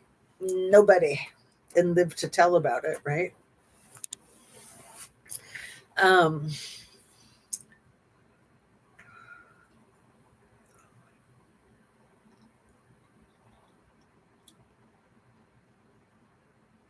I was leaving him, never to return to him ever again. I just had to go ahead and do it. Part of me was hoping he'd be at least a little happy for me and the sudden change in my life's direction. But the other part of me knew I was already asking too much of him. Calling his office in New York, I was transferred to Little E's personal office. He picked up the phone on the third ring, pausing before I could get any of the words to come out of my mouth. But I mustered up my courage eventually and gave him my prepared spiel, beginning with how much I appreciated everything he has done for me up until this point. I hoped he would be understanding, but he just wanted me to hurry up and get to the point. Trying to contagiously pass on my excitement through the phone lines, I finally screamed out, "I'm getting married. Can you believe it?" No reply was given, only a silence on the other end. Trying to make some conversation, ridding the uncomfortable silence, I went on to tell him about Robbie and how I had fallen madly in love with him over the last amazing few days we'd spent together. The absence of sound made my thoughts begin to run wild, and to get some response, I had to ask him what he thought about everything I was telling him. Finally, a few seconds later, his reaction to the news sunk in, and his only and final reply until many years to come was, "Have a good life." Sort of like, bless your heart, right? Hmm. Classy. With that statement, he slammed down the phone receiver, leaving only an echo of the dial tone to answer back to. I was too paralyzed from the shocking response. What have I just done? Was the first thing that entered my thoughts. Overwhelmed with guilt, I felt like I was falling down a deep, dark hole, and then the tears began to flood in. Here I was standing at the dawn of a new, happy life for myself, and I couldn't see past how bad I had let little E down, not seeing the hold he had on me. I think I need to write a note to myself. I'm thinking about Kylie Rodney's case, and I just had a little bit of an epiphany. Um, the way her mom addressed the tube of you or social media, very, very similar to the way Erica Kirk addressed social media. Like, really, your loved one just passed away and your focus is to be mad at strangers on social media? I'm not buying it.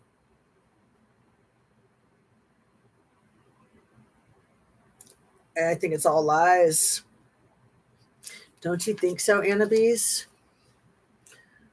Totally. Freaks give themselves away, don't they? Okay. Um, I hear my daughter talking to the pets. I just sort of leave her alone. Probably the crazy, fluffy dog. She likes to harass our old kitty cat. It's terrible. It's probably exactly what the interaction is. Okay. Um, with that statement, he slammed down the phone receiver. Did I already read that? Leaving an echo. I think I did. I was just thinking about Kylie Rodney and Erica Kirk. So sorry, let me reread that. Have a good life With the statement, he slammed down the phone receiver, leaving only an echo of the dial tone to answer back to. I was paralyzed from this shocking response. What have I done? Was the first thing that entered my thoughts. Overwhelmed with guilt, I felt like I was falling down a deep, dark hole. Yeah, I was thinking of the K hole. Falling down a deep, dark K hole, or Alice in Wonderland. And then the tears began to flood in. Here I was standing at the dawn of a new happy life for myself, and I couldn't see past how bad I had let little E down, not seeing the hold he had on me. It is really hard to disappoint somebody. I remember the first time I really felt so clear. Like I had accepted a job offer up in Alaska, and it was contingent with them flying me up there and meeting everybody in person. And I liked everybody. I just couldn't see moving to Sitka, Alaska. Um, I liked it for a few days, but I just couldn't see being there longer than a few days. So I withdrew my job acceptance, and it was over the phone. But that profound disappointment in the supervisor who was offering me the job and had hosted my visit, and it just, I felt so bad. Even though I was really happy with my decision, it was really hard to feel like you're disappointing somebody like that. You've probably been in a situation, Annabise, where you felt like you were profoundly disappointing somebody. It shocked me. I didn't expect to any of it. So it's just similar, I think, to probably what she was going through at that point. Like my knight on a white horse, in came my hero to soothe my somberness. He rushed over to the bed where I was beating myself up mentally and wiped the falling tears from my cheek. I take it that didn't go so well, huh? I like his personality. Sniffling through my sobs, I managed to tell him that it doesn't matter anymore. All I care about is you, and leaving all of that life behind me. I wrapped my arms around him, and he asked me in a half joking voice, "Then why are you crying?" He got me almost laughing now, too. I guess it's just so scary taking such a huge plunge away from what I'm used to and taking such a big move to another country. It's just all so different, and I'm just trying to comprehend everything that is happening in such a short time. Changing your job, changing your home, and changing your relationship status. Three of the most important transitions any of us make in our lives. Try not to do them all at the same time, right? She had Stockholm syndrome. That's the term. Absolutely. I'm trying to think of the term for getting feelings towards your captures. You are like spot on, Annabise. That's exactly what it was. She felt so bad for hurting her master. And he crushed her, and he knew it with the have a good life. Like I said, it's like the bless your heart. Just again, like sticking the knife in and twisting it, then slamming the phone down. He he didn't know how to deal with rejection. So then he had to be rejecting her. Always having to have the last word. Um, let's see. I'm just trying to comprehend everything that is happening in such a short time. Always out to lift my spirits. His next comments made me gush in laughter. You think that was a hard phone call? Wait until I call my Sicilian mother. Watch this. I know exactly what she'll say. First, it'll be a saga about how I'm killing her with my selfish actions. Then it'll be about how she's going to kill herself for doing such a terrible job raising normal children. Don't worry, though. She'll love every second of it. Wogs thrive off of the drama in their lives and off everybody else's for that matter. He was pretty much on the dot when he told me how she'd react to the news. In the end, after relentlessly trying to change his mind, she sighed. If it was going to be anybody to do something as crazy as this, Robbie, it would be you. And it wasn't a blessing as such, but at least she wasn't threatening suicide any longer. Calling the closest of our families the night before our wedding to share with them our announcement wasn't celebrated by any members of either sides, but that didn't discern us one bit. I might need to reread that sentence, last paragraph on page 127.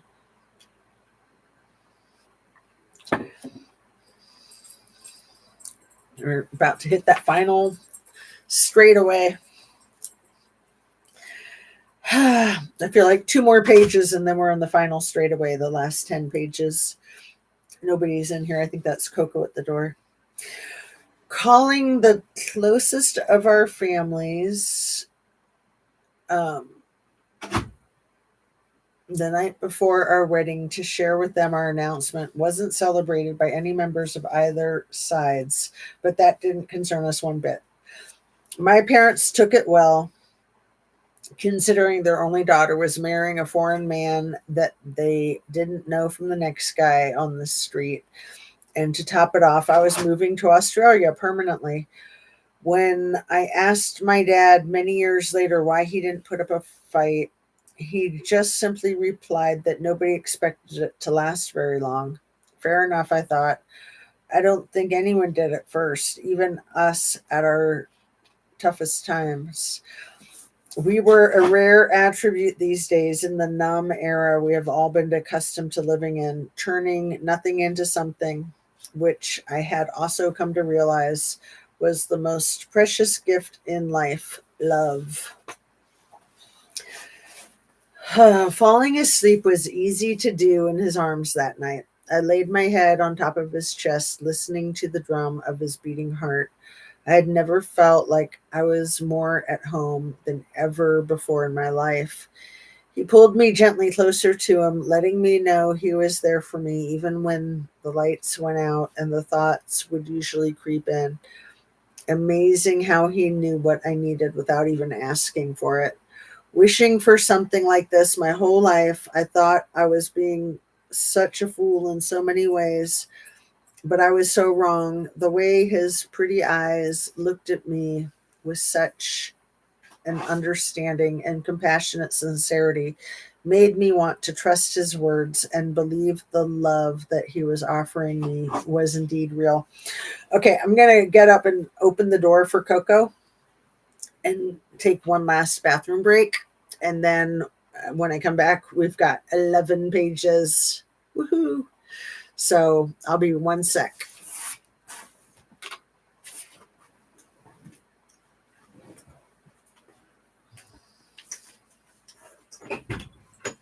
Hi, baby.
All right, I got about 1 hour and then I'm done.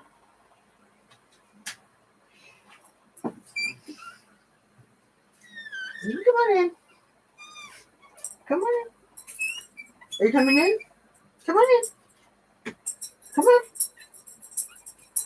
Are you coming in, Coco? Come on in if you want. Okay. Then don't. I've got one that's a puppy dog. There you go. There you go. Okay. Oh, another dog at the door. One sec. Come on. Come on in. Are you coming in or not? Come on in, baby. In. Come on. Okay. I am here. Gonna knock down my computer. Sorry.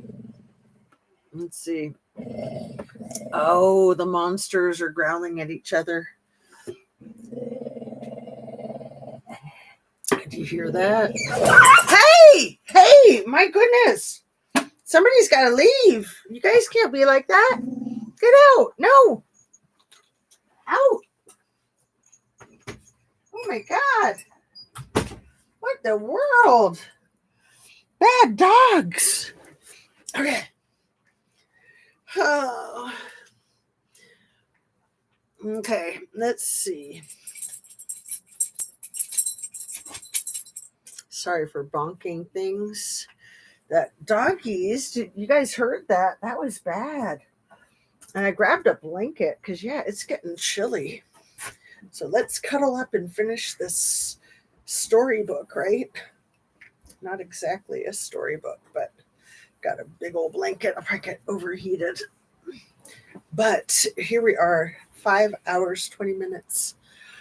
They are jealous of each other, LOL. Well, and see, it's 8 o'clock. They usually have dinner at 7. They had a late breakfast, so they're fine. But that's where that's coming from. They're like, feed us. Okay. Ready? This is really hard. This marathon is hard. I'm so grateful for you, Anna Bees. And grateful for my water. Let's try. We're on that straight away. I just fed the cat.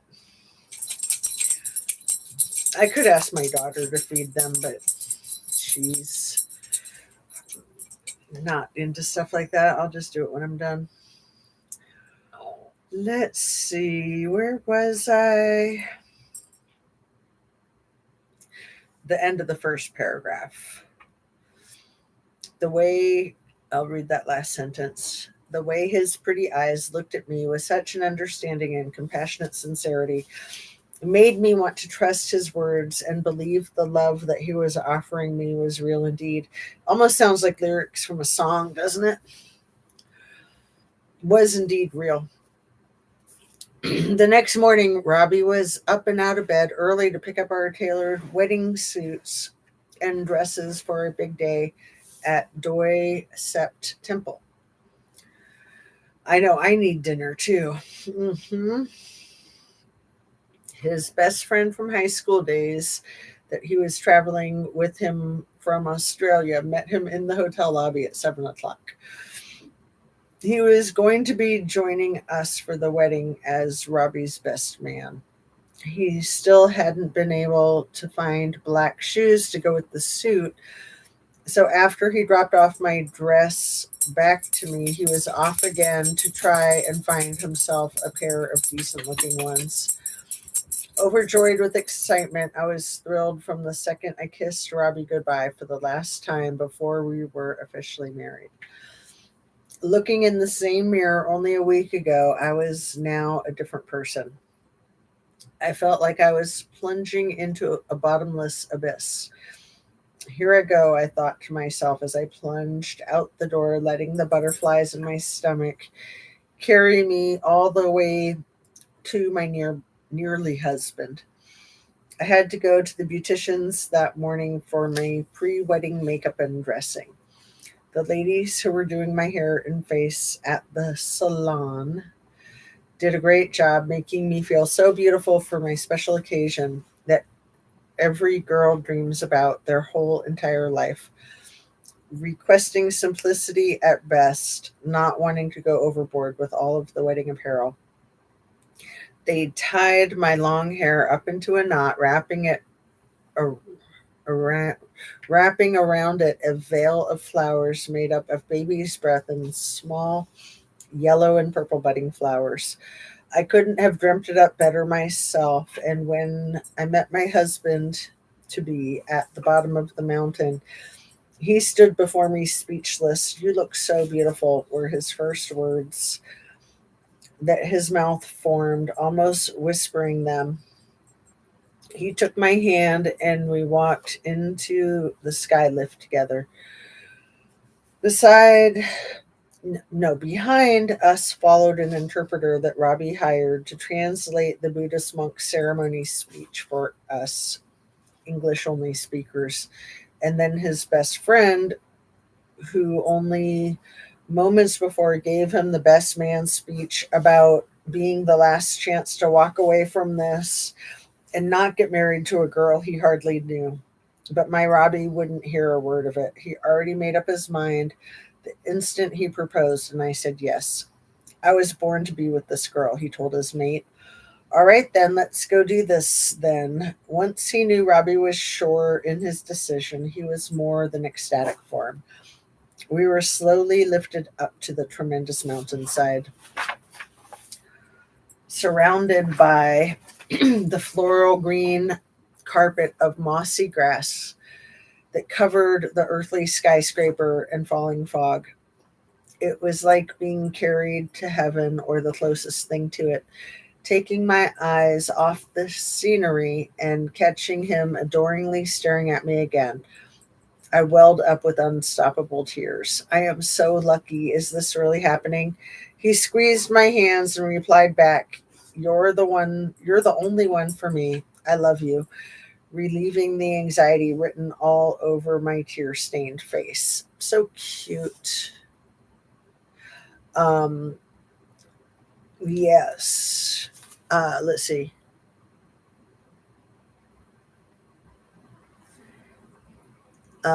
They are jealous of each other. Oh, the animals, right. That's where we left off. I just fed the cat, left off there.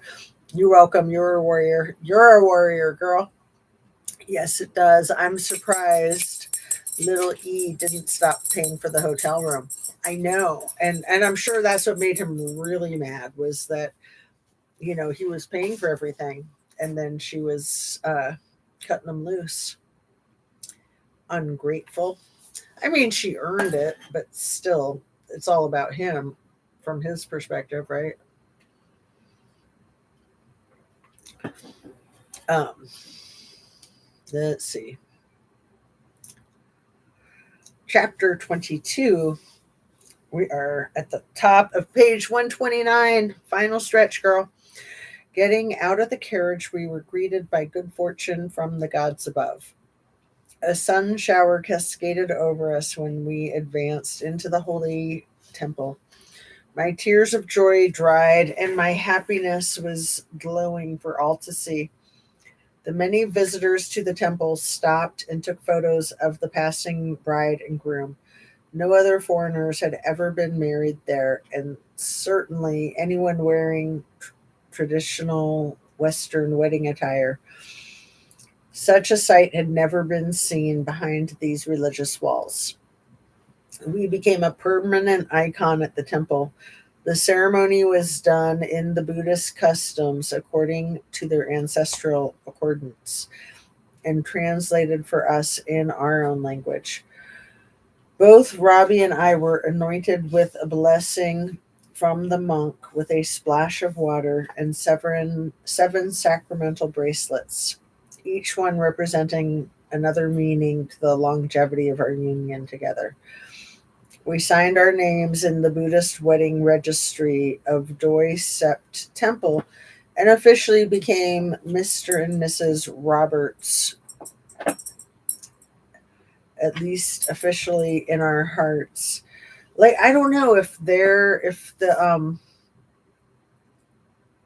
the woman's name is used by both or or what. Let me ask Google real quick. Um, let's see. In Thailand, when a couple marries, do they go with the woman's last name? No. A couple in Thailand does not automatically go with the woman's last name. The choice is a legal option for both husband and wife. Okay. The husband has the option to take his wife's last name. Okay, interesting. All right.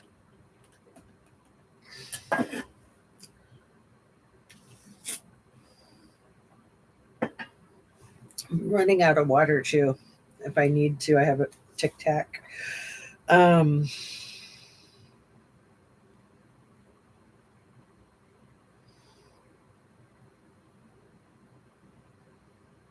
let's see. Where was I? Officially became Mr. and Mrs. Roberts, at least officially in our hearts, knowing the laws of Australia only recognize certified weddings, meaning when we got back to his homeland, we'd have to make a run for the courthouse. This this was our real wedding though. Perfect down to every detail.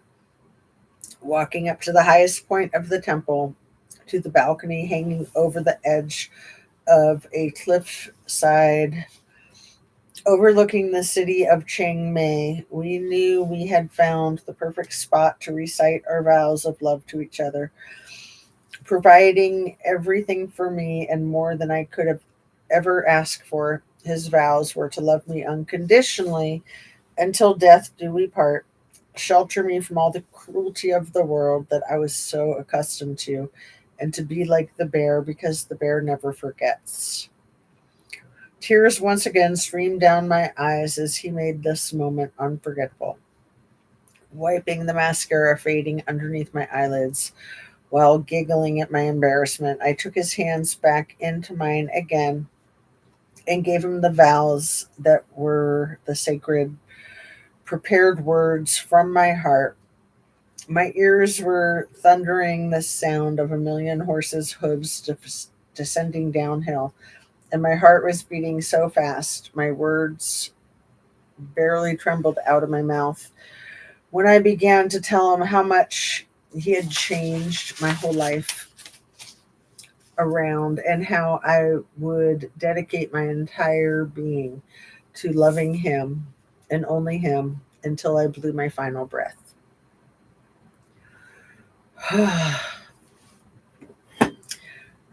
We should be done in about half an hour, maybe, if we're lucky.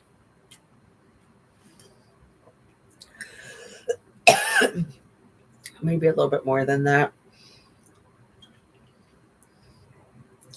Stay focused. I meant every word that I said to him. This was it for me, wanting nothing more out of life than to be with someone like him and to raise a few kids together and grow old on the front porch, letting the days fade us by. I know it probably sounds boring to most, and it would have to me as well many years ago, but after the life I had led, I had enough experience in the real world for my liking, and now all I wanted to do is enjoy the remaining days of my life for what it is, a simple and satisfying existence. Our day was so special, but not only to us, even to the monk that married us. Upon our descent down the lifts, he asked if he could take a photo with the bride and groom in front of their symbolic Liberty Bell, signifying the union between East and West. It represented a lot for us too. It was the commencement of a new life together and just the beginning of battling each other's past demons together. Kissing the bridal party goodbye, who were just the local girls I had met on some of our many nights out of having fun. I threw my arranged bouquet of Thailand's white wedding flowers mixed with colorful orchids to the screaming Thai women behind me, and we were given one last tradition to take with us: the release of the caged doves. I love that. Um, where was it? The release of the caged doves. It's cool. You can do that with butterflies too for weddings and funerals and stuff. The release of the caged doves. It was such an incredible gesture, especially for me, symbolizing their freedom as well as mine. I opened the cage's door to let them free to decide our own fates. As the wings on the birds began to spread open and they took their final descent into the blue skies, granting themselves freedom, I knew mine had finally come too. The relevance of watching them fly away and how I had perceived my own day of marriage related to the identical feeling of fleeing an entrapment of my own kind. I was liberated from the bounds of slavery I had come to know. Over many years, I had spent with my fair share of greedy, perverted old men, only to have serendipity mend my scars with the powerful healing of what true love has to endeavor on. As bit my tongue, hateful, ouch. As customary in the romance novels I had read as a young girl, he picked me up in the hallway before our hotel suite and carried me over the threshold, poofy dress and all. My arms were tightly squeezed around his neck, never once taking my eyes off of him until he revealed yet another sweet surprise. Besides the cleaners tidying up my room while we were gone, they were also given instructions by none other than the groom himself to pick the petals off the stems of red roses and place them on our bed in the shape of a giant heart. Isn't that so cute? Rose petals led the way to where we consummated our love physically, and it was undeniably the first time in my life I had really ever been made love to. Hours had passed by before we thought about anything else besides one another's words of arousal, tantalizing touches, and lingering kisses. We ate a quiet dinner at a local restaurant and went straight back to the arms of each other again, so profoundly in love with one another. It was the ideal display of what the honeymoon period should have to show for. It was crazy, young, and energetic, just what it should be between two blossoming lovers. I hate to think who had to pay the brunt of Little E's anger over Virginia leaving him. Right, it probably was Nadia, right? See, because he tried to stick it to her by replacing her with Nadia before she left and making her train Nadia to, again, really stick the knife in and twist it. What a nice guy. Mm. Let's try one Tic Tac. It's kind of hard to talk with a Tic Tac, but I'm going to try because I got a little tickle in my throat.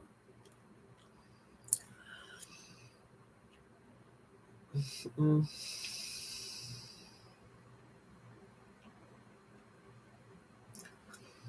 The following morning, we left the Princess Hotel, no longer under any of Little E's financial privileges or control, so to speak.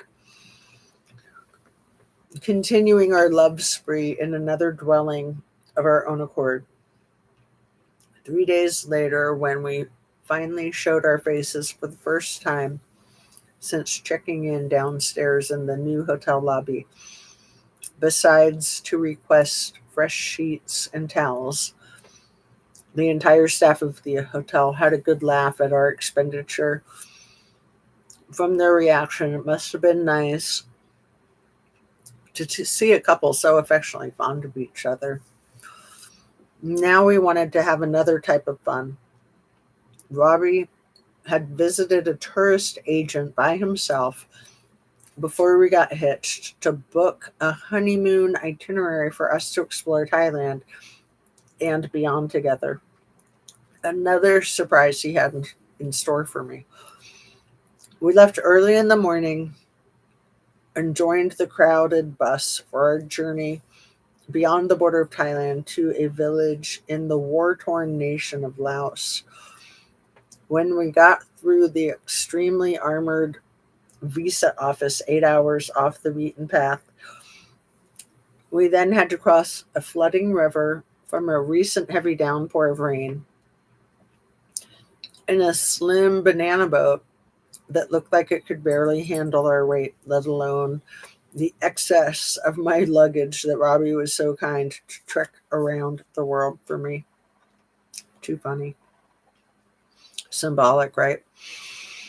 Unbelievably, we did make it to the other side, only to find that my honeymoon in the tropics wasn't exactly how it had been explained to me. Naked children ran through the dirty streets, with one boy that decided to release his bladder on the pathway where we were walking as we passed by him on the way to our hotel.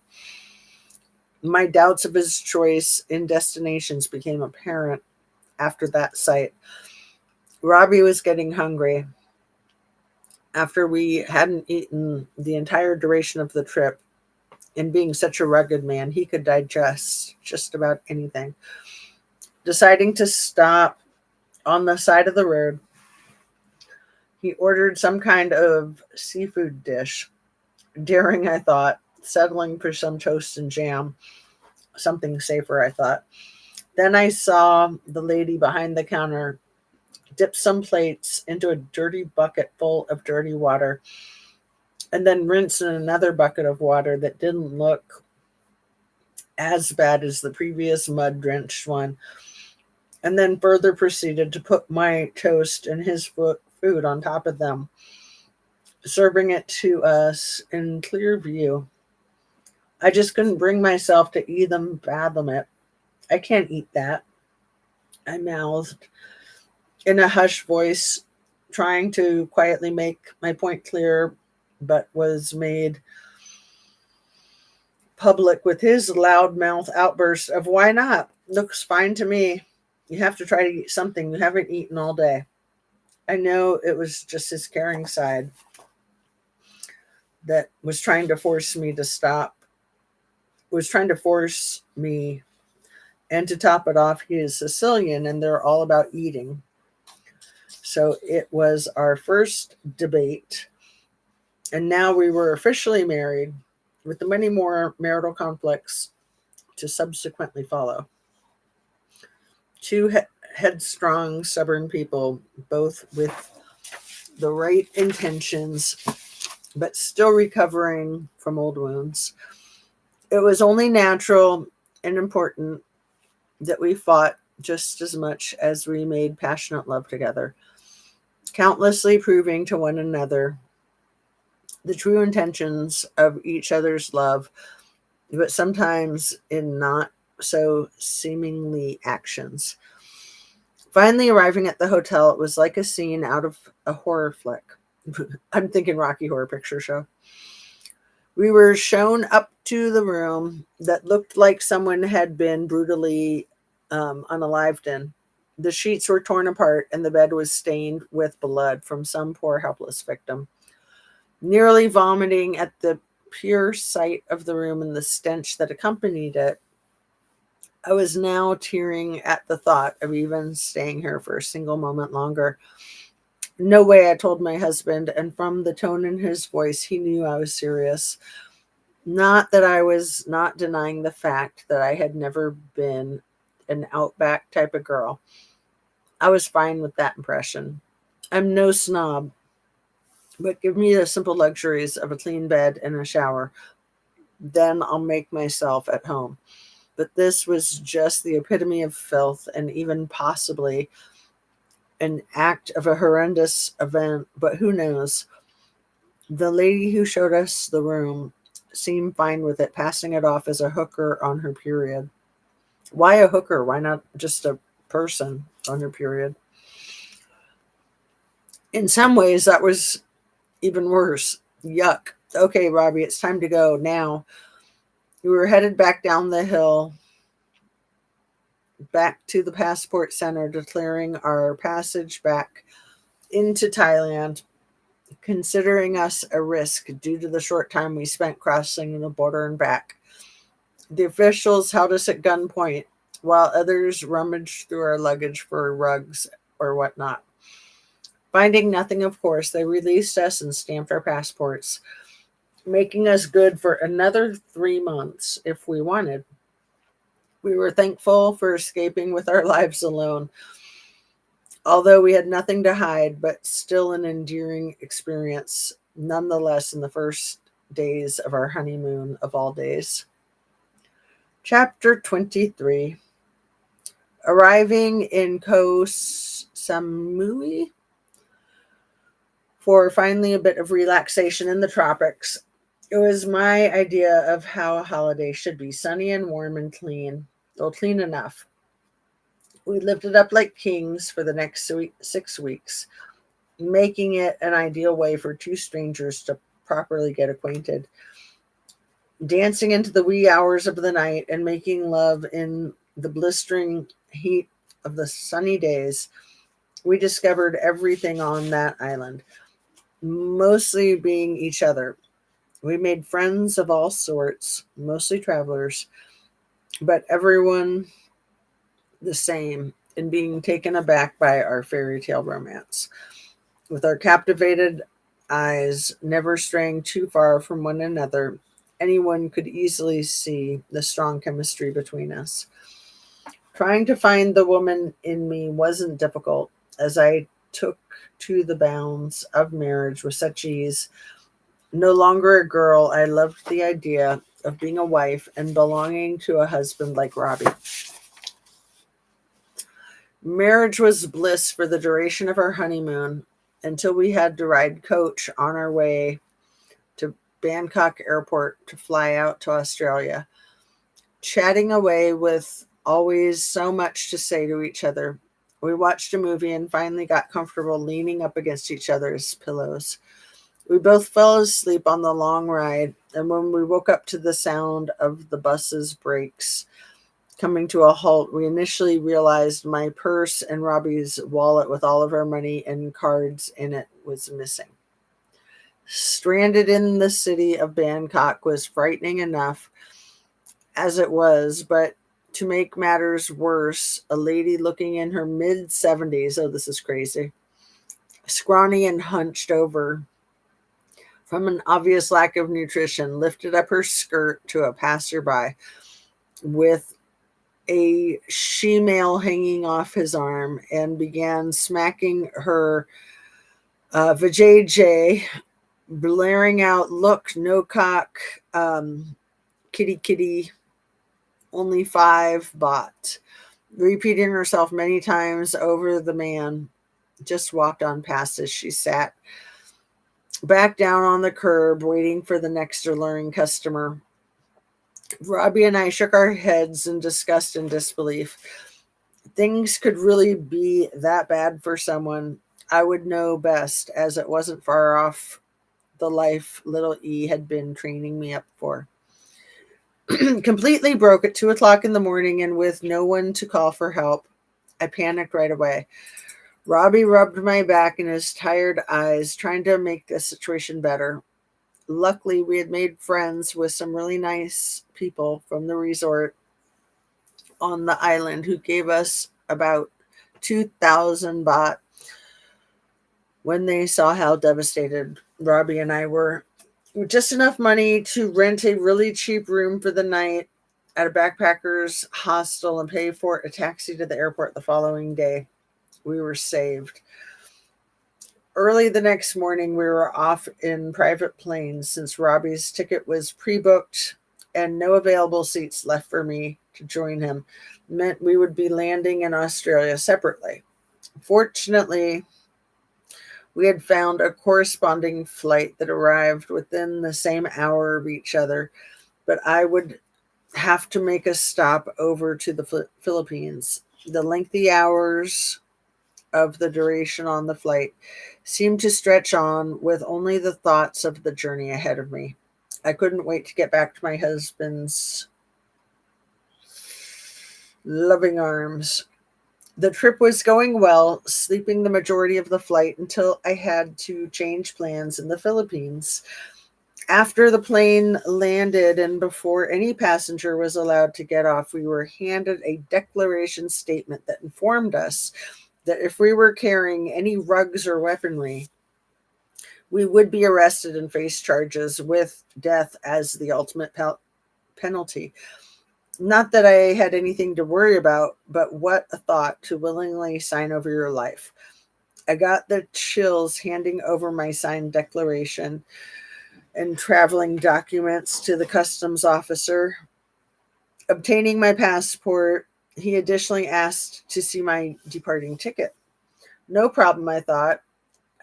Just I had done many of times. And I handed over the requested information. The officer looked me over and got on the phone immediately, which sounded like a phone call to his superiors, but I couldn't tell since it was in another language. A brief conversation, but long enough to get me thinking. He then called over two guards who took me by the arms and brought me to an empty room, but for a desk and three chairs to be interrogated. No one would tell me what was going on, and they all just scattered around in a frenzy, ignoring all of my hysterical inquisitions. Leaving me by myself and alone with my thoughts, I couldn't help but panic even worse now.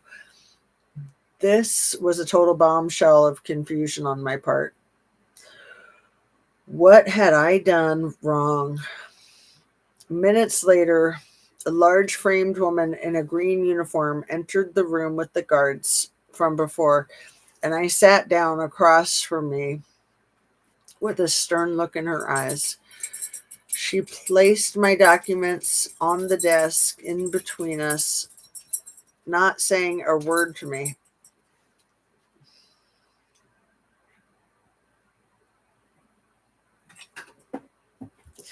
She was waiting for me to give her an explanation for something. Can you please tell me what this is about? I Have I done something wrong? I asked her publicly, trying to restrain any animosity toward her. Her reply sounded as grim as she looked. You have been in Thailand for 3 months, and now you have only a one-way ticket booked to Australia with no visa? What exactly are your plans once you get there, Miss Roberts? To myself, I wondered what business it was of hers. Don't people travel with one-way tickets all the time? Knowing I was in no position to be able to say anything like that, or even at all, I just gave in nicely and told her my intentions to travel over there. Crying through my entire explanation, I wasn't sure if I was going to even make my flight now. She had to think about everything. I had told her for a moment, deciding whether or not she would grant me permission to meet my husband in Australia or send me back alone to Bangkok. With only time on my side, she had to make a hasty verdict now. One more question had to be answered before I was let go. She wanted some proof. If you have just got married, can you show me your marriage certificate then? This didn't help my story's credibility at all, seeing we were married in a Buddhist temple and given woven bracelets instead of certificates. Explaining to her that I didn't have one to show her yet, but was already aware that I would have to obtain a legal marriage certificate through a courthouse upon my arrival in Australia to stay there legally. It was only because of my husband's belief we wanted to get married in a Buddhist ceremony. I almost said cemetery. Um, she must have shared a common interest in religion or something like that, as she finally cracked a smile upon the photos of the wedding day that I showed her and carrying in my purse. Since getting them developed, if she wanted proof, well, this is all I really had. Um,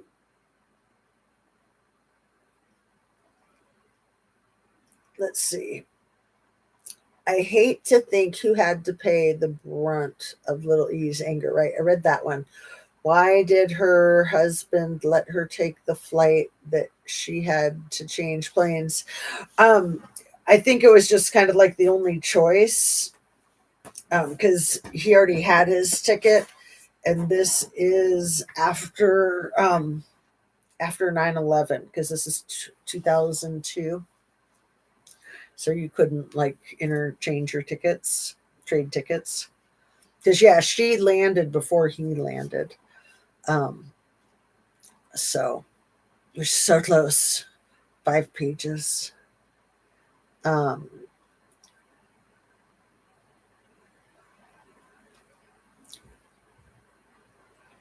let's see. Handing me back my documents and ticket. I was now free to leave, but she wasn't leaving me much time to run through the airport's terminal to get to my departing plane. Expeditiously bolting through the busy airport. I mean, she is a good writer for somebody who didn't finish elementary school, right? Seriously. It's almost like she went to some like writers workshops or something. Maybe she did. Um,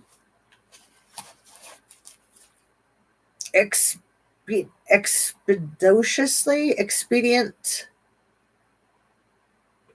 let's just say, bolting through the busy airport. My adrenaline was still pumping from the previous encounter with the officials of the Philippines, who had enough power to condemn me if they had felt like it. I caught my plane in the nick of time, and once I was settled in my seat, my thoughts went back to my dear Robbie and how much I was missing him. I was just relieved that I was on my way to be back with him again soon.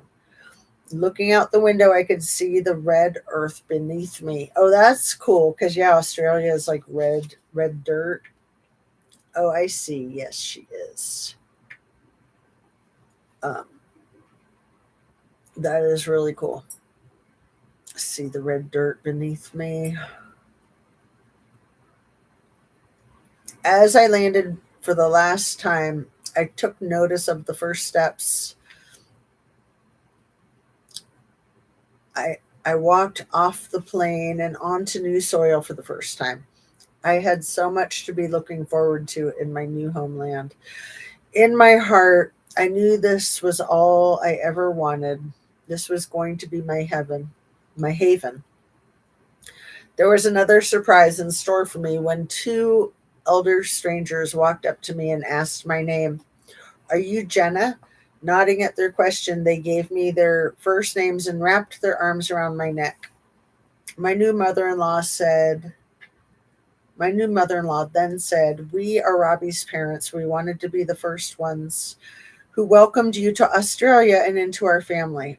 It was my in laws meeting me for the first time, handing me some balloons and flowers. They even had gifts for their new daughter in law.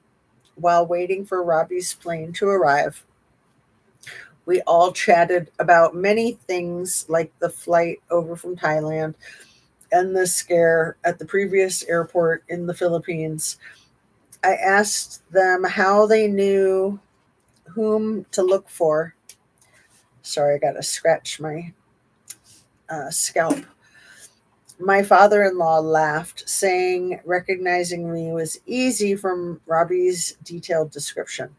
He told them to look out for a petite young blonde carrying an abundance of luggage.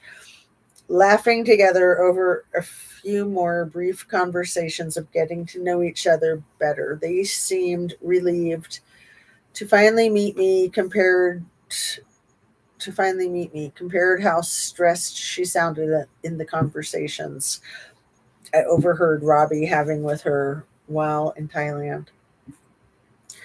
Watching the arrivals board, I knew Robbie's plane had landed ages ago, but was just waiting for him to get out of customs.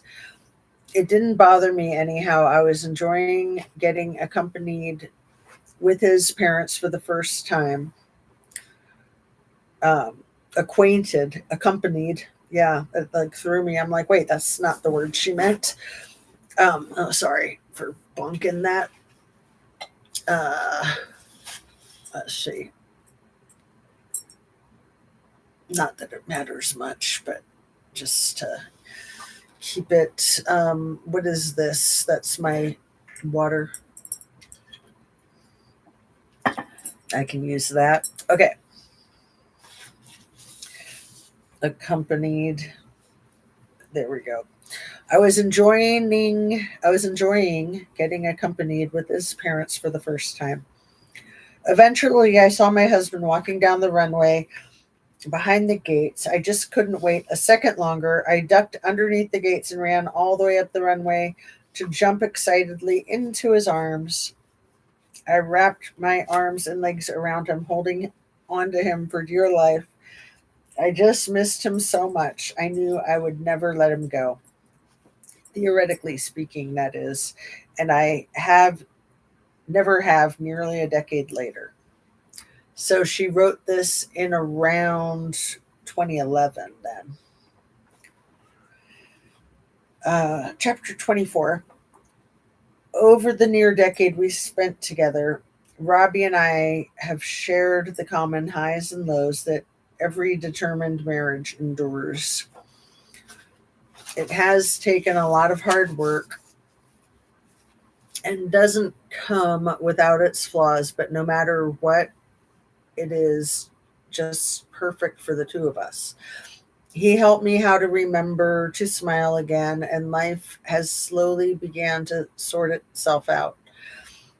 They say that time heals all wounds, but what I had experienced in my young years wasn't nearly long enough to let all of the hurt go. Socking, no, Seeking help through many counselors and psychiatrists, I was doing to everything I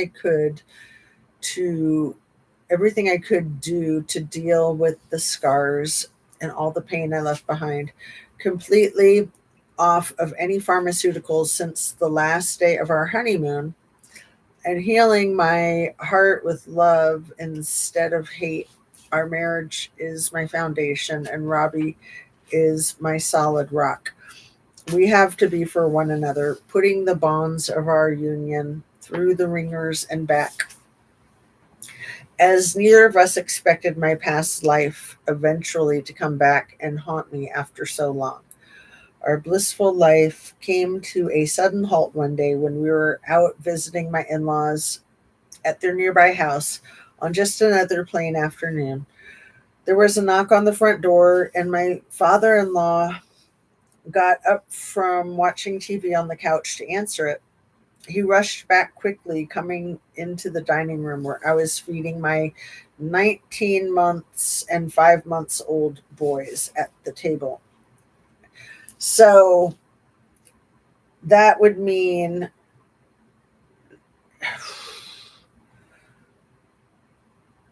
see, well, I forget the age difference between the boys and the daughter.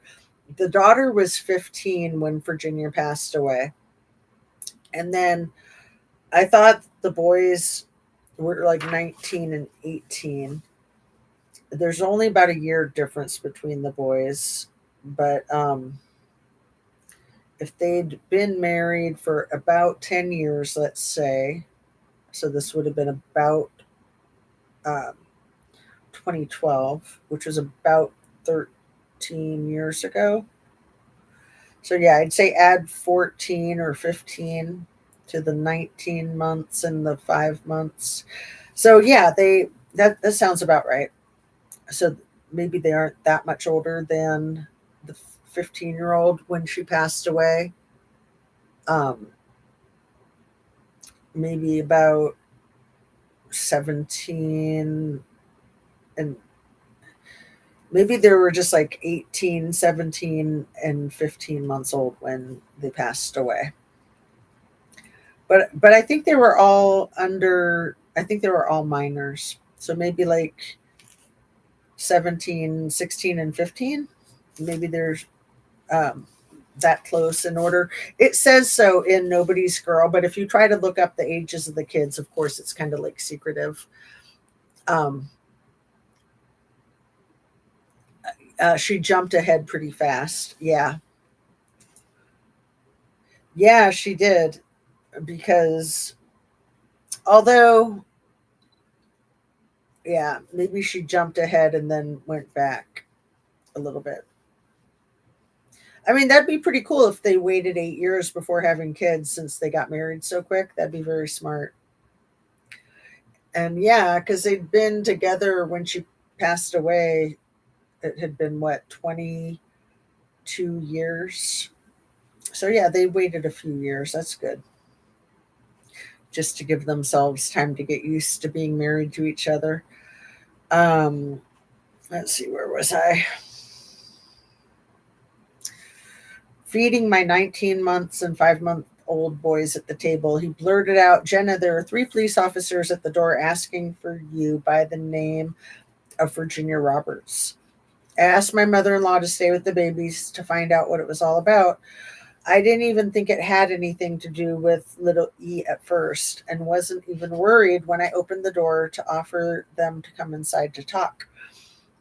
There weren't actually police officers and 2 federal agents of Australia with 1 FBI agent from America. Okay. They weren't actually police officers and 2 federal agents of Australia and 1 FBI agent from America. The American agent asked if I wouldn't mind actually coming outside so that I may speak with them in private. Okay, I said, as well as mentally preparing myself for something big from the look of it. It's not over a parking ticket or anything small that you get 3 federal agents knocking at your in law's front door and asking to speak in private. Can we first ask you if you are, in fact, Ms. Virginia Roberts and originally from Palm Beach County in the U.S.? I confirmed my name and previous state of residence. Then they asked, that made me jump. That was my daughter laughing really hard. I don't know if you could hear that. Coco, it's all right, Coco. Coco, it's okay, baby. Coco, hey, Coco, do you want to go out? You okay? I might have to let her out. My daughter got them all riled up. She's so annoying. Okay, we got 3 pages. We can do this. Come on.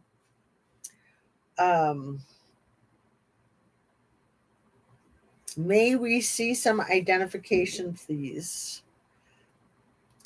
A different agent asked the question this time, and I told him I will have to go and grab it. My purse is inside. I'll be just 1 second.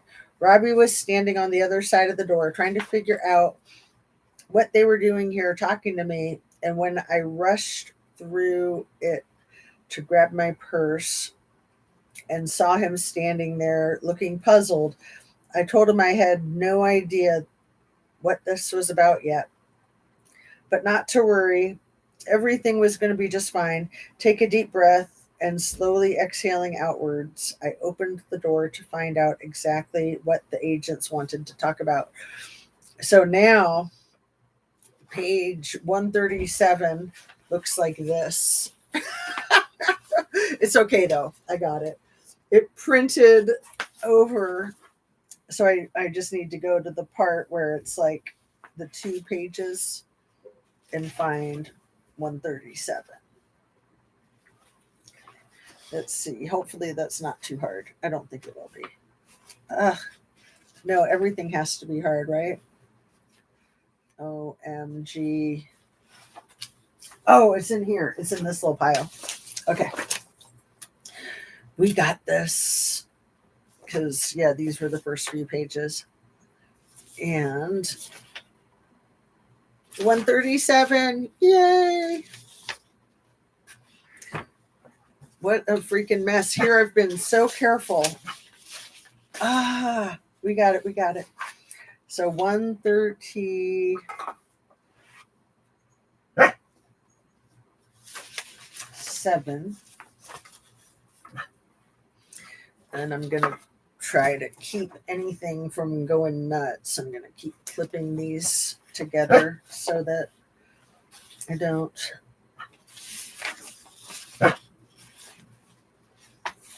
Oh, yeah, I think I have to read the last few pages off of that. 137, 138.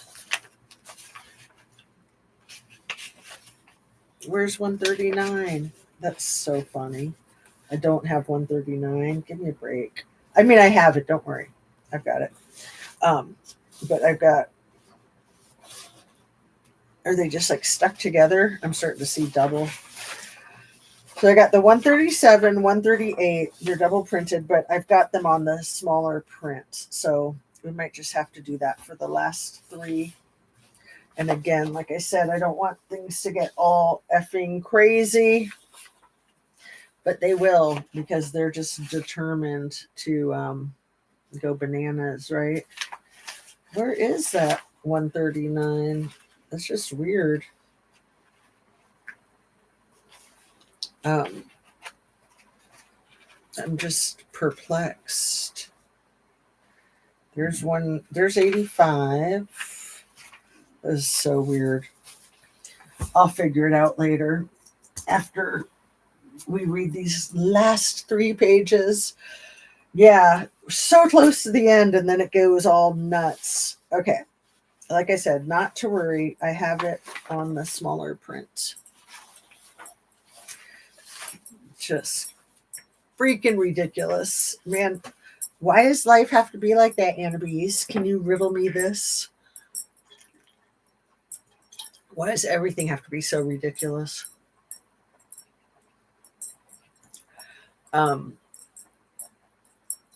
She jumped ahead pretty fast, yeah. Yeah, you were talking about Virginia, and then you said I heard her when you heard my crazy little girl. I told her I'd be like an hour. Okay. Top of 137, and then 138, and then 139 is only a half a page. But, you know, it has to be the tiny print. It's just hilarious. Grr. How stupid. I'm not going to complain. We got this. We got this. 3 pages. No, 2.5. And we're still kicking. And it's only, we'll be done by 10 o'clock, right? I mean, 9 o'clock. It's 8:49 here. Okay. Pulling my Australian driver's license from my wallet, I was going to hand it over to them, but they were sufficed at a quick glance. There was no meet and greet. They went straight to the point. One agent picked up a briefcase off the porch floor and opened it up, taking out a stapled stack of paper. Then the same agent asked me if I had ever known an affiliate by the name of Mr. Jeffrey Epstein. All of a sudden, my stomach tangled. I'm going to lose my stream, aren't I, for saying his full name? That would suck. So close to the end here. All of a sudden, my stomach tangled in a familiar knot that I hadn't felt in many years from a past life that I was trying to forget about. I nodded in affirmation of their question and said, it was a long time ago and he's no longer an affiliate of mine. But yes, I did know him once.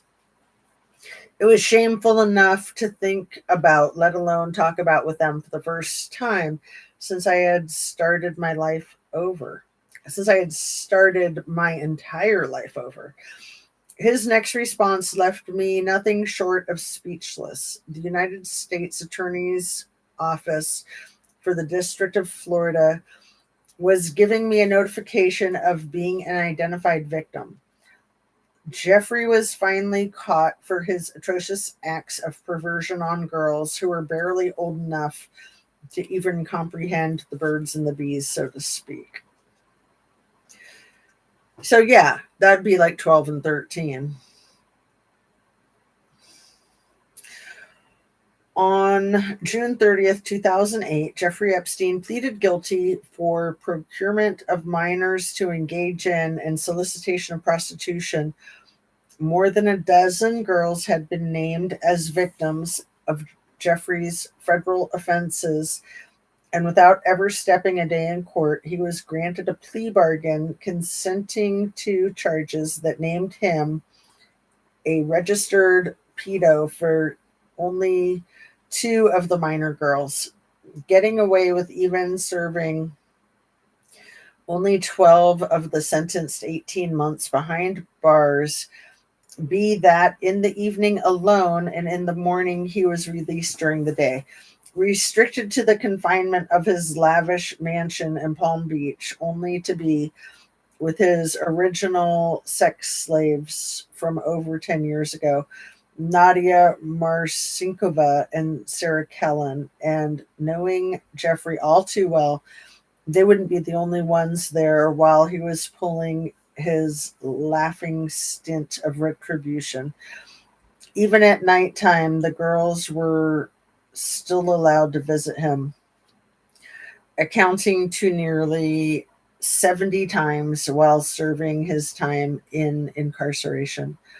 No justice had been served for any of us victims, denied the very constitutional rights allegedly there to protect and serve us. We weren't allowed to have a voice in front of a jury and judges, or even informed for that matter. Instead, we were handed the notification of being a victim, but told we were all too late to do anything about.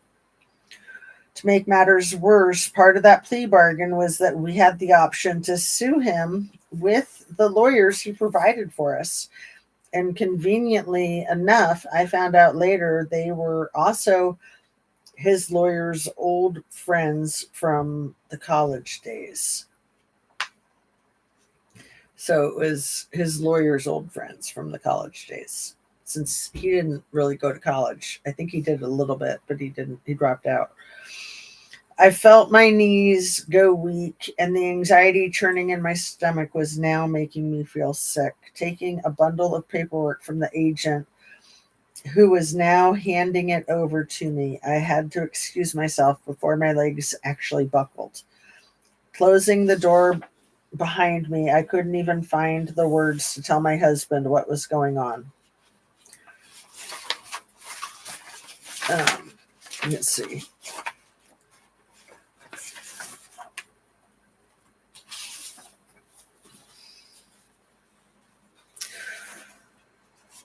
I rushed to the back of the house and went out the backyard where I wanted a minute to compose myself and process the information I had just been told. Robbie followed behind me, but the stillness in my eyes convinced him to give me that moment to compile my emotions. A few moments later, I was ready to talk, collapsing into his arms with such anguish. He just held me until my sobs subsided, and I was able to tell him what actually happened. Starting with an apology, I began to tell him how I was so sorry, but my troubled past had come back to plague our simply sweet, sweet lives, and was just about to turn it all upside down. He was so understanding from the beginning of all of this, telling me that he will always be behind every choice that I make, in mending the sorrows of my tormenting past. And there he was, and there he has been through all of the thick and thin. Deciding to call the lawyers on the victim's suit provided for me was a big decision, but one I had to do to seek the unanswered questions from my battered heart. The two women at the firm that I spoke to treated me so wonderfully. Like long term friends, they counseled me not only in the terms of a lawsuit towards Jeffrey, but also in the matters of being emotionally and sexually abused. Let's see, I've got bigger print on here. I chose to proceed with the lawsuit, at least to make a statement to a man that tried to make a degrading statement about me so long ago. Now it was my turn. I had the choice to turn tables on him, hoping he would feel embarrassed and in the spotlight for everyone's entertainment where he kept me for so many years. Winning my lawsuit against him. I think I've got a dog trying to get in. That's funny. Or no, dog is just scratching, is like thumping on the door. Just a dog scratching their ear, probably with their hind leg. Probably the fluffy, crazy one. Can't even think of her name right now. Cheese Ball. I'm just trying so hard to finish this. One page.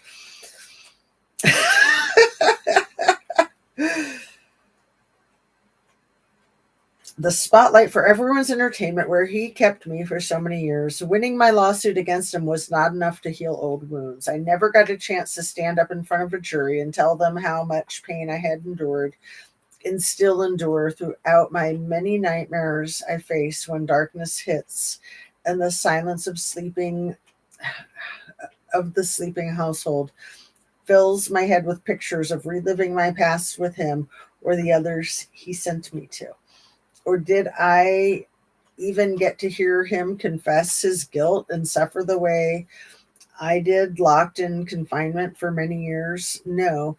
Instead, I got to see a picture of Jeffrey with his arms around a very youthful looking teenager, if even that, parading the streets of New York the very way he had with me so many other girls long before. As if it were a public display intended not only for as many victims to see, but also a spectacle for the public justice system. It was bold show of insolence laughing in our faces while we all sat by, not being able to do anything to help these young girls from the streets, still suffering his perverted afflictions. Not much longer, there was another story on Jeffrey I saw in the papers of him and Prince Andrew having a stroll together in Central Park. It instantly sparked my concerns for other girls in the very same position I was in so long ago, and he was obviously up to the same old tricks.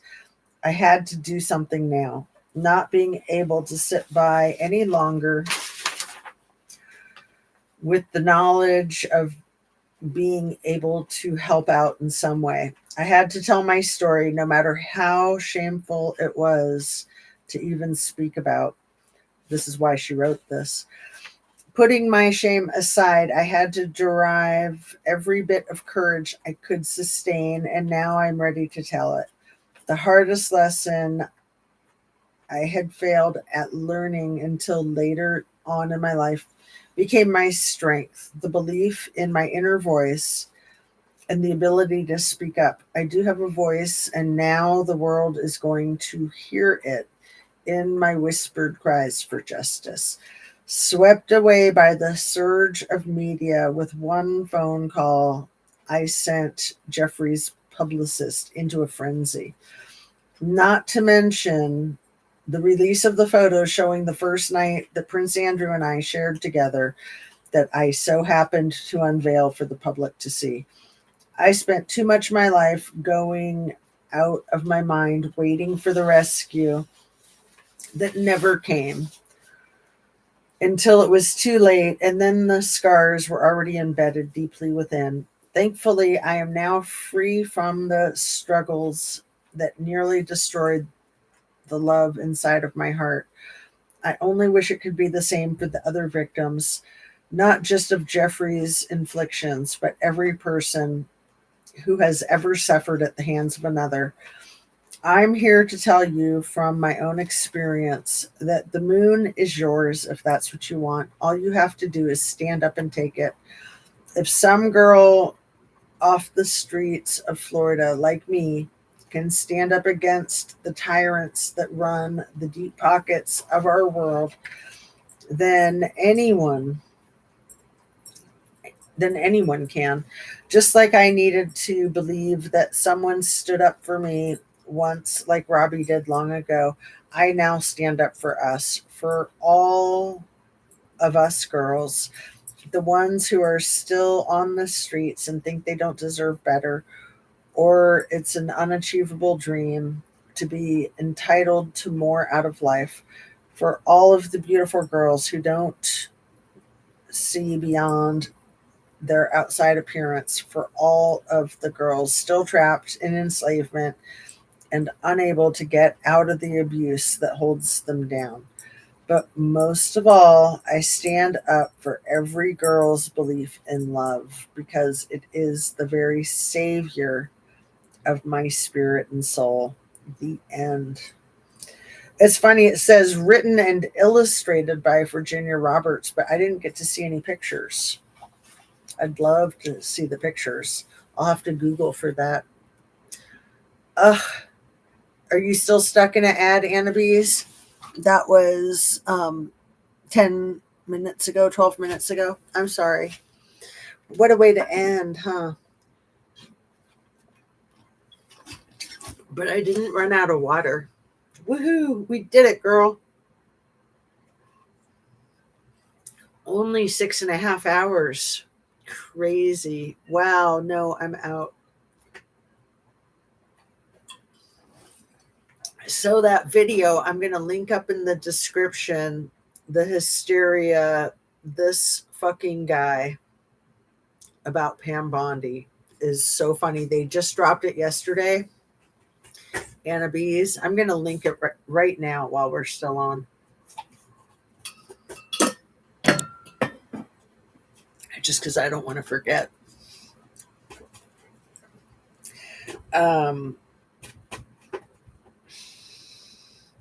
Let's see.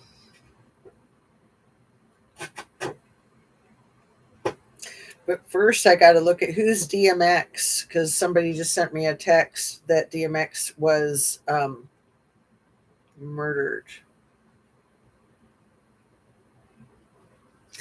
Well, yeah, that was a long time ago. April 9th, 2021. By who? Let's see. If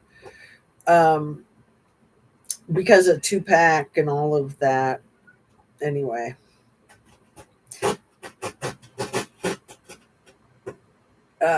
Huh. 1 second.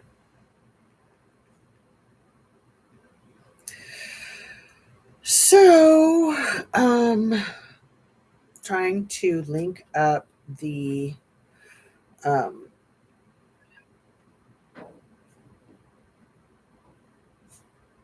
let's see, the easiest way to find it will be right here.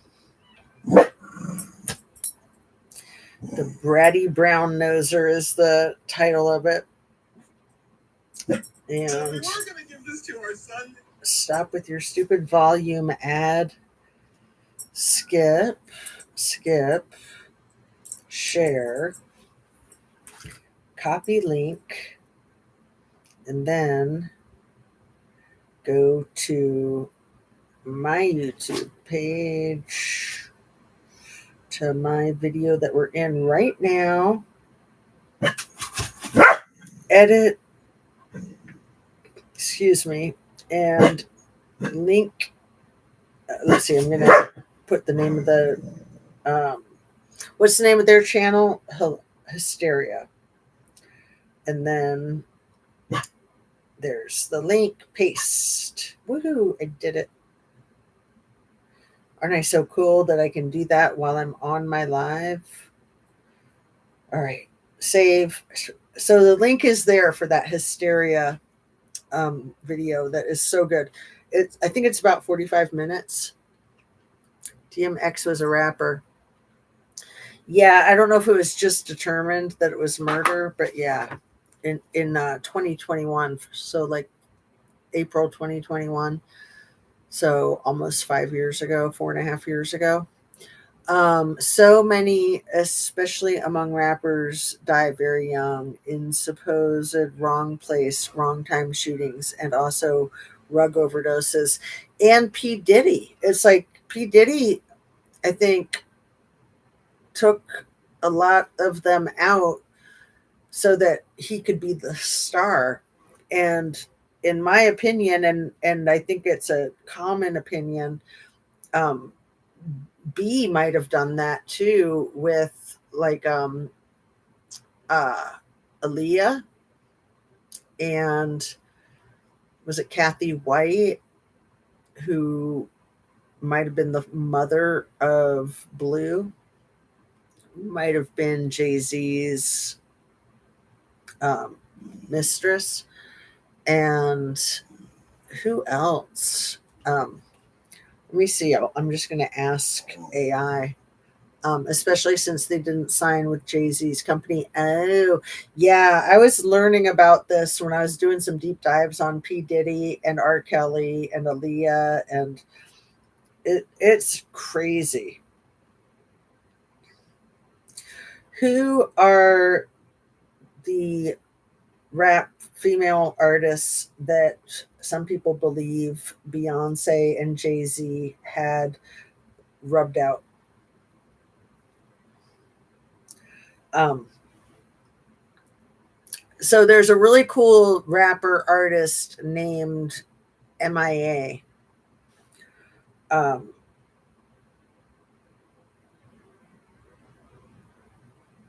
who was okay? It didn't ask my question right, I don't think. Let's see. Who are the rap female artists that some people believe Beyonce and Jay Z had rubbed out? Um, I'll just put it more bluntly: have had killed. um, Kathy White, Aaliyah, Lisa Left Eye Lopes. I'm not. I don't know who that is off the top of my head. Um, a member of TLC, that's right, and a rapper. Lopes passed away in a car accident in Honduras on April 25th, 2002. She is included in some online conspiracy theories that link her death and that of Aaliyah and Michael Jackson to Beyonce, Jay Z, and Sean Diddy Combs. Yep. Um, yeah, Beyonce's got that creepy song where she talks about like the blood on the bathroom wall, and it sounds like she's writing a song about Kathy White. And yeah, Aaliyah's plane crash, very suspicious. August 25th, 2001. What was that? Like a week before the Grammys? 2 weeks before the Grammys? And then she won one of the Grammys. But yeah, since those people passed away, Beyonce's won all the effing Grammys in the world, right? Um, it's like never enough awards, just like El Presidente and his deep desire for Olympic medals and Nobel Peace Prizes and soccer um, trophies. Like, get over it, your whack jobs. Why do you need all the freaking accolades of things you didn't do? Um, like Tyler, the creator, and two of Kylie's favorite artists. Oh, who and Extension. Those are Kylie's favorite artists, Anna Bees. Good for you for knowing that. I did not know that. Wow. I'm going to write that down. You are the bomb, girl. I can't thank you enough for all of your time and attention and insight. So extension, triple X, then Shion, and Tyler the Creator. And that Tyler the Creator was the one with the 17, right? And the weird, um, the odd future. Isn't that Tyler the Creator? Anyway, let's wrap up so we're not making this go forever. Um, the younger rappers produce and put out their own music. Right. Well, and especially after COVID or during COVID, right? But yeah, I mean, everybody with like that band that I got turned on to last summer that I love so much, AJR. I was devastated that I didn't get to see them play in Columbus this summer. I was absolutely devastated. There was other stuff going on, but I wanted to go, and I'll never forgive my family for not uh, helping me just go by myself. Like I could have just gone by myself. I wouldn't have. I didn't want to go by myself, but I would have. Um, it was just lots of other stuff going on. It was like August 2nd. They were playing in Columbus because I saw them last year in Cincinnati. AJR, and they have always done all of their recording in their living room with their like laptops and stuff. That's just how you do it these days. Odd Future, Tyler the Creator, Extension was the song or album 17. Thank you, my dear. All right. Love to you. Have a really good night. It's 9:15, and I am going to hopefully just recover overnight and then try to start reading this book out loud tomorrow, because I really am dying to read this book a second time. And why not do it educationally like this? Are you up for that, Annabise? You don't have to be. Don't feel obligated at all. You like held my hand to get through all of this. But if you want to, then we can coordinate so that we can try to do it, you know, where I'm giving you a heads up. So, like tomorrow, yes, I will be there with you. So, tomorrow, shall we say starting what time? Like, I don't know. Should we, is 3 o'clock a good time for you? Do you think, or we can just kind of take it as it comes and just see how it works out if you want. But we could try to do like 2 o'clock each day. Yeah, that's good. So let's shoot for 3 o'clock tomorrow. So I have an extra hour to like drink hot tea and recover my vocal cords seriously. And then I need to find your number. Oh, okay. You know, it's in an email, or no, it's in one of the cards that I sent you, right? And if you want to put your email right here, I'll shoot you an email. Can you give me your email? Because I was trying to get into my email last night and I was having trouble. So give me your email right now, and then I'll shoot you my number on the email. Oh, you know where it should be.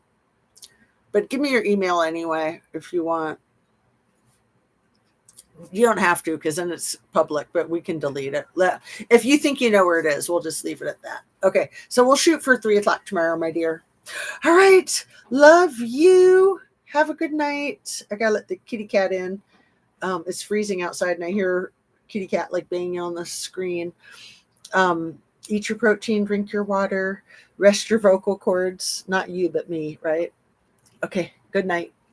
Thanks a million times over.